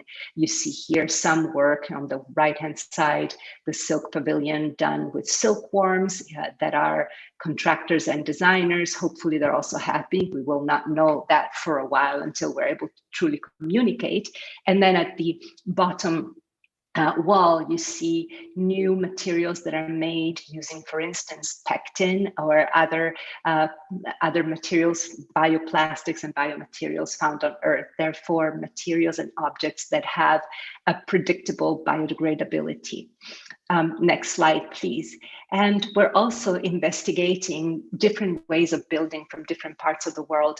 Vinu Daniel is an architect in Kerala in India. I hope he's okay right now. There's just been this incredible typhoon that's happened that devastated also his state, not to mention what's going on with the pandemic. But anyway, Vinu is a designer that follows Gandhi's dictum that everything in a village should be built with materials that can be found 5 miles or 15 minutes around the village. And so Vinu says, if what you find is waste, let's make it with waste. And he even patented ways to make walls using waste, using trash. And the architecture is quite dramatic and beautiful, and he involves local craftspeople. There are different architects that are doing the same. He is a great example. But what is important is to show that design really can, next slide, please, always be part of the game, because there is always a design emergency. I'm always driving Alice crazy because this has become my motto. There is always a design emergency. So we've seen here what matters to a curator that is trained as an architect and that is trying to act as a designer and therefore have a goal and some tools in the world. What I think is really important is to continue to expand the audience and to express the potential of design. Next slide, please. So Broken Nature now has come to MoMA in a very, very reduced form. It really has a small footprint compared to the Triennale, but we're trying to amplify it by using, for instance, the means of podcast, and I'm plugging it here because I need you all to go and listen to it. Next slide, please. We produced a podcast in 4 episodes for this year. Maybe we'll continue next year, but for now it's only 4 episodes. And one is about, they're always based on objects that are in the exhibition, but that they span into design in the world and politics and the issues that we're talking about, and always about sustainability and responsibility. One is about corn as a way to look at the relationship between Mexico and the United States and colonialism and material culture. Another one is about fashion, and it talks about, should secondhand be our first choice? And that's where I met Katekani Moreku, the designer that I told you before was talking about stealing from the future. And then a third one is about bodies, whether our bodies should be redesigned in order to withstand climate change or not, right? Should we just disappear? Maybe that would be better. And the fourth one, which I want to mention because it's very relevant to today, is who is a river? You know, the rights of nature, the fact of granting legal rights to nature, especially to bodies of water. And it's just from last week that a wonderfully banal occurrence happened in the United States. 5 bodies of water in Florida sued a developer. How beautiful is that? I think something as tort law but banal as that could be more powerful than any great declaration. Next slide, please. We're contemplating what we can do with nature, for nature, to protect nature from ourselves, or most importantly, to understand that we are part of nature. And I like the fact this is the window on 53rd Street of the Museum of Modern Art while the Neri Oxman exhibition was happening. People would be walking next to these gigantic silkworms and marveling in their beauty and in their power and understanding what they were doing there and why. What is great is to see how many different efforts are happening. Next, please. For instance, you might know about Forma Fantasma's Cambio exhibition that was at the Serpentine in London and now is moving elsewhere. Forma Fantasma are uniquely positioned as not only exquisite designers, but also true activists that use beauty as a Trojan horse. Their objects are impeccably gorgeous, but their message is always revolutionary. And Cambio, which is this time not about e-waste, but rather about the timber and lumber industry, was also incredibly powerful. I'm giving you some examples here. Next slide, please. The work of Ursula Biemann also is always inspiring to me. Ursula just launched a new platform that is about becoming Earth, and you might love it. And she talks about understanding how to move in the future by really diving into indigenous culture. The indigenous scientist is, in her mind, the figure that is going to help us move in the future. And just two examples here of her work, one is Acoustic Ocean and the other is Forest Law, are eternally inspiring. So there are artists that are really trying to not only preach, but also really bring us the truth and take us there. She's also working on an indigenous university in Colombia, having been called to do that by the indigenous people, not as a kind of like Western way to solve other people's, the global South's problems, but really giving her the dignity of being one of them. And then last but not least, next slide, please. The project that just launched at the Biennale that I was proud to be part of by Studio Other Spaces, which is a future assembly. What should a UN of the future be like? This is the symbol, but it is a beautiful call for entry from all the pavilions and the participants of the Biennale of trying to imagine who should sit at the table in the future and discuss the destinies of the Earth. And I'll give you a hint here. It's not only humans from the global North. So truly fascinating. Next slide, please.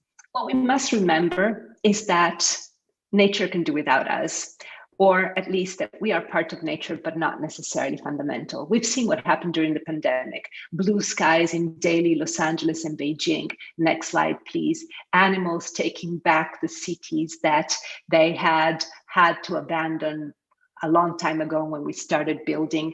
It's not going to take long unless we really get our act together. And I would like to end with, next slide, please. A quote by philosopher Frank Ramsey, which is from 1928, discounting the interests of future people is ethically indefensible and arises merely from the weakness of imagination. Well, it's not only other people, it's also other species, other planets, other beings. But remember, it starts and arises merely from the weakness of imagination. If there's one thing that we have as designers is strength of imagination. So I hope that whatever our politicians have given us as a little bit or a little stick, we're going to take as a whole arm and run with it. It's our time. Thank you very much.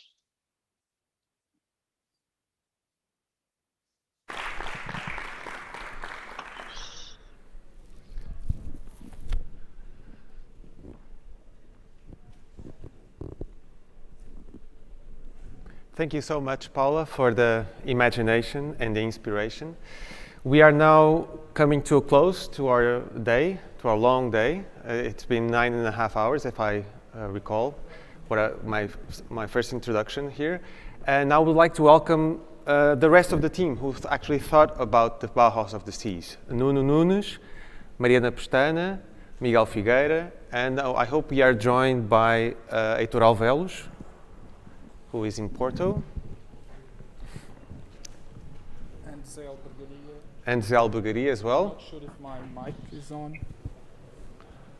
We are treading cautiously, not having a mask on stage, but I think we'll be fine. I don't know if it's possible to put Zé Albergaria and Heitor Alvelos also. Is there they are. Okay, we have the whole team that started this, just some brief notes to the end. It's already a long day. I just wanted to thank Câmara Municipal de Lisboa and MAT.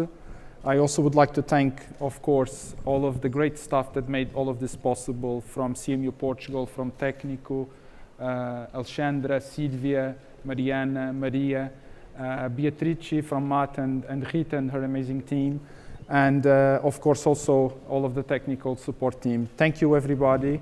And now we will pass on to the people that will have to organize before we close and the Vereador closes the event, to pass on to the people that are going to follow up on the Bauhaus of the Seas. So we have with us the director of the University of Venice, which will host the next conference. We also have with us the representative from the Ordem dos Arquitetos, who is also organizing an event soon. And we want you to take what we started and make it even better. Thank you very much, everybody. Thank you, guys. It was a great ride. Thank you. Thanks, you guys. And be sure to welcome now Gonçalo Birne from Ordem dos Arquitetos. Please, the stage is yours.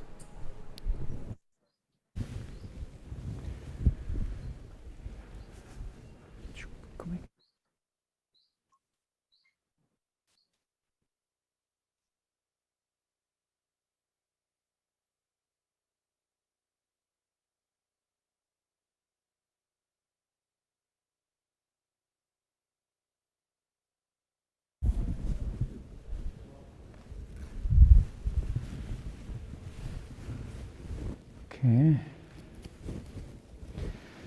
So just a few words. I'm actually now I'm the president of the Order of the Portuguese Architects, and I want to thank you the invitation for this closing, the closing of this event, which is absolutely very important one. And this called NAB Co-Design, Bauhaus do Mar, or Bauhaus of the Sea. I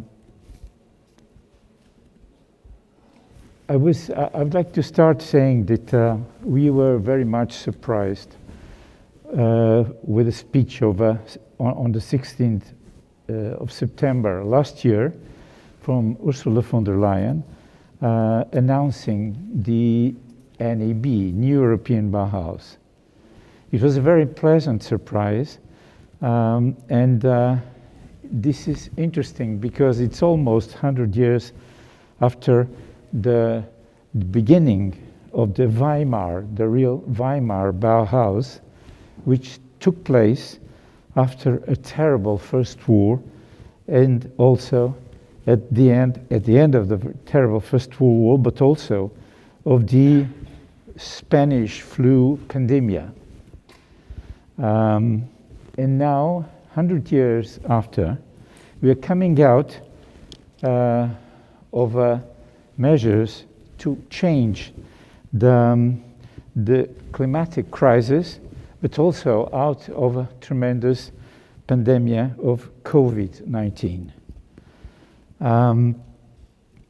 This is very important to say that New European Bauhaus is part of other measures. It's a very European initiative, which follows, in a way, the Paris Agreement, but also the shall I say, the implementation of the Green Deal and the digital transformation. It's a very wide open call for the survival of our planet. It's a very wide open and inclusive perspective of different forms of knowledge, but mostly calling out culture and tools, technology, for the gigantic challenge which was called for the carbon transition. NEB, New European Bauhaus, it's became a very important issue in our association. I mean, the Order of the Portuguese Architects, it's so-called Ordem dos Portugueses Arquitetos, and we have been very active in trying to increase what is this big challenge, either through the European Architecture Council, either on the organization that OA, Ordem dos Arquitetos of Portugal, is organizing for the next European Conference for Architecture Policies, which is sort of a activity that takes place in the transitory presidency of Portugal of the European Community, which will end on end of June. So these European conferences for architecture policies will be on the 8th, will take place on the 8th and the 9th of June. It's both presential with the presence, but also in streaming. And it will be a unique opportunity for an intensive reflection over the performance and the development of architecture, within architecture, in this very important transition moment. From new Bauhaus to the new house will be the theme of this conference, and it's also part of this new European Bauhaus strategy, and that is already during the very first step of this strategy, which will end also on the end of June. The call that has been widely announced in this very first phase, and the answer that was given by the Bauhaus of the Sea, which was also, and again, a very incredible and a pleasant surprise that our Association of Portuguese Architects is, of course, welcoming and is obviously supporting. And of course, this initiative will also be present in part of the next European Conference for Architecture Policies, and on the very first day, the 8th of June, next June. As far as we know, this initiative of the Bauhaus of the Sea is having a growing interest all over Europe, and not only all over Europe. The event that took place today has been of enormous ambition and wide-opening contributions. 9.5 hours, as far as I just heard, of an intense, different presentations for very different scopes. And this is really the inclusiveness and the importance of the dialogue and debate took place in this event, and mostly the conclusions were mostly taken. And of course, it's an initiative of the Lisbon Câmara Municipal de Lisboa, but also of the program Carnegie Mellon from Portugal, Instituto Superior Técnico de Engenharia School of Lisbon, and of course, MAAT, the Museum of Art, Architecture and Technology. I don't think there would be a better place for this event than this MAAT where we are right now, because it's really not only in Lisbon, because this is Portuguese initiative, but also by the Atlantic. Mentioning or quoting the agenda, there are 3 important points. One is this very first event of co-creation, and co-creation is really an incredible change. This first event of co-creation of the Bauhaus of the Sea is supposed to learn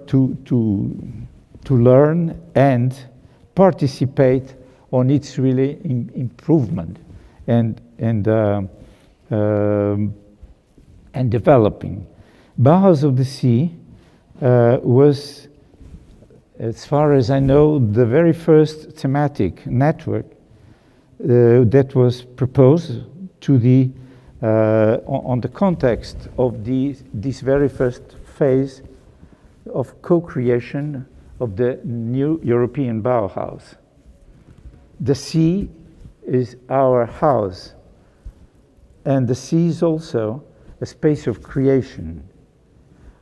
and the entrepreneurship of impact, and it pretends to promote renewed ethics and aesthetics and development on the regenerative development, starting from the very diverse dimensions of our relationship with the sea. This network aims to promote one school of experiencing, experimentation, and entrepreneurship or transdisciplinary entrepreneurship, which will be on the basis of a generation of designers, architects, engineers, artists, managers, and scientists around the design, very specific design solution, sustainable design solutions for the different coast regions and for the sea. We could not be mostly in absolutely agreement with this proposal. The Order of Architects will not only accompany with the highest interest this project, and is also aware that this will be a unique opportunity, which is also a challenging architecture, either as a form of knowledge, but also as a practice, and mainly on the shared construction of which we foresee of the new inhabiting paradigms of this planet, our house, our common house of everyone. Thank you very much.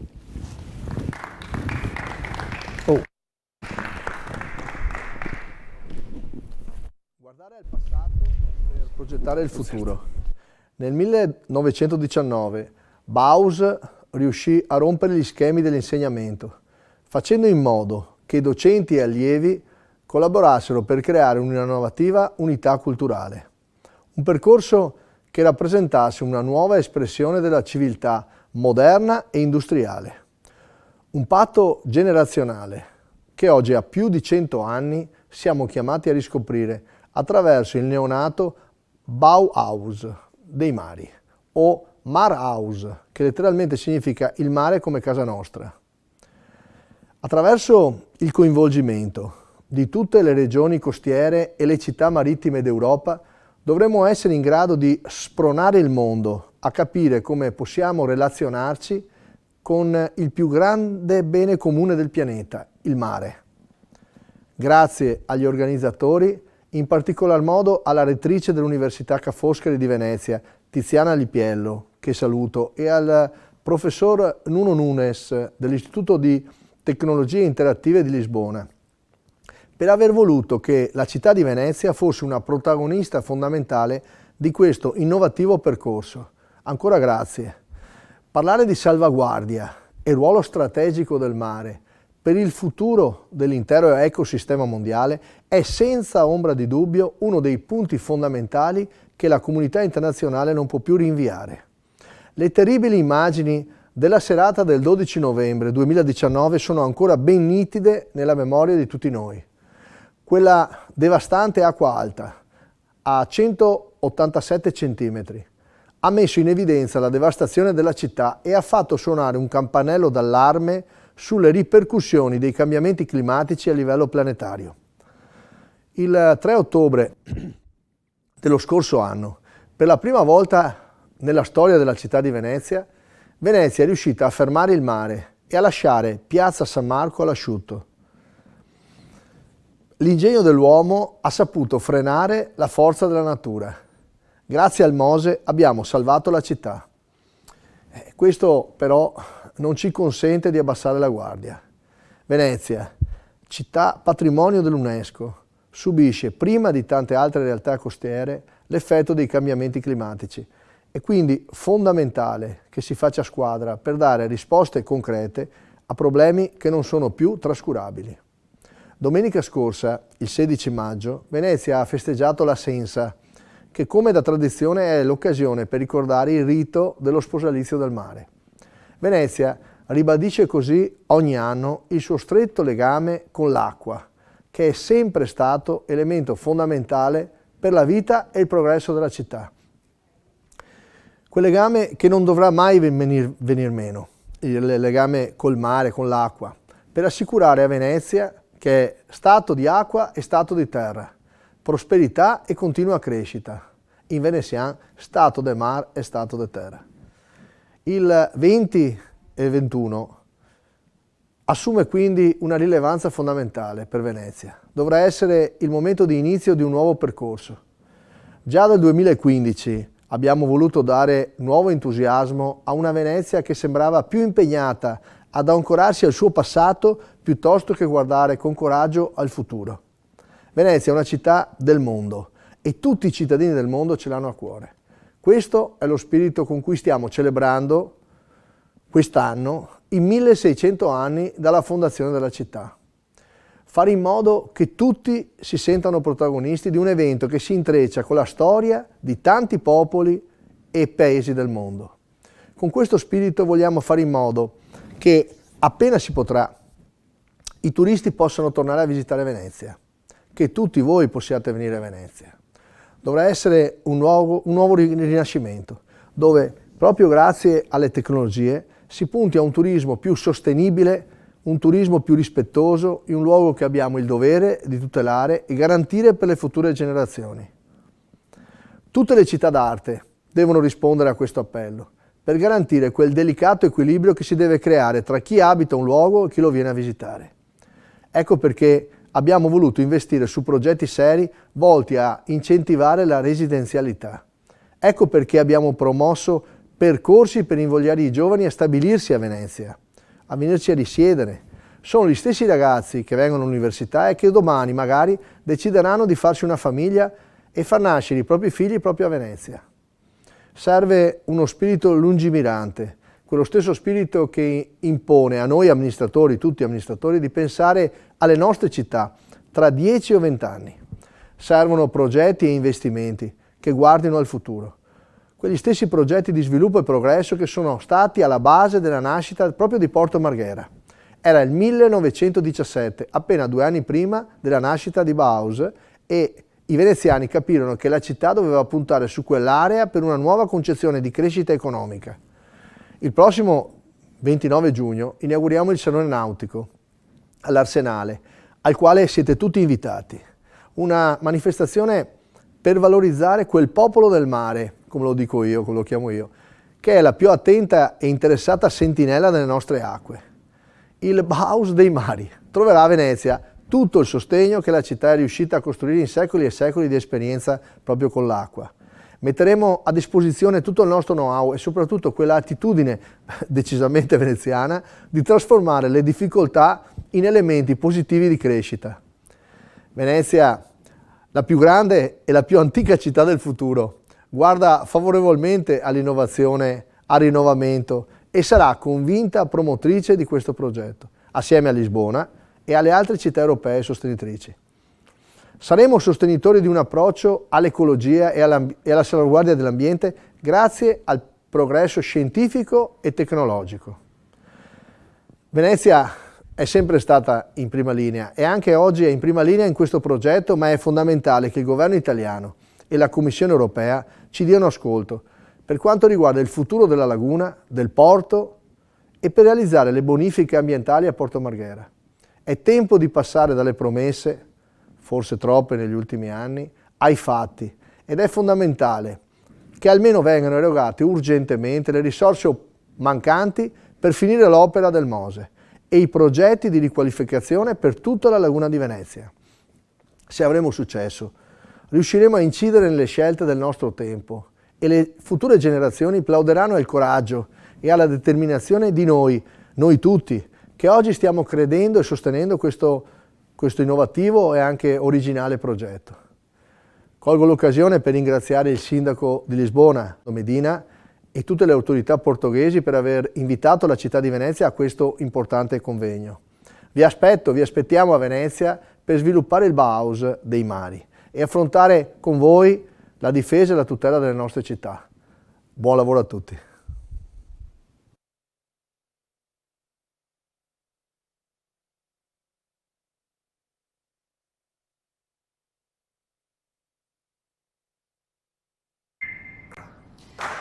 Dear Major, esteemed commissioners and fellow ministers, dear chairs, dear all, I would like to thank Professor Nuno Nunes, the esteemed Major of Lisbon, Ferdinando Medina, my colleague Manuel Heitor, Commissioners Elisa Ferreira and Maria Gabriel, the Portuguese Presidency, and all those whose work and enthusiasm have made this very special Bauhaus do Mar, Bauhaus of the Seas possible. The Bauhaus do Mar is an invaluable opportunity for us, and for Italy in particular, thanks also to the 8,000 kilometers of coastal line that characterize our country. For its history and geography, Italy stands out as a natural host candidate to welcome collaborative research projects fully geared towards the Bauhaus Europe principles. The sea has always been generous with humans, and we have often taken for granted in the past that its resources would have been at our disposal forever. We are aware now that, on the contrary, seas represents irreplaceable vital environments challenged by complex anthropic activities. It is a paradigmatic shift that requires us to design and develop the best possible practices to engage our communities in stepping in and protect the maritime environment through a New Deal. We need to pay the utmost attention to seas as regional areas like Baltic, Black and Mediterranean seas, Atlantic communities like the Azores and Canarian Islands, the North Sea, the Bay of Biscay. These are examples of regions with unique ecosystem and socioeconomic characteristics and must be prioritized. The human factor is part of the natural capital. Observing and understanding those areas will not only shed a special light on regions highly impacted by human activities, but will generate knowledge applicable to broader areas as well, which could lead to a European benchmark, a knowledge reference base for the international community. Seas and oceans are home to a large part of EU population, provide food, and generate jobs and wealth through the many sectors of blue economy. For that reason, Italy has started a coordination process with Norway to lead the European partnership called a Climate Neutral, Sustainable and Productive Blue Economy. Seas and oceans are indeed a priority for the development of scientific research, society and the economy of our continent. To pursue a common future prosperity at large, we need to strengthen our cooperation. The Bauhaus of the Seas could indeed be the common platform for the management and protection of seas and oceans. I believe in the importance of inclusive citizen engagement empowered by all institutional stakeholders. We must promote actions designed to connect science and art with sustainability, and we must invest in educating young people so that they can become good stewards of maritime resources. Building a common understanding of seas and oceans would help define a common strategy for developing skills for the maritime community.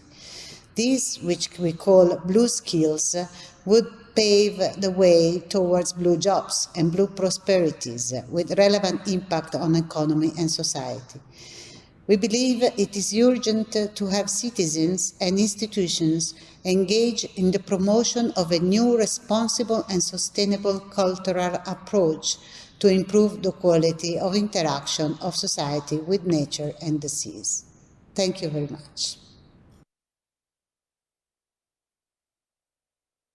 Thank you. Thank you to the Mayor of Venice, Luigi Brugnaro, and to Cristina Messa, the Italian Minister of Universities and Research. We will now close the session with Miguel Gaspar, who is the Deputy Mayor of the City of Lisbon, who will give the closing remarks.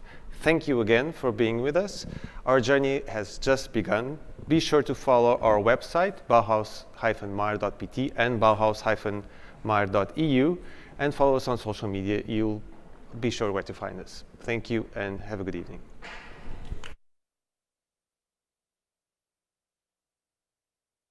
Well, hello everyone, and I think if there is a proof that when design meets functionality and meets creativity and meets engineering, well, this proof is this stage. I want to live here in this stage. I want to take out my shoes and be here with my socks. So it's a very, very comfy stage, and it really shows what we can do when we are creative. Well, Your Excellency, the Italian Minister of University and Research, dear colleagues of the municipalities present, dear President of the Orders of Architects, dear members of the Organizing Committee of Bauhaus of the Seas, dear all, the Bauhaus is a dream, a vision. It's a vision for a prosperous society where culture and creative arts meet the economy and science. It's a space of dialogue, a space of co-creation, a space that creates value. Lisbon salutes the initiative for the new European Bauhaus as an initiative to foster conversations that will shape the future of Europe, conversations that will bring together the universe of science, engineering, public works and services with the world of culture, creative arts, together to dream for a world that we can, after all, reach.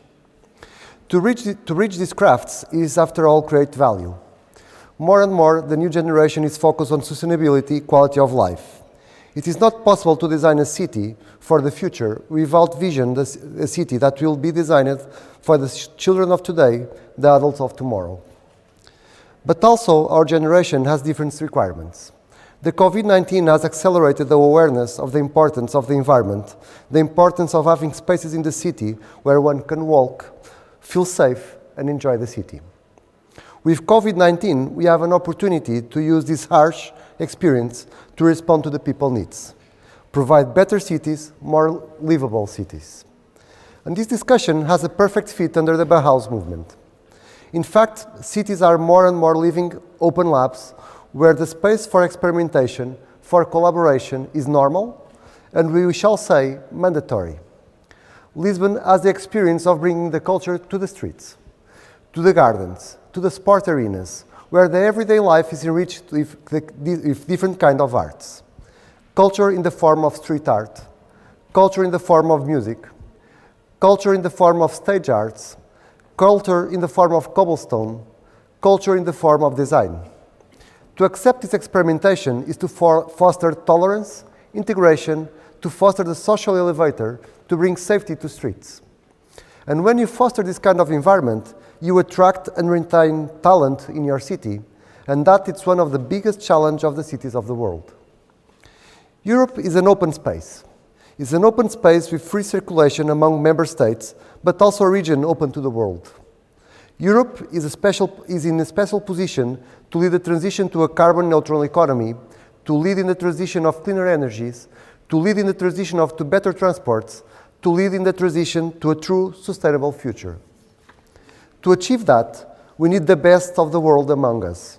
And to attract those kind of people, to attract that kind of talent, we need cities that are not only buildings and streets, but are true livable cities.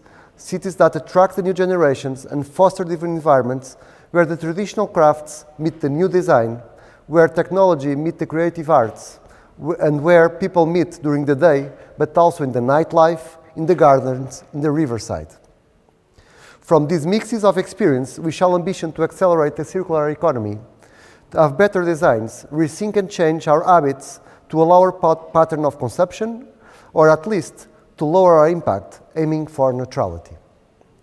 This being said, Lisbon strongly believes that the Bauhaus movement, as presented by the European Commission, is a perfect fit for the city governance of the future, a perfect fit for the path that we have been following in the past decade, and for the path that we are committed to the next one. In fact, Lisbon has been recognized as the capital of the entrepreneurship in 2015, was the winner of the 2018 Mobility Week Award, was the European Green Capital in 2020, and is the European Sport Capital of 2021. All this recognition came not for the absolute position that the city occupies in different KPIs, but is a recognition of the speed of change, our commitment to change. This means that the city has been and will be under a massive transformation in all areas. We are changing the landscape of the city to mitigate the climate change and to increase the city resilience. We are investing profoundly in the mobility system as a key policy, and we are transforming the public space to call people from their homes to the outside, to the community, where people share their experience. This is the consequence of being one of the first cities to sign the Pact of Mayors and uncompromised support to the Paris Agreement and a strong commitment among the C40 network to reduce our emissions by 60% in 2030, target that is under revision to achieve 70% in 2030.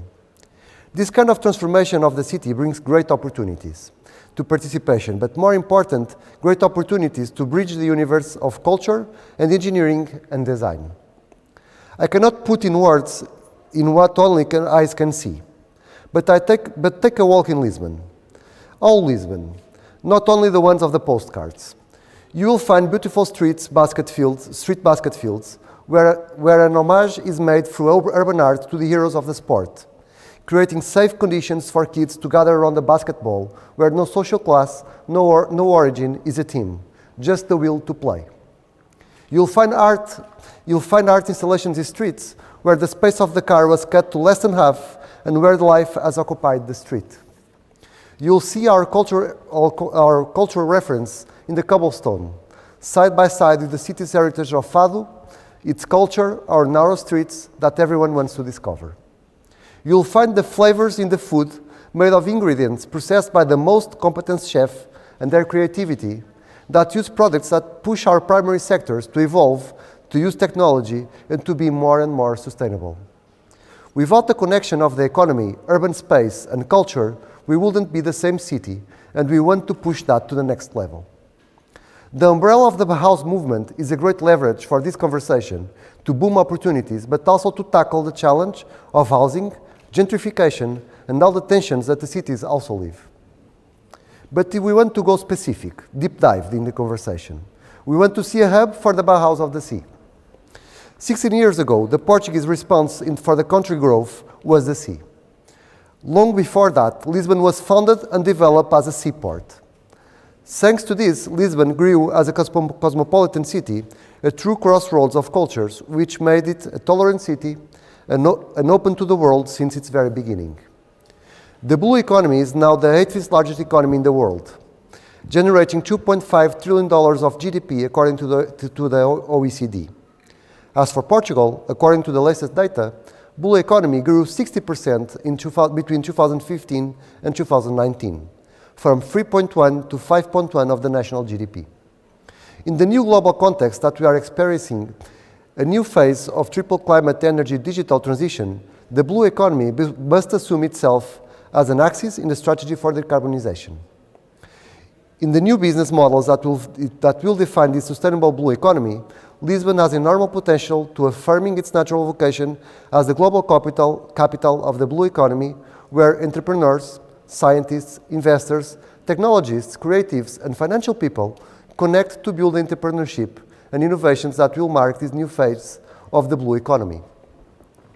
The commitment of Lisbon to the sea as an ecosystem of innovation, acceleration, and disruptive business, scientific, technological, and experimentation, focus on the creation of new sustainable products and services in all sectors of the blue economy, in the developing of anchoring spaces that favor research vessels and oceanic innovation of world reference, and at the same time as a space for leisure, sustainable nautical and demonstration of new concepts of nautical and water sports with high added value can reinforce the connection of the city with the river and an Atlantic capital that Lisbon always has been. The conference today proves the steps that we already have made between the different levels of government, the academia, the agents of the different economic areas, including culture. It shows the strengths of the network, and it will not use this